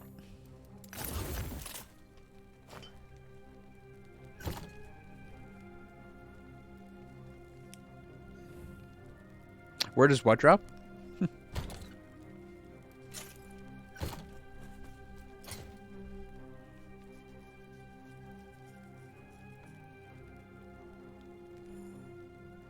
Doggy helmet? Oh, it's a world drop. Artor's Legacy. It's a random world drop. Okay, we can forge this real quick.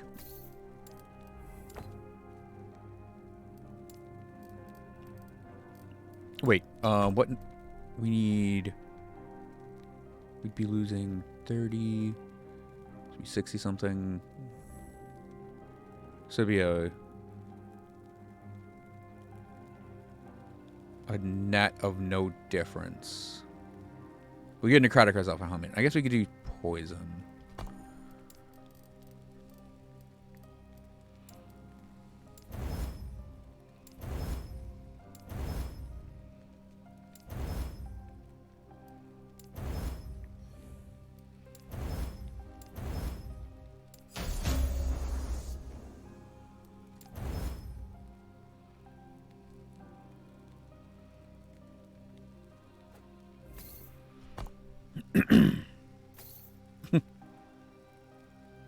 Well, I'd say we lose a lot of crit, which we kind of do. We lose about 5% crit on our melee attacks.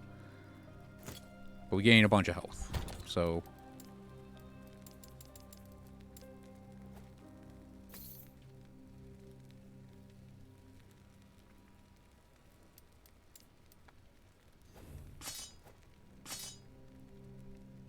You know what? I'm keeping the rainbow sword with 69 on it, because nice.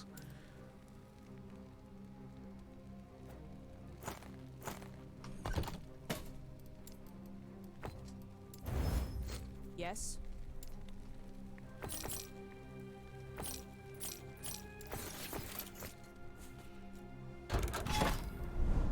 I mean, also my unique page for one-hand weapons is not exactly full right now.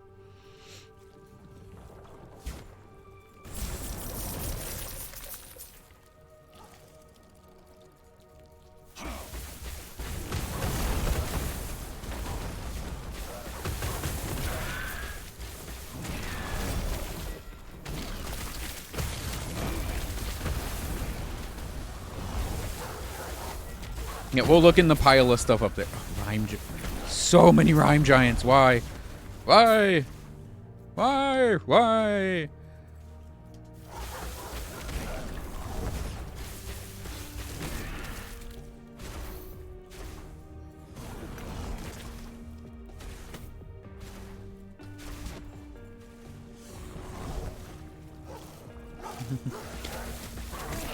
They might be my...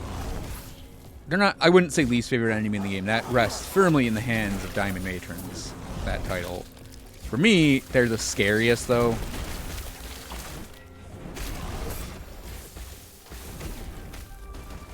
Because that avalanche is very strong.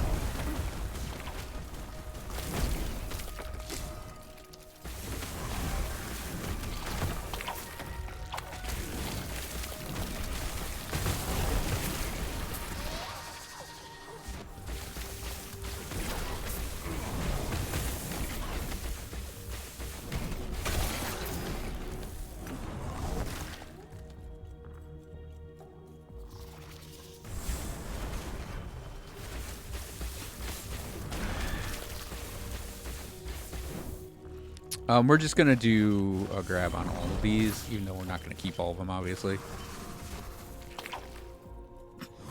Their tongue attack is hilarious. Because it's just... And then they sit there like they've somehow done something important or impressive.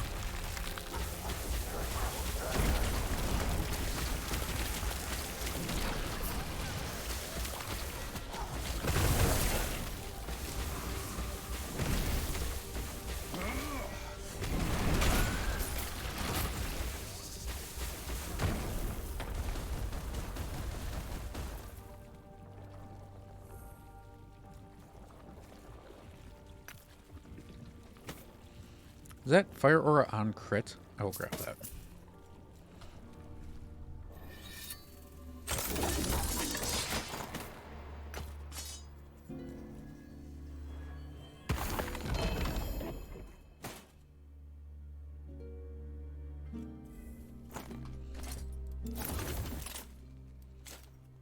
Yeah, I got a Vortex Pendant. Oh, we can do it Riley. Alright. Alright, Raleigh.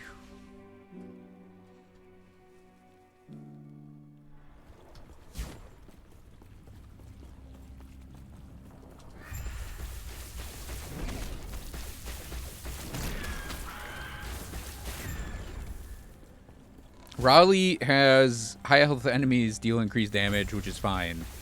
But he also has Glancing Blow. Oh, this is gonna be bad.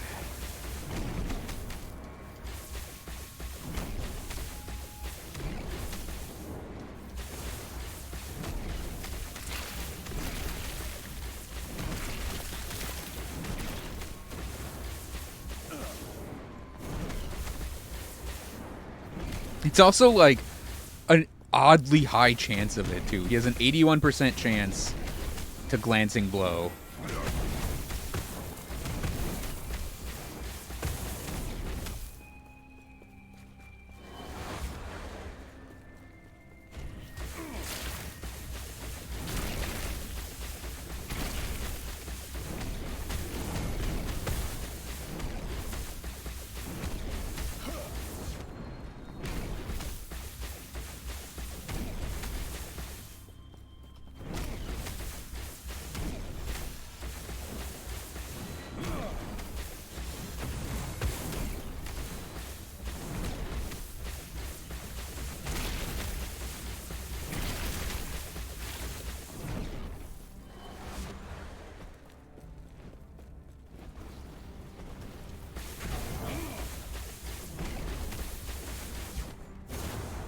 Didn't like that. For running out of it back behind him.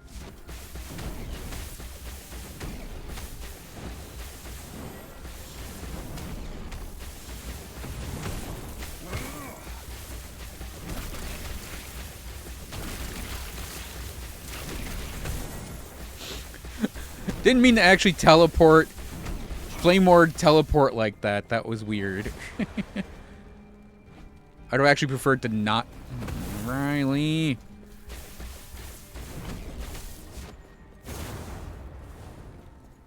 Man, please do pie wedges. Or this. Oh, he's doing pie wedges. Why are they not centered?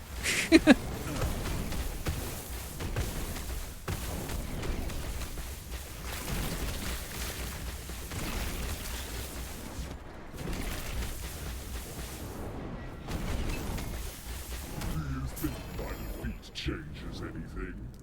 This world is already dead.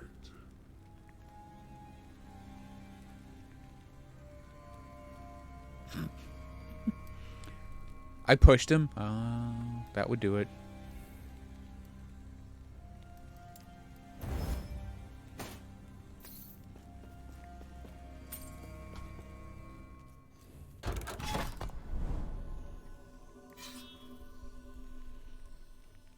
I'm never going to get the crit multiplier thing back.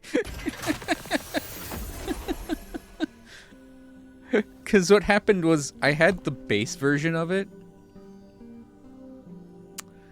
The not grand version of it. And I'm like, and I you know, beat him. And I'm like, oh, I'll just grab the crit chance one off of him. Because, you know, we can always come back for the crit multiplier one.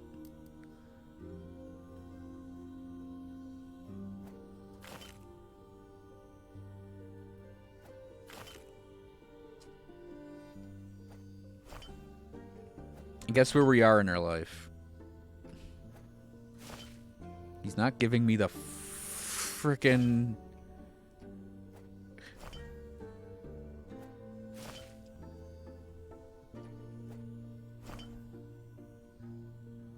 frickin' thing. Guess we're selling that. Selling that. Sentinel, how you doing on these things? That one has 2 LP. That one has none, so that means that one gets sold. And then, oh, that was a missed grab. And we just have that Confluence item.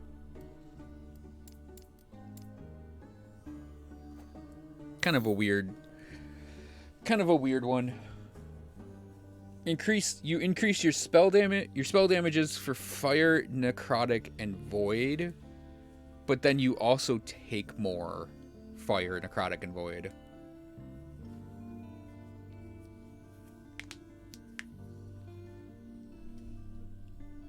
I honestly don't know the character who would want that.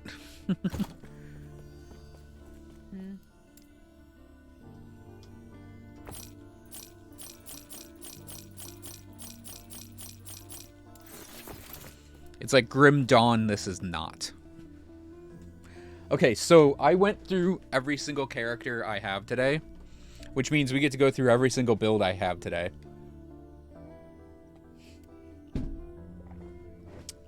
I have a big glass of fresh, cool water.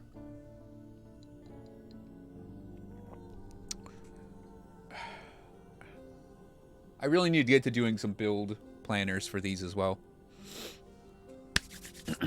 Okay. I also have my big bag of Ricola right next to me in case it gets that bad. We're going to try to do this pretty quick. I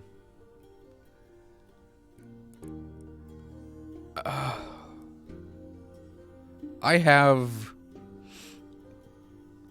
4 of those waiting to be edited. Because I did the progress. I did the progress of those for my... I have like my first take on my lightning sorcerer, then the cold version of it, then I have my first take on my lightning spellblade, and then the fire version of it.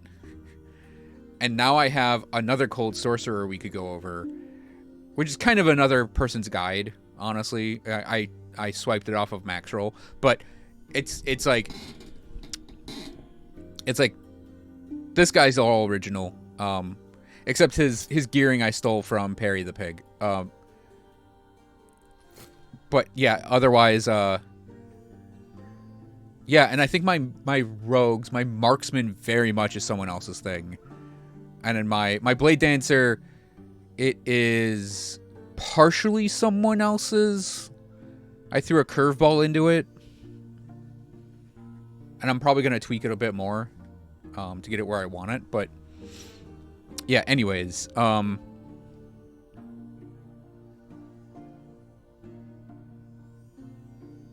we'll start with the Spellblade. So, Mage passives. I have 2 and 3 on Arcanist. Normally, I do a split between these two for 2 and 8, because that gets you 10, which gets you to Mage Flurry. And then the 5 gets you to Knowledge of Destruction. But we don't need to go the full 10 on Scholar and Arcanist, because we pick up Reactive Ward. And this is sort of like a cornerstone of our defense setup, is when we drop below 70% health, we gain 10 ward per 10 health. So we gain basically our health as ward whenever we drop below 70%. Now this also has 30% ward retention because we need that requirement in order to get to Silver Rune, which we have maxed out, which increases the ward gain by 60% and reduces the cooldown of reactive ward by 6 seconds. So basically every 6 seconds, you'll see that our ward will jump up more or less every 6 seconds because we're constantly getting drained by our shield. And that will proc that effect.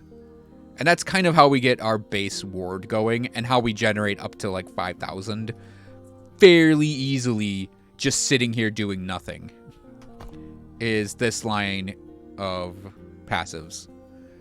For the Spellblade part, we go 6 on Elemental Affinity for the damage and resistance. Arcane Warden for the ward gain. We max Arcane Shielding because it's great. We get the flat percent damage reduction. And then we also gain ward per second with the shield up. So we have a lot of ward generation and protection here. And then we need 1 more point to get into Essence Duel. And that 1 point can go on a lot of things in here. Because it could go on Warden's Echo for those little elemental bursts. You could throw out an Infused Weapon, Elemental Strikes, Flame Walker, Fireblood. All of those can take that 1 point. I just went for Fireblood. I think it's because I had it actually stacked up before when I was doing the fire character. And I was like, you know, we'll go for the 1 vitality because that's 10 health. That 1 point's a whatever point, honestly. But it gives us the Essence Duel, which gives us increased melee attack speed and ward gain. And that gets us to Mana Reaver, which is health and mana regen and mana gain. And we also have Prismatic Blade for the flat damage and the dex. We have Volca's Razor for the damage boosts to Flame Reave. Mental Fortitude for the int and ward per second. Outrun Outlast for the health and ward retention. 6 points on Blade Weaver because we do 6 Firebrands and then a Flame Reave.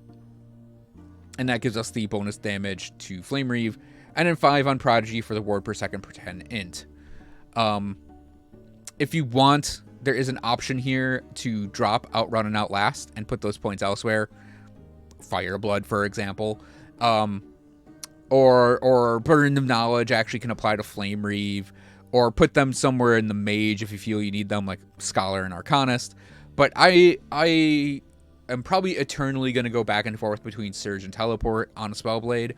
I prefer Teleport overall, but Surge does have a place in certain setups, and this just gets us to that Surge cooldown recovery bonus. But, I mean, it's also 80 health and 24% ward retention, which ward retention is obviously very important to this character, so I don't mind actually just having these points floating here. But yeah, we go for stuff mostly for ward gain, because I value defense more and more and more as I go deeper into Corruption. So, for skills, we have Teleport, and again, we're doing a ward-focused Teleport. So we have a 3.9 second cooldown with it. We are maxing Ether Barrier, Out of Body. I have a spare point on Stable Bubble, and we have Out of Mind. So this generates our ward whenever we teleport. We max out the damage bonus when we teleport. We maxed out the Cold Res and Armor for teleporting. And then I had 3 spare points from my pluses, and I stacked them on Resonant Plasma for the resistances and stun avoidance. Teleport can be very personal, honestly.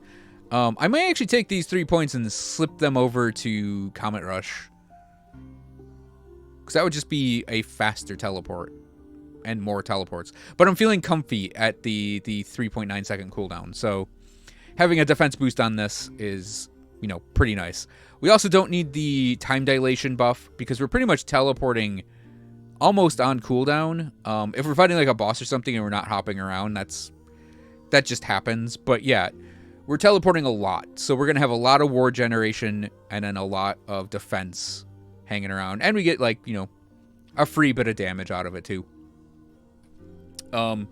Yeah, I think going for Comet Rush is legitimate. Wormhole could also be fine, but that's more for something if you're running Mana Tunnel. You can do the mirror images if you want. I support those. And if you are running Elemental Nova actually can be good from these 3 nodes. For this guy, he just doesn't have enough spell damage, so these don't deal damage. For Flame Ward, we're doing our shield setup, so we go up and get Dual Aegis, max out Barrier, take a point on Prismatic Buffer, max out the duration, then we go Fire Aura, Frost Ward, 2 points on Frost Guard. All of our extra points go in Glacial Reinforcement, because that'll give us the 10% block chance while Flame Ward's up. But we also get Ward on block and have a giant chunk of block effectiveness added on to the character. Really like it. Can actually see, like, I have a tiny gap between my, like, I obviously have, you know, the curtains, but between I keep a tiny gap on this window between the shade and the bottom, and I'm like, I can just see the full moon just, like, perfectly right there. Anyways, I digress. It just popped in the corner of my eye, and I'm like, where? Through the curtain, just see it. Anyways, yeah, this is a pretty good setup I found for running a shield as a mage. I've run it both on my Sorcerer and my Spellblade. Spellblade, we're not running on the Sorcerer now, but I would go back to it if I were to pick up a shield again for the Sorc. Yeah, I really like the Glacial Reinforcement node. Even though we're not a cold character, I feel like this is a really solidly built Flame Ward setup. And Dual Aegis, I've mentioned it like every time I talk about the abilities, like the best node in the game, honestly. So Enchant Weapon, we have it at a 12.6 cooldown, 9-second duration. That's not the best we've had. We've had 100% uptime on this before, which is pretty neat because we get the attack speed up all the time. But, you know, I honestly am fine with having it be 9 up, 3 down. If I could stack more cooldown on the character, I would. But we just don't have it on our gear presently. It is something I have in the back of my head for both of my mages to stack a crap ton of cooldown. If they can fit it in between their defensive nodes on their belt and boots. So, yeah, this is just, though, operating as a steroid. It is absolutely just here to boost damages. There's no special node in here for, like, extra flame bursts or zaps or whatever. Like, I literally want it for the attack speed, and then I have the added melee damages, which are mostly to add to Flame Reave's 2 damages. I could actually maybe take a point out of maybe Molten Steel and slap it in Desperation, but yeah, I think this is a perfectly fine setup. I do have it auto casting with Kindling Blade because I just don't feel like casting it like ever. So yep, we're just running it like this. It's a little sad that it's like we're compelled to run Enchant Weapon as a Spellblade instead of another skill that could be a little more interesting. I honestly, if I had to give a major note for the Spellblade as a class, is that Enchant Weapon needs to do more, or it needs to be more valuable in some way beyond just being a buff for the Spellblade. Maybe, and this is going to sound funny, maybe something like the melee elemental damages, at least the flat damages, should be base for the Spellblade, and then Enchant Weapon should be something else. or that might be too harsh, but or Enchant Weapon maybe needs to do a little more than just be like a buff that just sits here. I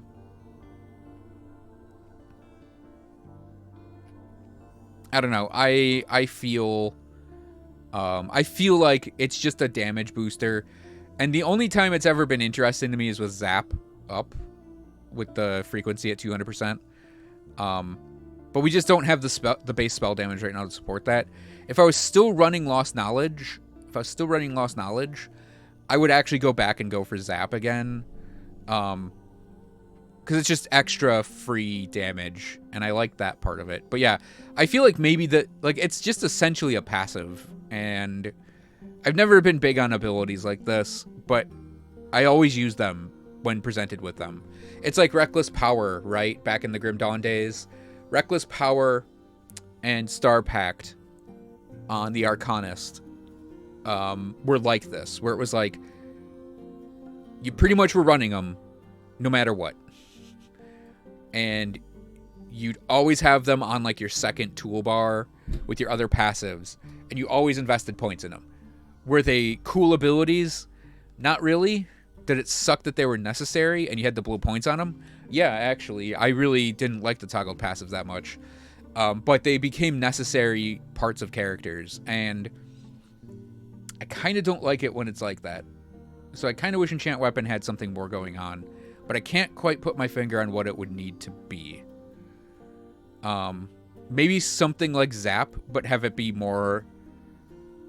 have it be easier to obtain like Zap or Fire Burst. Or Icicle's only 2 away, right? This is 3 away, and this is 4 away for some reason. I kind of wish they were maybe all 2 away, and then that would like relax some of the points, and that would make it like more appealing maybe. But yeah, it's like I just kind of feel like maybe Enchant Weapon needs a bit of zhuzh, bit of spice thrown in there. Anyways, on the Firebrand. So we're a Firebrand Flame Reave combo character. We go Pyro Shielding to Wildfire to Incineration to Illuminating Fire.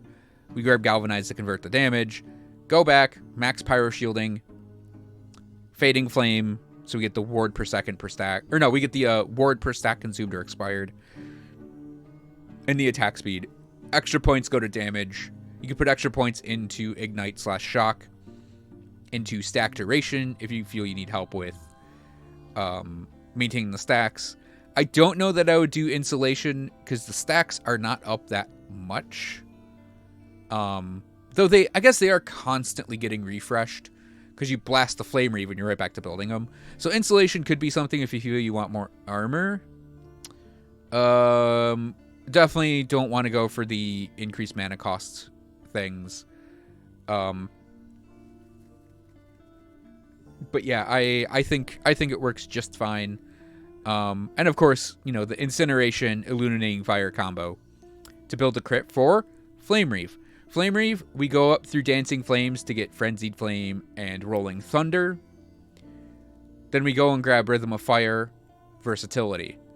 Then I tend to go grab Arcane Severance, Ember Infusion, then Flame Caller, then go grab Accelerando, then max out Arcane Severance and Ember Infusion. Extra points I'm putting on Precise Destruction for more base crit chance.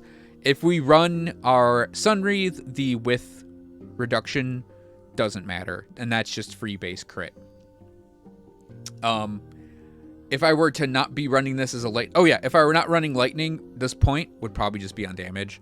Here, if we weren't running lightning, these 2 points, I would probably go in Rolling Flames and Ashen Waste for more crit multiplier.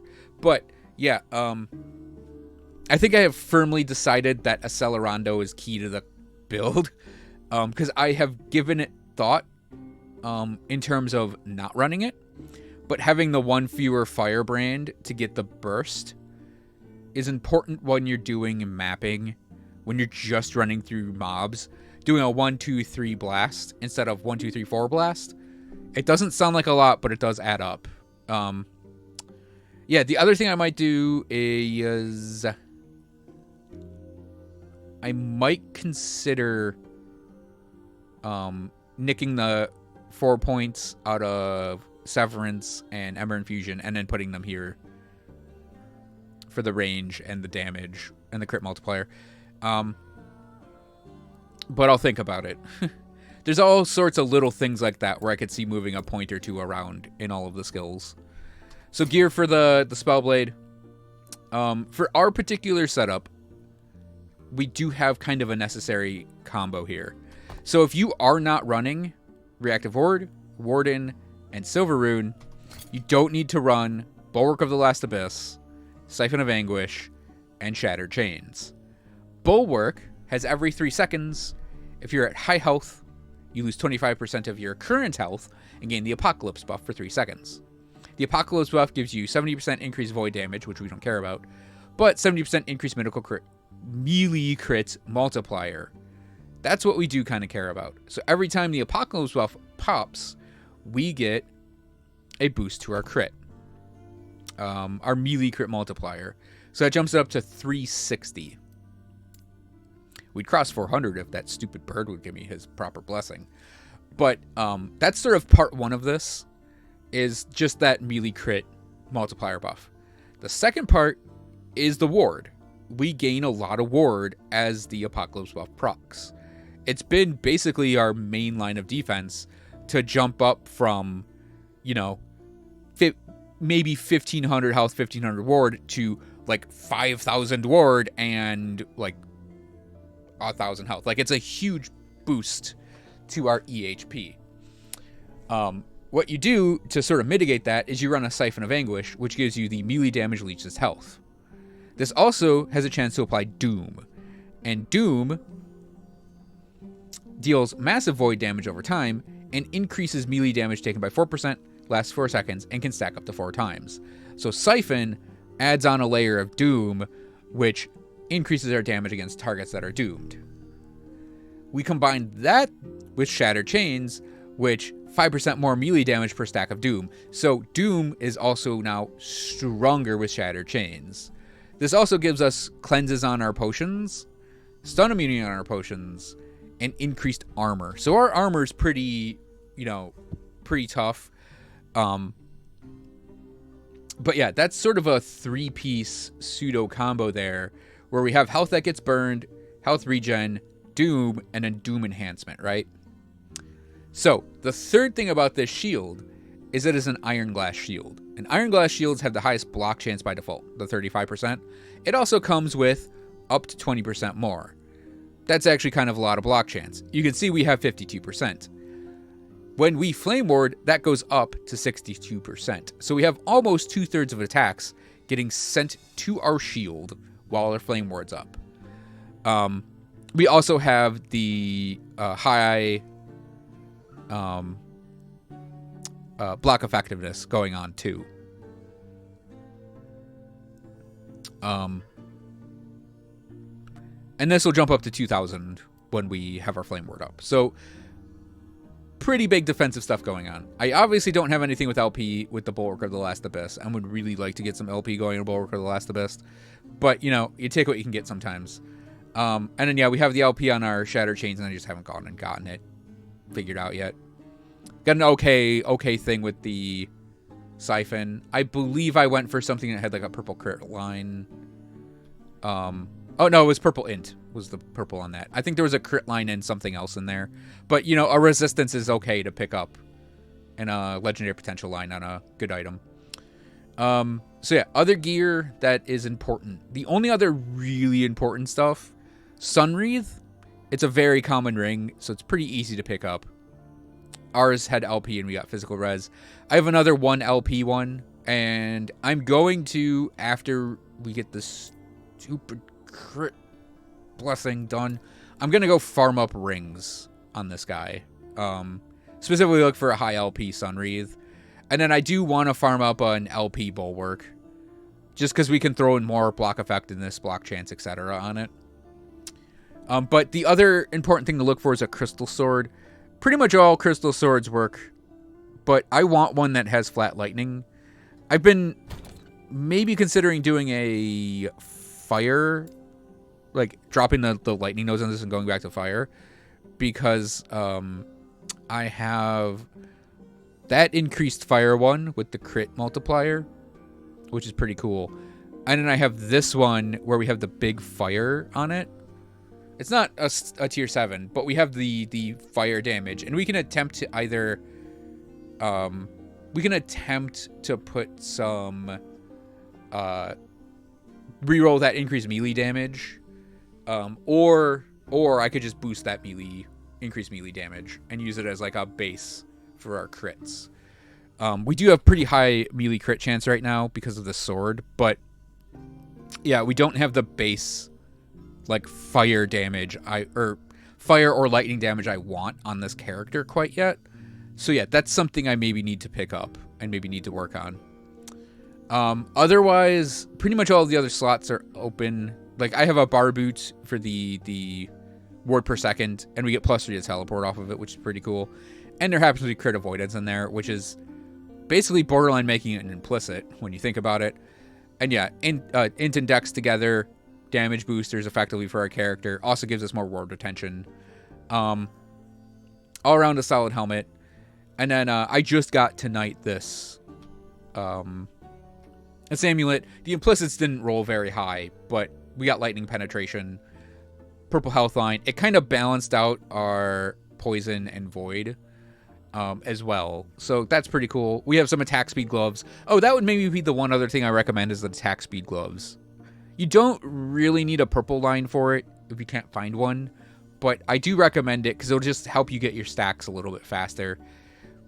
Big int boots. Yeah, like I said, like I might try to go for a purple cooldown line on this if I can. But yeah, like it's not a purple cooldown line on the boots anymore. And then yeah, boots, we have ward retention on the implicit, the movement speed, which is obviously the key thing on boots. Then we have the cooldown and the hybrid health on it. Relic is just a relic. It gives +2 to Flame Ward. Covers some resistances. I just realized I have like 3 stacks of like chance to apply frailty. I think if we were to go for this this fire sword in particular, I'd go for armor shred actually, because having armor shred is important just for ramping your damage up over time, especially against bosses. Like the old sword we had that had this one, like that would be really great for stuff like zap or spark charges, Flame Reeve, it doesn't work with, like, it makes Firebrand exceptionally weak. And I don't really like that part of it. But yeah, that would actually be another option if I were maybe to go back to doing Spark Charges, which I'm not gonna. I really like the setup. That would be the sword I'd go back to. But yeah, gearing, get what you need in your slots where you need it. Crystal Sword, Sunwreath, attack speed on gloves are my recommended things. If you're running, our chest piece is health increased health, both health and percent increased health, and then Flame Reeve and Firebrand. You don't need the pluses to skills really. And then the 3 voidish items, it's mostly to run that reactive ward defense. Blessings. I would say the only important ones to really maybe ramp up are the critical strike avoidance. This is pretty much where you can get it and keep it covered. I have the percent armor and flat armor nodes. I think we're keeping those. There was a world where I was considering the block effectiveness. Off Age of Winter, there is a block effectiveness blessing, and I've considered going and picking that up. And then when I was doing the fire build, I was actually considering also the shred fire resistance one. That you can get the lightning shred from Lagan if you want. I'm going for the ward per second because I still want to keep this guy relatively damage agnostic. And that's pretty much why I didn't change those two. The armor, percent armor. But yeah, the block effectiveness I might go get just to make shields even better. Because we do run a pretty high block chance shield. So I think that's everything for the Spellblade.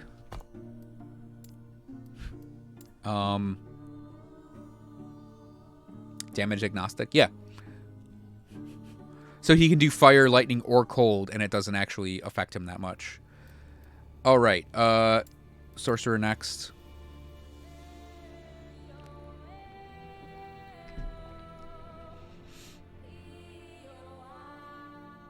Yo.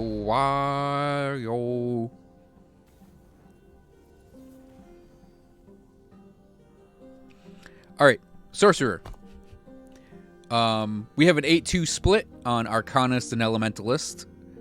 The reason we don't go for Scholar for him is we were doing Endurance Threshold before, which means we don't want to increase his health at all if we're doing Endurance Threshold. Because you want your Endurance Threshold as close to your max HP as possible, preferably over it, so it applies to every hit you take. So, we have the 10 split between Arcanist and Elementalist. That lets us pick up Mage Flurry, lets us pick up Knowledge of Destruction. That's pretty much our core Sorcerer setup for the beginning.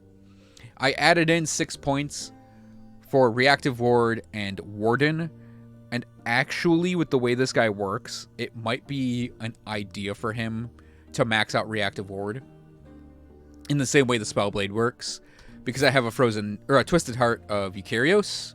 So as we cast our spells, our health goes down, which means we can get a giant chunk of ward. The reason I'm not doing that is because in the Sorcerer section we're running Lost Knowledge, which gives us a giant chunk of ward whenever we cast our Glacier, to a comical amount of ward, and I'm actually worried this is going to get nerfed. And in which case I'll go back to doing Endurance Threshold. But I wanted some extra ward retention because he actually doesn't have that much. So I wanted more ward retention, and we just went for Warden because of that. It's also only 6 points. It's fine to spread those 6 points there. So, I'll just get this out of the way. Spellblade, we have some spare points thrown into Elemental Affinity for the resistance and the damage. Actually, could maybe strip those points out. Maybe. Kind of like having the overcapped resistances, but kind of digressing here. So, the Sorcerer section. Alrighty, see you later, Yukari. The Sorcerer section is a little bit of a mess. We kind of transitioned the build tonight, so there's a level of tweaking I still want to do. But we're obviously a mana-based character still. We want as much mana as we can have because of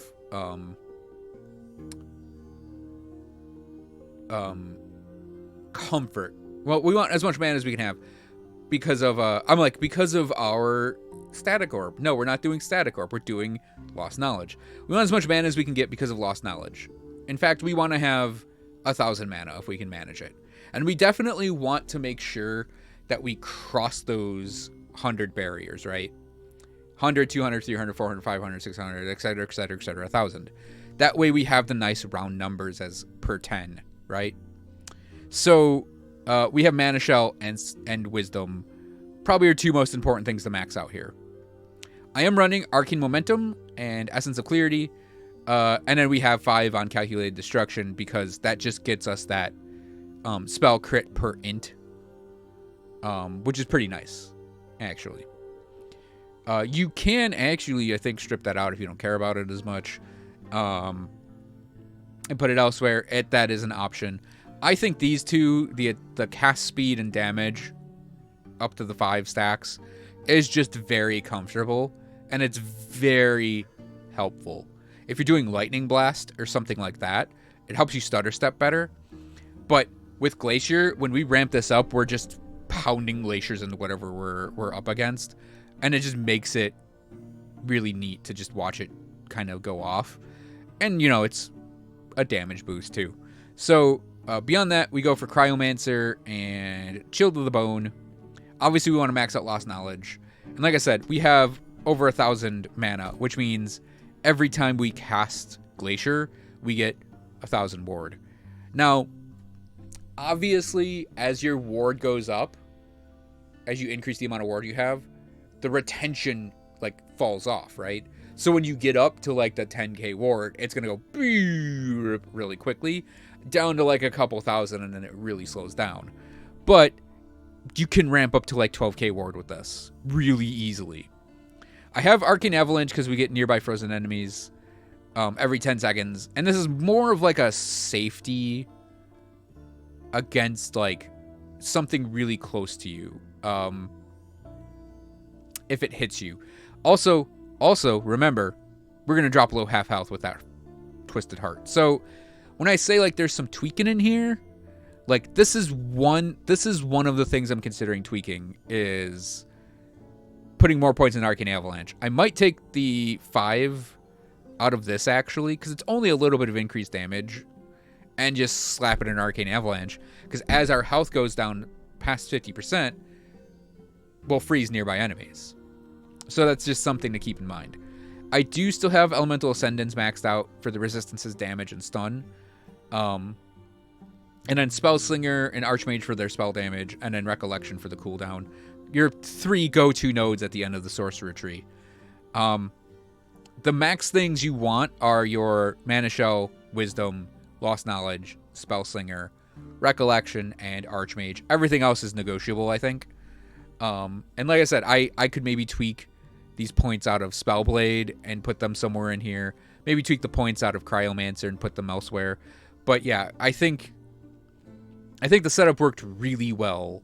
And yeah, I could even see grabbing Reactive Ward. Just because every time we drop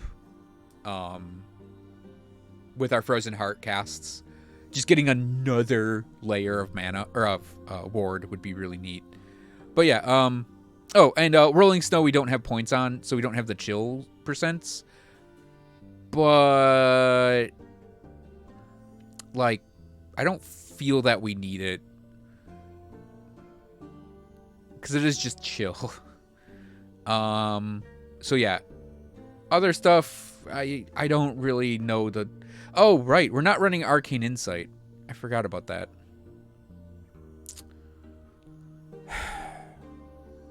Arcane Insight could be good for boosting damage and ward retention.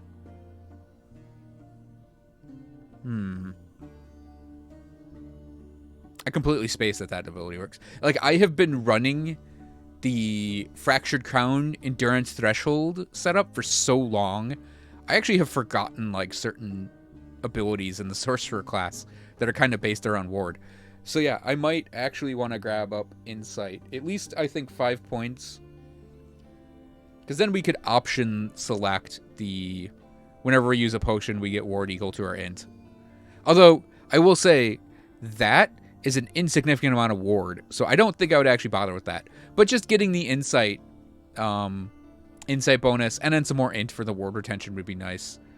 So yeah, like, I might make Arcane Avalanche and Arcane Insights things that are leveled up in the future. But, again, we literally just changed this today. So, the build isn't 100% complete yet, and it's going to require a couple more sessions of tweaking to get down. So, skills. First skill is Teleport, and oh hey, look at that. It's Teleport in almost the same exact formation as the Spellblade.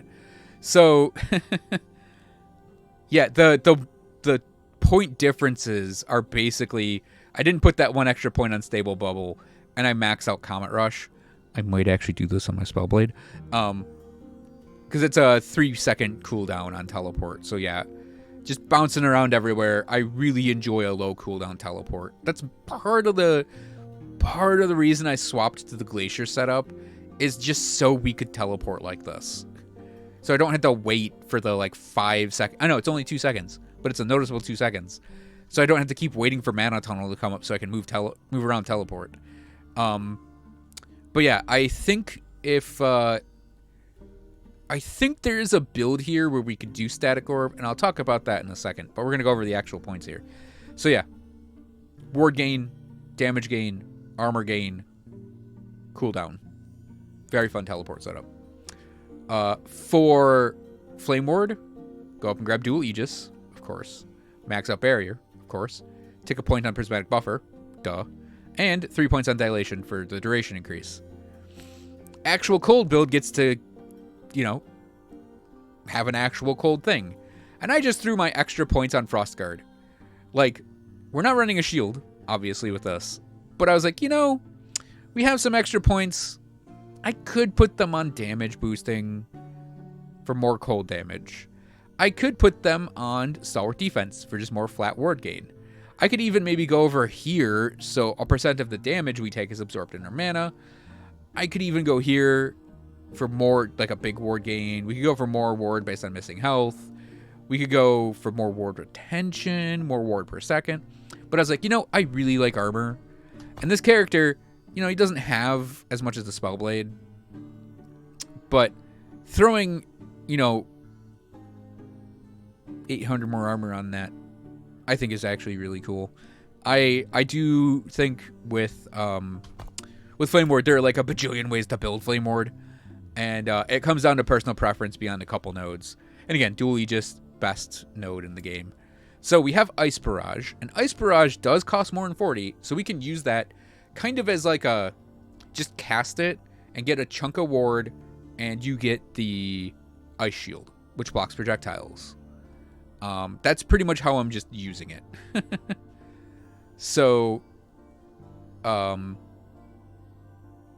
yeah, every 4 seconds we get an Ice Shield, and then, or no, every 7 seconds we get an Ice Shield. I read that as Ice Barrage has no cooldown, and I'm like, oh, it takes it away the net. No, it's, why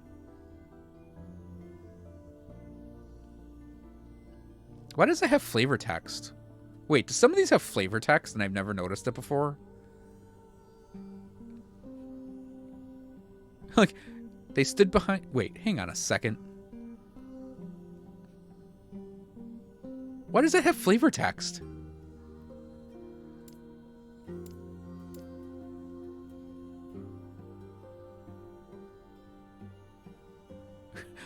Why does this one node in Ice Barrage have flavor text? Like, there can't... Is there flavor text anywhere else?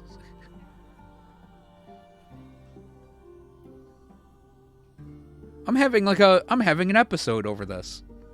Okay, they stood protected behind the Cryomancer as his icy shield took the brunt of the force. So apparently that's such an important ability, it garners flavor text. So anyways, yeah, Cryogenesis, jumps over to Ice Shield, which we go and get Deep Shield to increase the duration, but also increase the cooldown. And then we have Frost Armor, which increases their global cold damage. The Ice Shield is helpful. It does help protect against projectiles in the direction you cast your Ice Barrage, but really we want the global cold damage. Also, like I said, this works as a great starter spell, so we can just cast Ice Barrage on approach.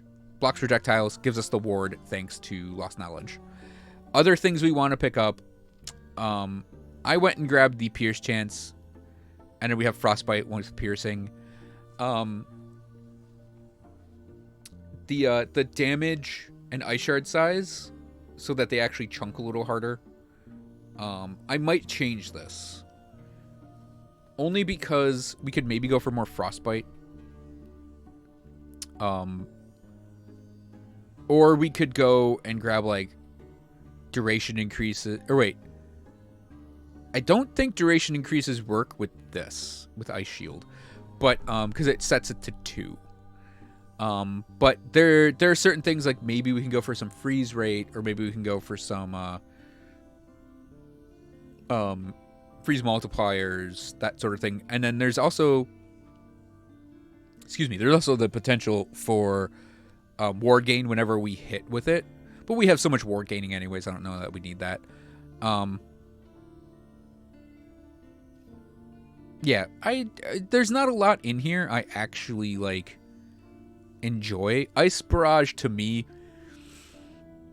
it's a support ability that we're just throwing out to get some protection. And we, honestly, I don't think there really is anything else we need on this character. So, yeah, we're just using Ice Barrage kind of as a buffer for our defense and our offense with Frost Armor. So Glacier is the star of the show with this setup. I have a focus put on the big blasts. I think regardless of what we do with the blasts, the important nodes are Mordita's Bane. So increase the hit damage against rares and bosses. So it hurts rares and bosses more. We want to grab this, where we deal more hit damage against chilled enemies. And we have a double chill chance. And then we want to grab up the 2 mana nodes. So when Glacier crits, we get mana equal to a percentage of our max mana. And if it kills, we also gain mana equal to a percentage of our max mana. So this really helps with wave clear and sustaining our mana. Because even though it only costs 50, like, we can burn 1,000 mana very quickly with this ability, especially against the boss. And that leads me to the problem child of the build. I really don't like the ability Focus. I don't like the ability Focus because I prefer figuring out mana management with my abilities as a whole, rather than having to stop, channel to get my mana back, and then I move on. Like, it is better now because we have Conveyance. So it's a teleport, and then you get hasted after it. So we can get up to 10 seconds of haste, and we can teleport. So we're not that slowed down by this, but I can see this still being a problematic thing to run just because we have to stop and channel Focus. I don't know if we're actually going to keep the setup. So this is where I'm coming to a crossroads. I'm going to run this Sorcerer maybe another session or two like this with Glacier. And maybe we'll figure out how to manage our mana enough that we never have to focus. Mostly it's a boss fight thing, because we have this down here where if we crit, we gain mana. If we kill, we gain mana. That helps us go through maps very easily. I don't think I bothered focusing on a map at all.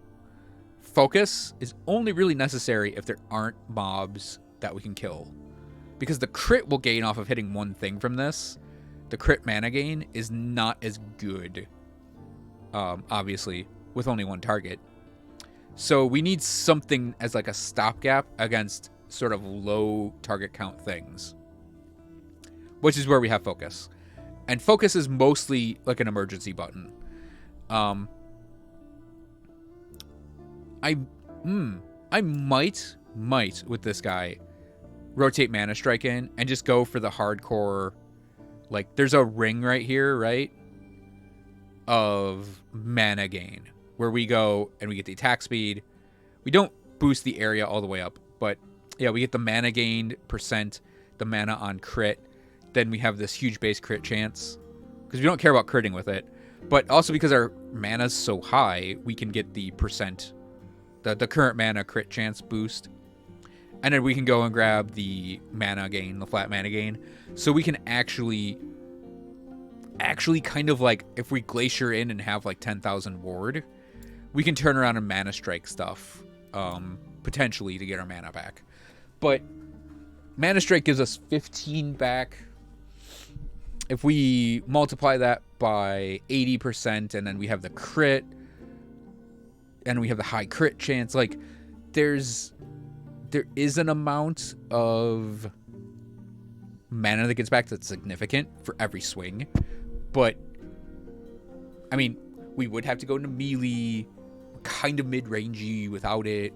If it's like a boss or something big and scary, that could be bad. And then it's also, mana strike is also conditional on there not being something that will hurt or kill you, where you want to go mana strike. So there's a whole plethora of drawbacks to mana strike. There are also drawbacks to focus, of course, which is, you know, it's focus. We'd have to stop and channel. And that can be kind of detrimental. But yeah, there aren't that many ways within Glacier to manage its cost. Which is why I'm considering going back to Static Orb. But I'm not thinking of the Static Orb I was running before. What I'm thinking of doing, instead of going up to Overcharge Detonation and Mana Charge and then like the damage mats, what I'm thinking is you go to a classic Shotgun Scatterblast build, where we grab the shotgun up and then we grab up Atomic Manipulation. And what we can do... Oh, and then, like, yeah, we go for Aegis, Crit Multiplier, Spell Damage. We could even go for the Ward on Stun and the increased stun chances for the explosion. And then we tick 1 point on Mana Charged, which would jump this above 40. I think it becomes 57 as the cost. We could alternatively run the shield you get from Eukaryotes in Reign of Dragons to up the cost of this above 40 as well. So you do either of those things. This costs over 40, but that'll proc your lost knowledge. So what you would do is you would run around and just chunk orbs into everything, right? And then as you need to manage your mana, you can do lightning blasts, and Atomic Manipulation, you know, will refund the cost of the orb. So you're like shunk, shunk, shunk, blast, blast, blast, blast, blast, shunk, shunk, shunk, shunk, blast, blast, blast, blast. Your mana does go down technically, but you can manage it at least through your two abilities. And if it gets really desperate, you can chunk an orb and stick with your lightning blasts, right? Because the lightning blast will still proc off of the Frozen Heart, and then you get your big ward gains with Lost Knowledge, so you can kind of weave the two together. You're doing the spell weaving thing again. Now the issue there is, might still need focus for emergencies. And that's sort of the problematic bits for that. But, you know, that's a bridge I'd cross if I go back to doing the Static Orb.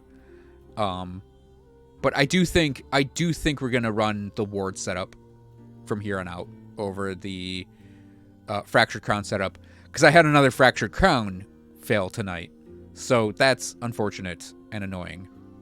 Quite frankly, I'm just sick of doing it. So, yeah, if we do Lightning Blast, we go Chain Lightning into Convergence, get the Quad Cast, get the Aegis, get the Shatter Shock, max out Arcing Power, Crackling Speed. So we do the single target thing in. And also, because we're doing the single target thing, that means, you know, we don't have to rely on orbing and managing mana against, like, a boss. We just sit there doing... You know that meme of, like, the guy who's explaining things on a whiteboard, and it's like he's going super fast, right? That's kind of what your character looks like to me while you do that Lightning Blast, and that's kind of what we would go with for him for that. So, gearing there is no necessary gear really for this guy. It's gear what you need / want. Strong Mind is highly advised still, because with 1,000 mana, we end up with 2,000 stun avoidance. And then I highly advise Twisted Heart as well, because Twisted Heart gives you the ward when you directly cast elemental spells, +1 to elemental spells, strength, which gives you armor, and then some increased cast speed. And you get some health because of the implicit. You don't actually need to run Twisted Heart with this. I'm running it because it's just that much more ward. But yeah, you don't actually need it. It's not required. So no gear is really required. It's just equip gear that you're comfortable with. You want mana though. Purple mana lines if you can get it. Purple int lines if you can get them. Oh yeah, I do have +3 potions on this guy. So he does have 8 potions, which is helpful for managing the Frozen Heart drops. But again, we don't actually really need Frozen Heart. It's almost like just a personal preference to run it if I go back to doing like Lightning Blast, right? I am stacking a couple Throne of Ambitions for the boosted cold damage and armor stacking against bosses. And all my other things. Oh, I still have my Static Orb. Whoops. Well, armor, the armor mana stuff is the important thing, because I'm also considering going back to Static Orb, is the important thing there. And yeah, here, I didn't change out the endurance threshold for the armor, but armor % armor would be recommended there. I also didn't change out the Shred Lightning res for the ward per second there. Obviously, crit avoidance, important. That's another thing. So I am doing, instead of the crit multiplier, I am doing the Spell Leech, which is a way to mitigate Frozen Heart, or Twisted Heart. Because as we Glacier things, and it deals its damage, you'll make that health back, while also gaining that ward. This was a thing I had set up for, that's not even the high version of it too, that's almost base. So yeah, what happened was I set that up because when he was running the Fractured Crown, he pretty much only had health to worry about. And I was like, well, if he takes a hit and we have the Spell Leech, I mean, that just helps him sustain that much more. And he was really tanky like that. So yeah, there is a world where we go back to Fractured Crown, I think, but I don't really wanna. I think this is probably my go-to setup now. And yeah, the Spell Leech blessing makes up for your Twisted Heart. So yeah, we get to maintain our health, which is considerably low right now, by the way, while also building a ton of ward up. Yeah, so he kind of needs some health nodes on things. But as I mentioned, like, he is very much in between some builds. So he's still running gear from the previous build and would need that health pulled in there. Because I'd still like to have, even with the ward we generate, I'd still like to have like 2k health just to be a little more protected. But yeah, as we solve his problem, we can alter the setup. Actually, that might be a good idea. Maybe.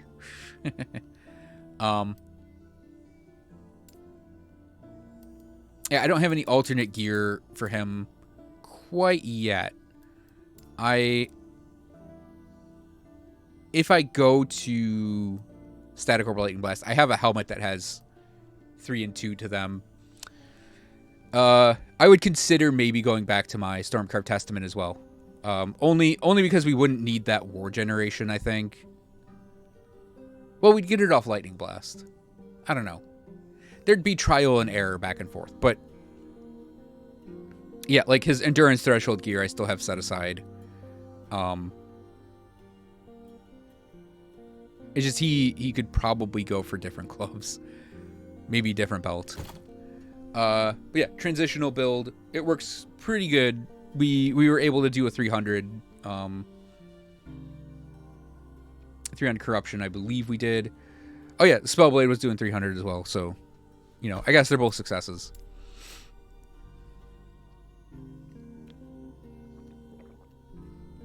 Almost there. We did run our Necromancer tonight, so we got to talk about it.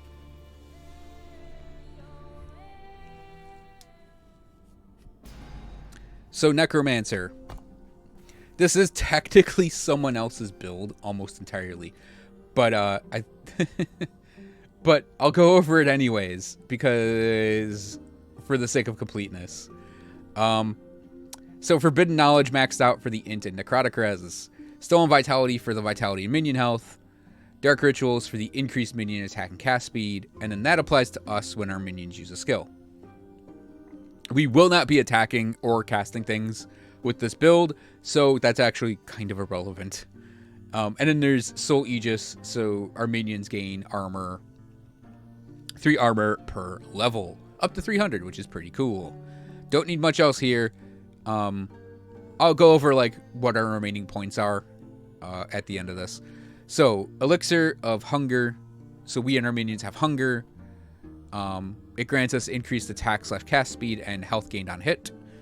8-second duration, and we get the flat health.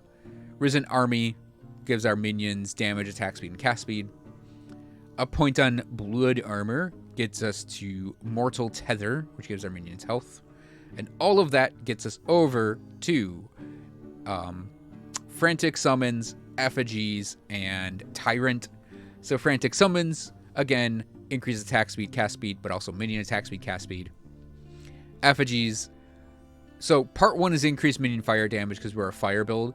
Part 2 is there's a chance if we're dropped below 35% of our maximum health, there's a 25% chance that a minion dies so we can live.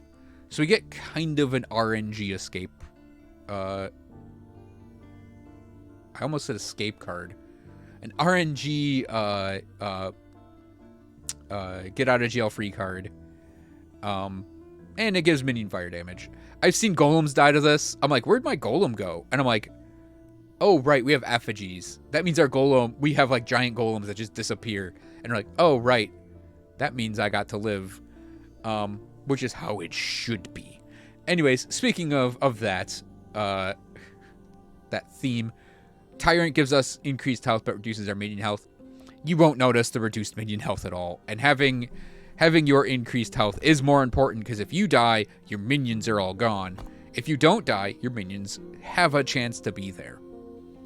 So we have Moonlight Pyre, Cling to Life, Rite of Undeath, Empty the Graves, Veins of Malice, and Disciples of Necromancy. When I leveled this, I went for Disciples first.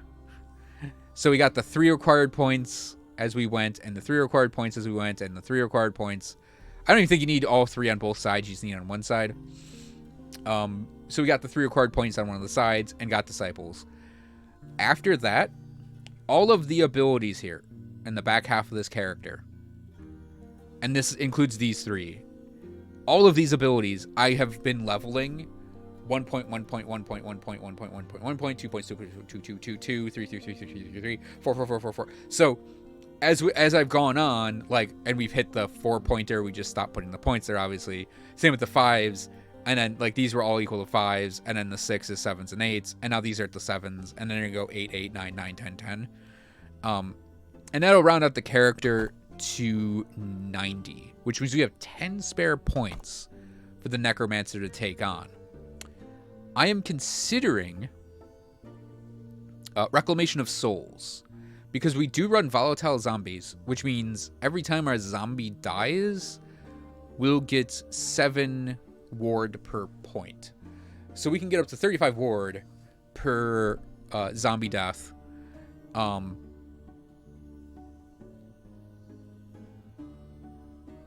We don't want to kill random minions, but yeah, I'm giving some thought to doing Reclamation of Souls for 5 of those points. I'm also considering Apocrypha, which is what the build I was following was using, because that is more int, which is more damage effectively for, well, everything we do. But it also gives mana regen. But I don't feel like I need that much more mana regen because I can just stop casting zombies and my mana comes back. I am also considering 3 points on Dark Retribution. The only reason I don't want to do like maybe more minions is we have 9. 2 golems, 5 mages, 2 wraiths. That's 9. That's our teleport count. And whenever I have extra zombies out, it always screws up the teleport, obviously, because it pulls zombies with me instead of pulling my main minions. So having the vanguards, while that would be more bodies, that is more bodies, which means it's rougher teleports for our dudes. So maybe I won't, maybe I will. I don't know. There's also Blades of the Forlorn for the crit multipliers, another place I could put those points. I am considering just taking 2 points and grabbing Unbound Necromancy and Tyrant's Legion for like the long term, because there is a long-term goal of 3 golems, but that requires a piece of gear so absurdly rare that I will probably never see it in my life. So, but still just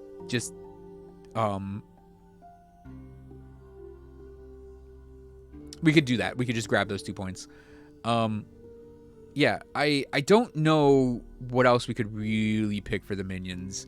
We could just go for more, damage, give them some armor, while giving us armor. I think it depends on how I feel going through Empowered Rifts, because we did just finish off the 3 tonight. We got our last ruin done. So we're going to be jumping the Necromancer into Empowered Rifts and soon. So in doing that,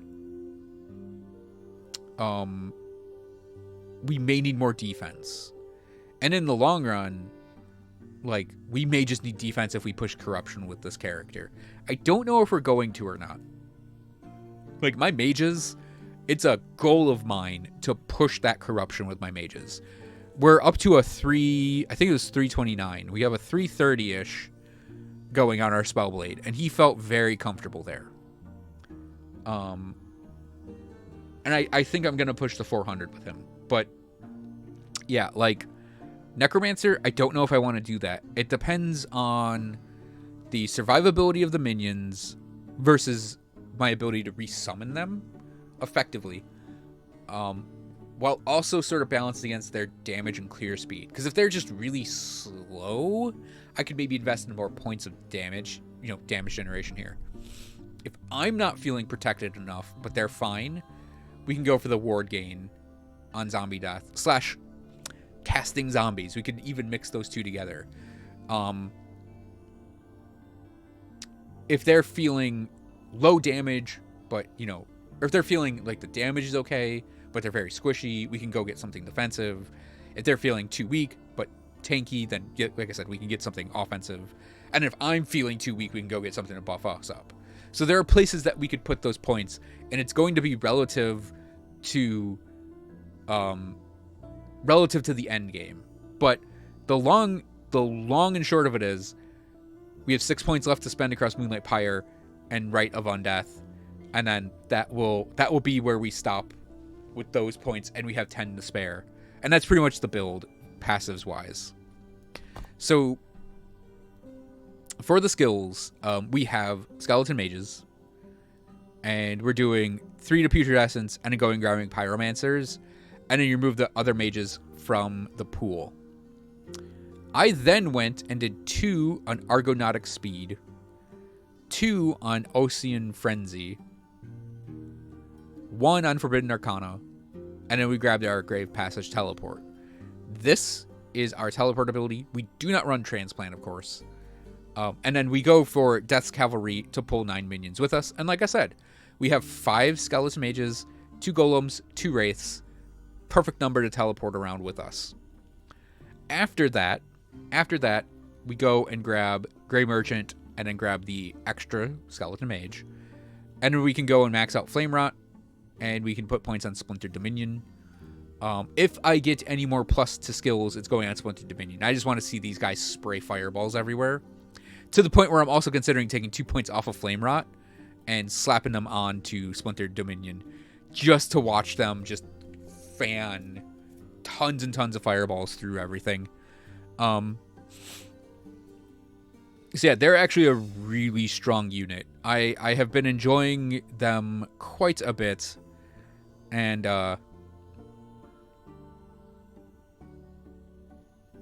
yeah, I've enjoyed the Pyromancer setup quite a bit.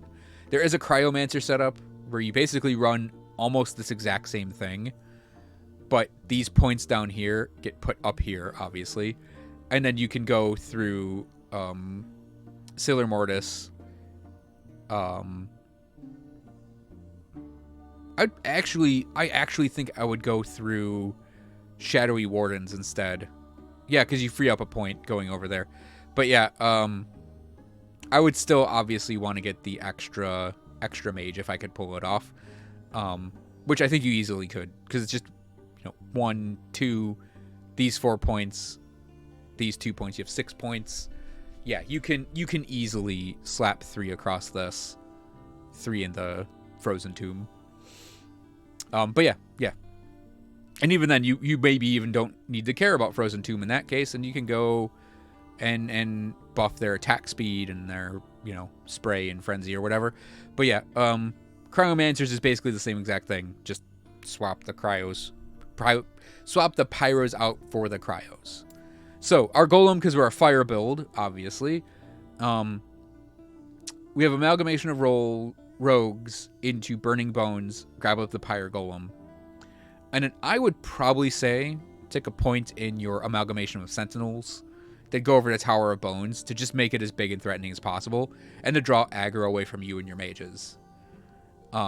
After that, we go for World Pyre for the Infernal Aura. We do not grab Bone Kindling, obviously, because we want to have our mages out and dealing damage.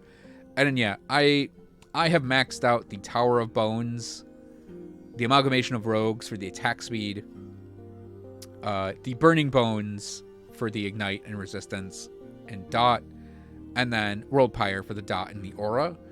And then I actually had extra points, of course, because you have 25 instead of 20. And I'm going for Hunger, and any further extra points I'd probably slap in Hunger, just because it keeps the big guys up and fighting. They're very tanky, regardless, but this just keeps them going.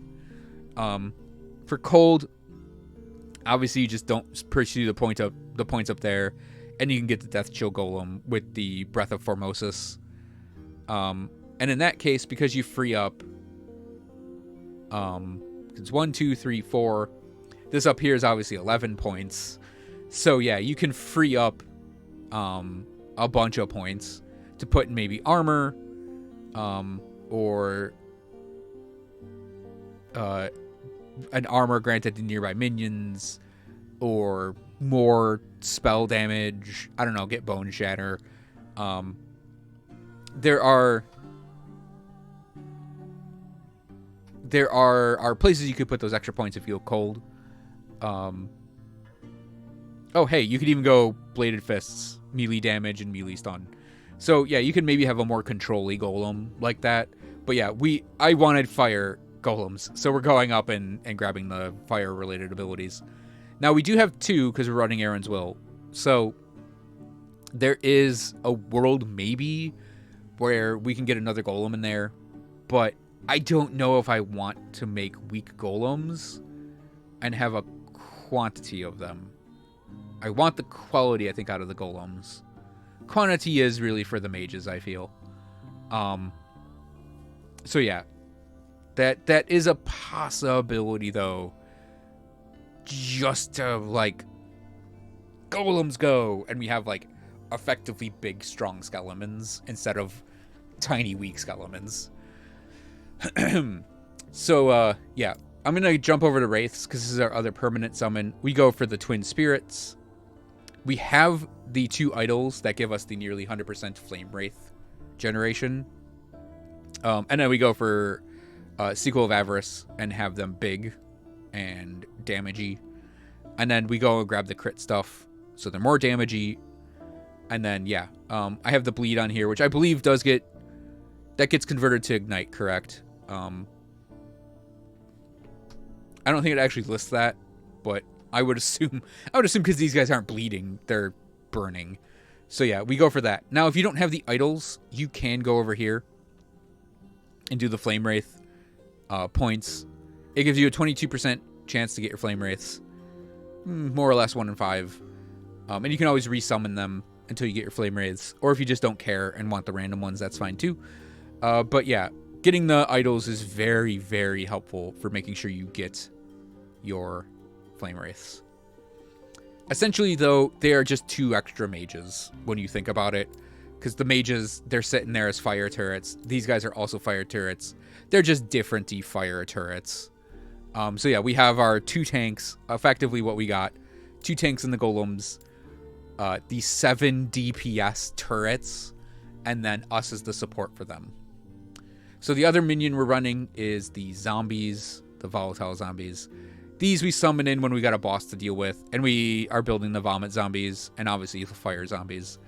There is maybe a world in the future where I go strictly explosive zombie. In which case I would do the Path of Destruction. Hell, I would even consider making them leap. That would be hilarious. So yeah, make them fast, make them strong, and they're just in there. So yeah, we're doing vomit zombies though because it's fun, and it's probably more damage, and it's easier to manage the mana because we just throw them out and then they throw it up, and then they take a little time to die, so we don't have to constantly spam them. But if we go for ward on minion kill, then we maybe want to constantly spam them and have them just go blam. So other points we got, we go up here and we get the hit damage to bosses and rares, and then the kill threshold, which is, I've seen it pop quite a bit. It's actually really nice. So yeah, that is our volatile zombies. And our last ability, so this is where I differ from following a guide. Dreadshade was the guide's choice. I found that boring because we were only summoning the volatile zombies, and occasionally when this duration goes out, because it does have a duration, you'd recast it. Oh, by the way, you want to put it on a mage if you do choose to go Dreadshade, because it will speed up your mage attack speed, and cast speed. Well, it speeds up the mage cast speed. I don't think it works that great on the golem, but yeah, putting on a mage, and your mages just kind of turn into machine guns, which is pretty neat. But it effectively is you're boosting your minion damage, right? That's really what Dreadshade is. It's just kind of a passive. I'm doing that still, but I'm doing it through Bone Curse. So we have Bone Curse, and we have it set to Mark for Death, which effectively increases the damage of every summon you have, but it's debuffing the enemy to do it, and it's more interactive. Is it better? Probably not, but it's what I want to do because I want to actually interact with the game more with this character. This also kind of fulfills a bit of the Necromancer fantasy to me more because of the Diablo 2 days, because we kind of get our Enigma teleport going on with Grave Passage. This kind of gives us our Decrepify curse that we'd throw in there, right? So yeah, I go for the area to make it as big as possible. We go for the Armor Shred, so we can actually stack some Armor Shred as we go. Mark for Death reduces resistances, increase the mark duration, and then we have the mana efficiency in case we have to spam it a little bit, and then we also throw in the max amount of slow. So we're essentially slowing, resistance breaking, and armor breaking on this. And it hits a big area. It makes the minions deal more damage. All around, very nice skill for that purpose. Gearing. So, we'll start with the idols, we'll start with Aaron's Will, because it's kind of the enabler here. +1 Bone Golem, maximum Bone Golem, per 4 maximum skeletons. This runs down, for example, if you have 7 max skeletons, you will get +1 maximum Bone Golem. So basically, if you have max skeletons +1 to +7, you get 1 Golem. So, yeah, you don't need to hit +4 max skeletons, right? But you have to get to 8 in order to get 2 bone golems. So there's kind of a jump in figuring that out, and you kind of have to give up a lot to do it, to the point where I don't think it's actually worth trying to get another big boy in there. And the only way to do it is you have to do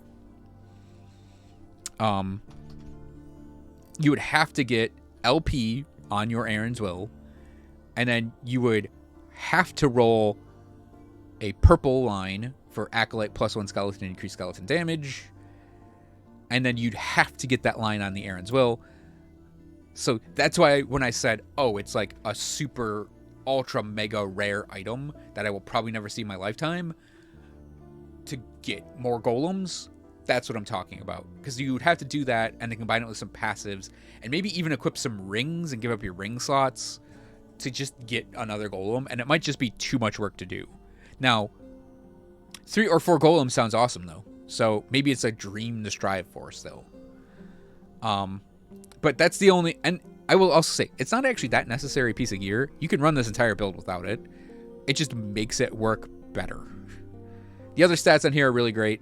You cannot summon your normal skeletons though. Now, I will say, there is a world where I could maybe see dropping one of these skills and picking up summon skeleton, and then just going and grabbing the +1 skeleton, +1 skeleton. I forget, isn't there a third? I thought there was a third +1 skeleton in here. Maybe it is only 2. Yeah, but you have to give up. You have to give up so many things to get that third golem if you want to do it through that it's just not worth it. But maybe it might be fun just to do it. So yeah, Aaron's Will is very nice. Beyond that, like, we're running Dragonflame Edict because it's a fire minion booster, and we have Raven's Rise because of the +2 minion skills. And then we have the only other thing that's like kind of a notable pickup are the Ashen Adorned Immortal Idols. So you get the chance to get Flame Wraiths. And you want to try for 50% on both. We have 92%, and it's like, it's so rare to not get Flame Wraiths. But yeah, like that's the only like quote unquote required thing beyond Aaron's Will. Damned Souls is the relic to go for the increased minion fire damage. Obviously we want to roll something higher as the implicit, but that's also where the +2 skeleton mages will pop up. So purple plus the skeleton mages line is optimal there. And in helmet, you get your +the bone golem, and that's where you'd want your purple +the bone golem line if you can get it. Your other slots, the amulets and the rings, you want the turquoises, and you want to try to get purple lines for minion damage, secondarily minion health, or your health, because I actually just happen to have a couple of these drop with health. But yeah, optimal would be minion damage, of course.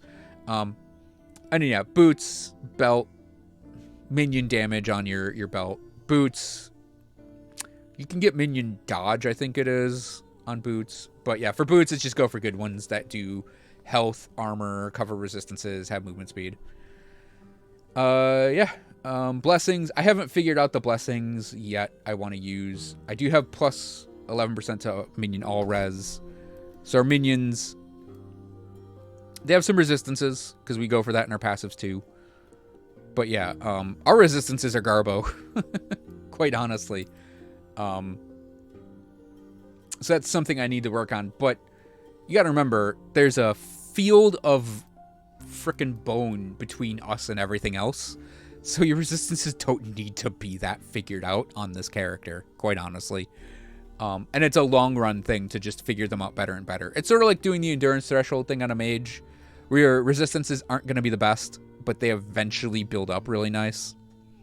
So yeah, that's our Necromancer. One more, and this one's going to be quicker because it's not done yet.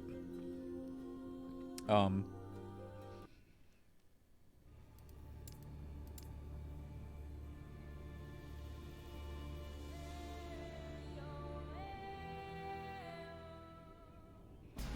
promise it'll be quick. So, this is our Blade Dancer. Our Blade Dancer is built around ballistas. So, the setup we run in here, we have Swift Assassin, Steady Hand, 1 point on Guile, max out Evasion. Then we have our Dodge and Parry for Glancing Blow. I have a point on Critical Precision, and this will actually be something we can dump points into later. I'm also considering putting points on Sapping Strikes, so we can manage our mana better. Because that's the one thing that this character has trouble with, is managing mana. So, in the Blade Dancer tree, let's start Marksman, because Marksman is much simpler. We have Assassin's Quiver, and this will make sense in a second. I maybe had to explain the ballistas first, but the bow physical damage and increased crit chance is part of the build, as is getting to heightened senses for the critical avoidance for us, but also the bow critical strike multiplier. And we're going to max out heightened senses once we get to it. In order to get to it, we're going to sort of mix together focus fire and concentrate. Basically, we're going to alternate these as we go. So it's going to be 3 on probably concentrate, then the 1 on wound maker, 3, 4, 4, 5, 5. Eventually, we'll get over to meditation. Maybe put a couple points in meditation. But the whole point is to get to heightened senses and finish that off. For the Blade Dancer, we have Cloak of Shadows and Shroud of Dusk maxed out for the defenses. 5 points on Pursuit for the increased movement speed. 4 points on Scarlet Stream for the physical damage increase. And I think that also, if I'm doing the math in my head correctly, will get us to Asuvan's Pact for the dodge rating and increased damage while at full health. We also have 8 points on Argent Veil for the Silver Shrouds. The 1 point on Critical Eye is to get to All In. And we have 1 point on Spellbreaker for the Frailty and Mana Regen. Now, it looks like we kind of just stopped this in the middle of our Blade Dancer setup and moved over to Marksman. That's exactly what I did. Really, the character for finishing off Blade Dancer is going to go for Spellbreaker and then All In. And that's pretty much the Blade Dancer side. So we have 9 more points we could put in there. I could just grab up all 9 points that are here and slap them over here. But it's actually more important for me to come back and build this out. Almost to the point where I kind of want to pull points, these 2 points, and actually just start them in the Marksman to push things along. But we're not going to do that. The thing we're working towards is getting the crit strike multiplier here. And that's all I care about that.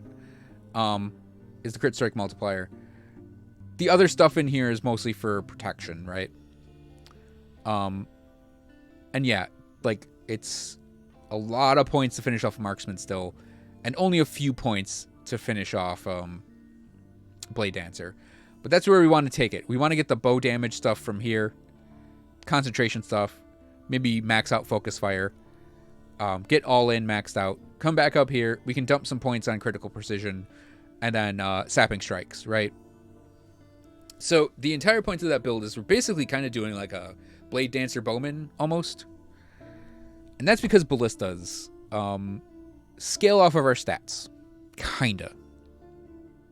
With the way we've built ballistas, they're set up so that perfect aim exists, right? Our critical strike chance and multipliers also apply to our ballista, but at a reduced ratio until you max this out. Basically, our crit completely applies to our ballistas, which is why we're building out to All In for the crit. We're building out to Heightened Senses for the crit, and why we picked up Assassin's Quiver for the crit, and also bow damage, because that'll apply too. That's also why something like this, the increased crit chance with a bow, that also is something that will apply through to our ballistas. Now, ballistas can take on our damage as well with shared enhancements up to 45%. Obviously, haven't maxed it out yet. my last 2 ballista points are going into shared enhancements. Now, outside of that, outside of perfect aim and shared enhancements, we have efficient construction, so they're cheaper, but they die quicker. And I went to practical build for more damage and attack speed, but again, they die quicker. Which means we can go down to sturdy foundation, which means they don't die as quick and they just have more health.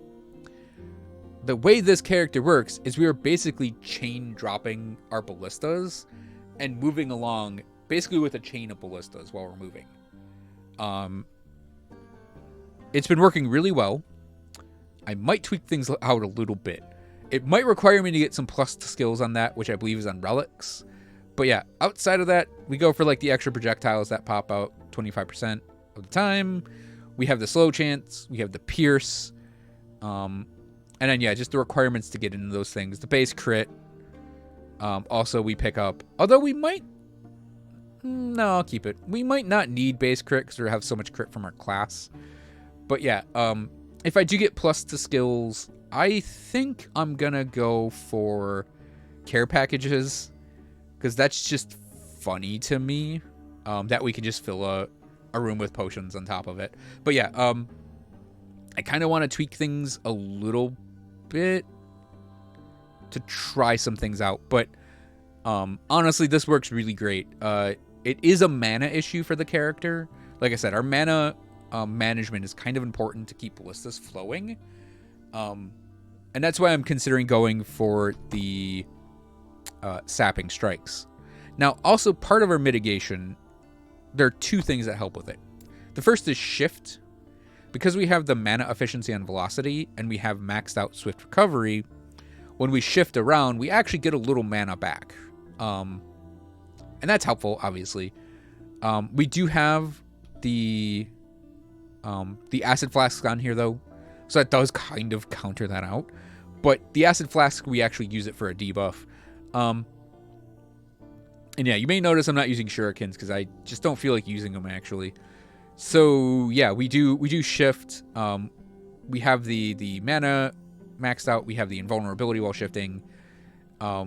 We have the movement speed buff, and then like I said, the efficiency there.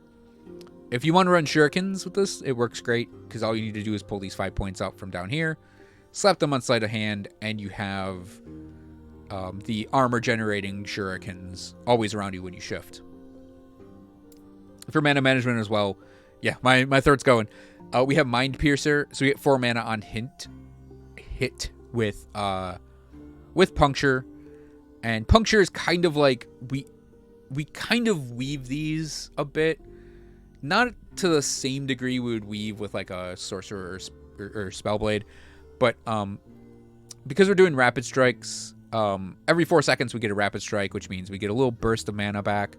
And I think running this with the Sapping Strikes will completely solve any mana issues we have. But that's going to be super late in the character's build. Not at the end of it, but very close to the end of the character's build is when we actually get that locked in there. And yeah, I just kind of put this together around Splinter. So we do physical resistance shred. Because we're pretty much only dealing physical damage right now. And yeah, it's a supportive debuff thing. Because our main source of damage is, our ballistas. So having this in there is to aid them in dealing more damage. Oh, yeah, a variant I might do is... I think Efficient Construction is going to stay, but I might actually take Practical Build out, too. I'd have to try it out, because that's a lot of damage and attack speed on the ballistas. And they are meant to be set it, forget it, it dies. Set it, forget it, it dies. Not you have ballista friends, right? So, yeah, that is that one thing I'm maybe considering, is just to increase the duration a little bit. But yeah, there isn't anything else in here is remarkable. We frenzy ourselves occasionally. I just threw Cadence of Death in there because we get extra area with it. I might go for Mutilate because it's a health management thing. We can apply the bleeds instantly from it. We don't do bleed anywhere though. I did actually think about going for the Armor Shred too.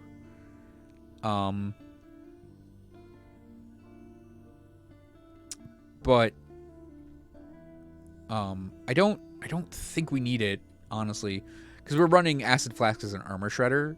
Because Acid Flask can shred armor like crazy, right?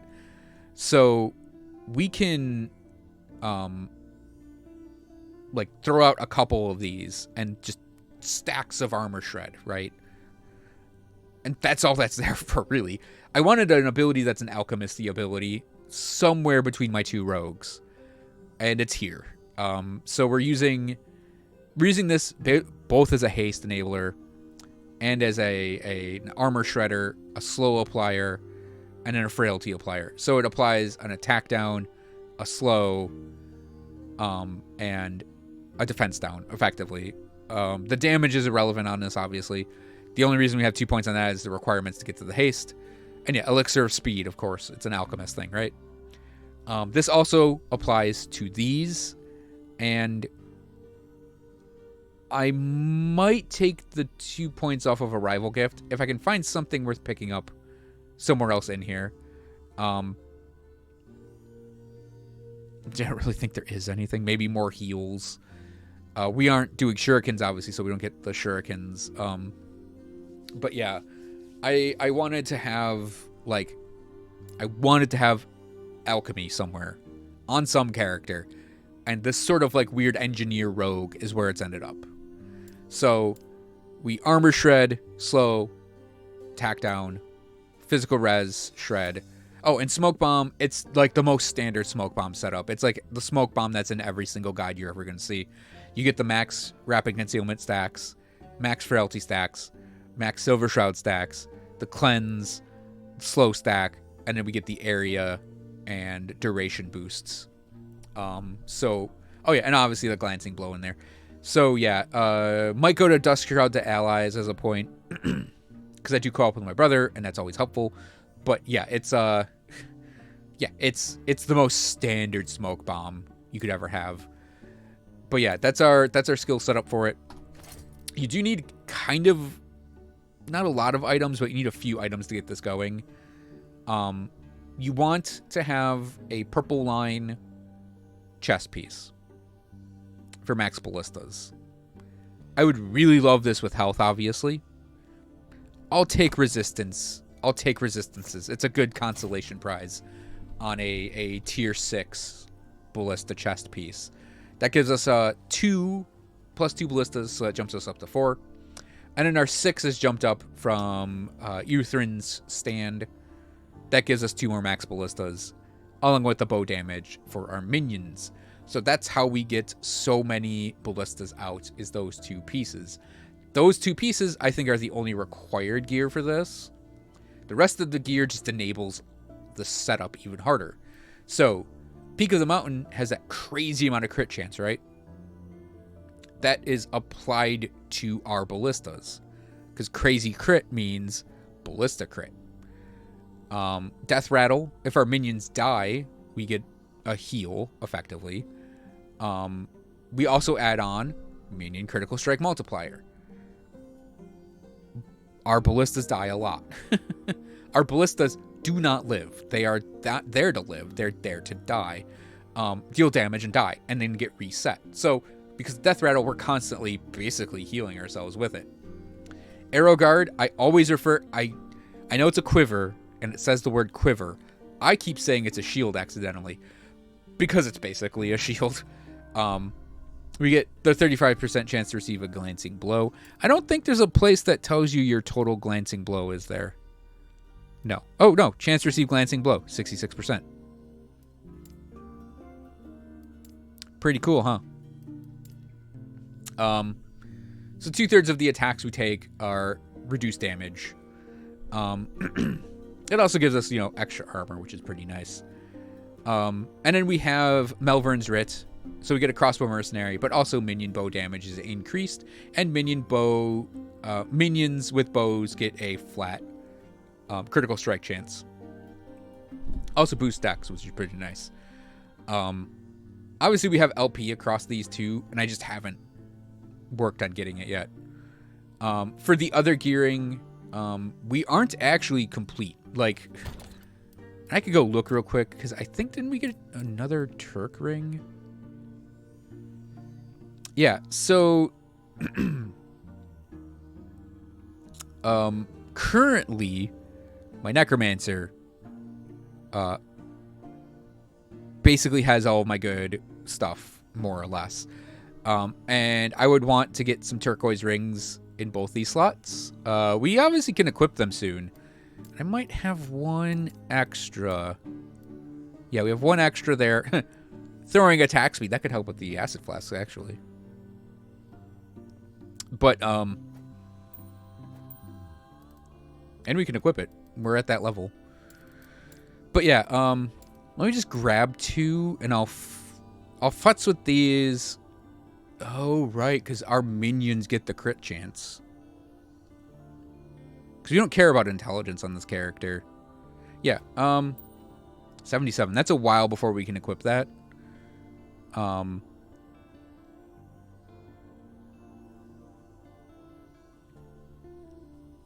yeah, that's at least something we can work for. I don't think I put any turquoise rings in here. No. I think there's a lot of throwing stuff on the rogue side. But yeah, I'll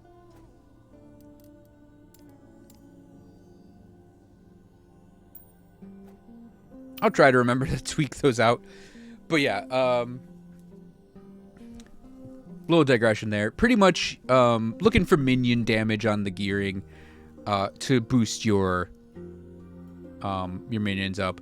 I would say perfect roll on this would be a turquoise ring with the increased critical strike chance with a purple minion damage line, because you want to have as much crit stacked on you as possible, because that will get fed to your minions, and then you can turn around and boost their damage on top of that with purple lines on those rings.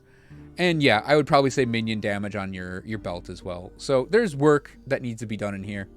Oh, and this character will run, like many a rogue, will be running the Morning Frost boots. It's just, I don't want to run it now and tank some resistances while we're still leveling. When we actually get to, like, closer to finishing out some, like, normal monoliths, I'll trade out the transient rest for the Morning Frosts. Because that cold damage, 45% of that gets added onto your ballistas. Or so I interpret. I do really like this build. It's kind of a hybrid build. It's got the ability to attack itself, like, by itself. It doesn't deal a lot of damage with that puncture, but I like that we have that option of attacking alongside our turrets, essentially. Like I said, I used the word engineer earlier, and it is a fun take on kind of a pseudo-engineer. Oh, the other thing I need to look for are the bow physical damage for ballista, the carpenters, adorned Majosan idols. If I'm able to get those, that will, 4 of those, that will really amp up the damage too. Yeah, and the character's brand new, effectively. We've only done two monoliths in total for them. So yeah, working on this build, and it feels pretty cool. I do have another marksman, another rogue that's a marksman, that I just didn't want to play tonight because they would be doing another Black Sun. We did like 4 of those tonight, and I'm sick of that stupid bird. So yeah, Spellblade still needs to do it though to get the crit multiplier blessing. It hasn't dropped yet, the grand version of it. So I will be not streaming tomorrow, as it is Friday, and I currently don't stream on Monday or Friday. So we will stream on Saturday. Oh, crap. Crappity crap. I actually might not be streaming on Saturday or Sunday this weekend, because I think my mom and dad want to go see Guardians 3 with me. So one of those 2 days might not have a stream. We'll see. So maybe we'll stream tomorrow night to make up for it. I don't know.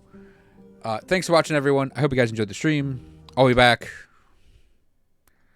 sometime in the near future. Thanks for watching, and I'll see you guys next time. Nerds.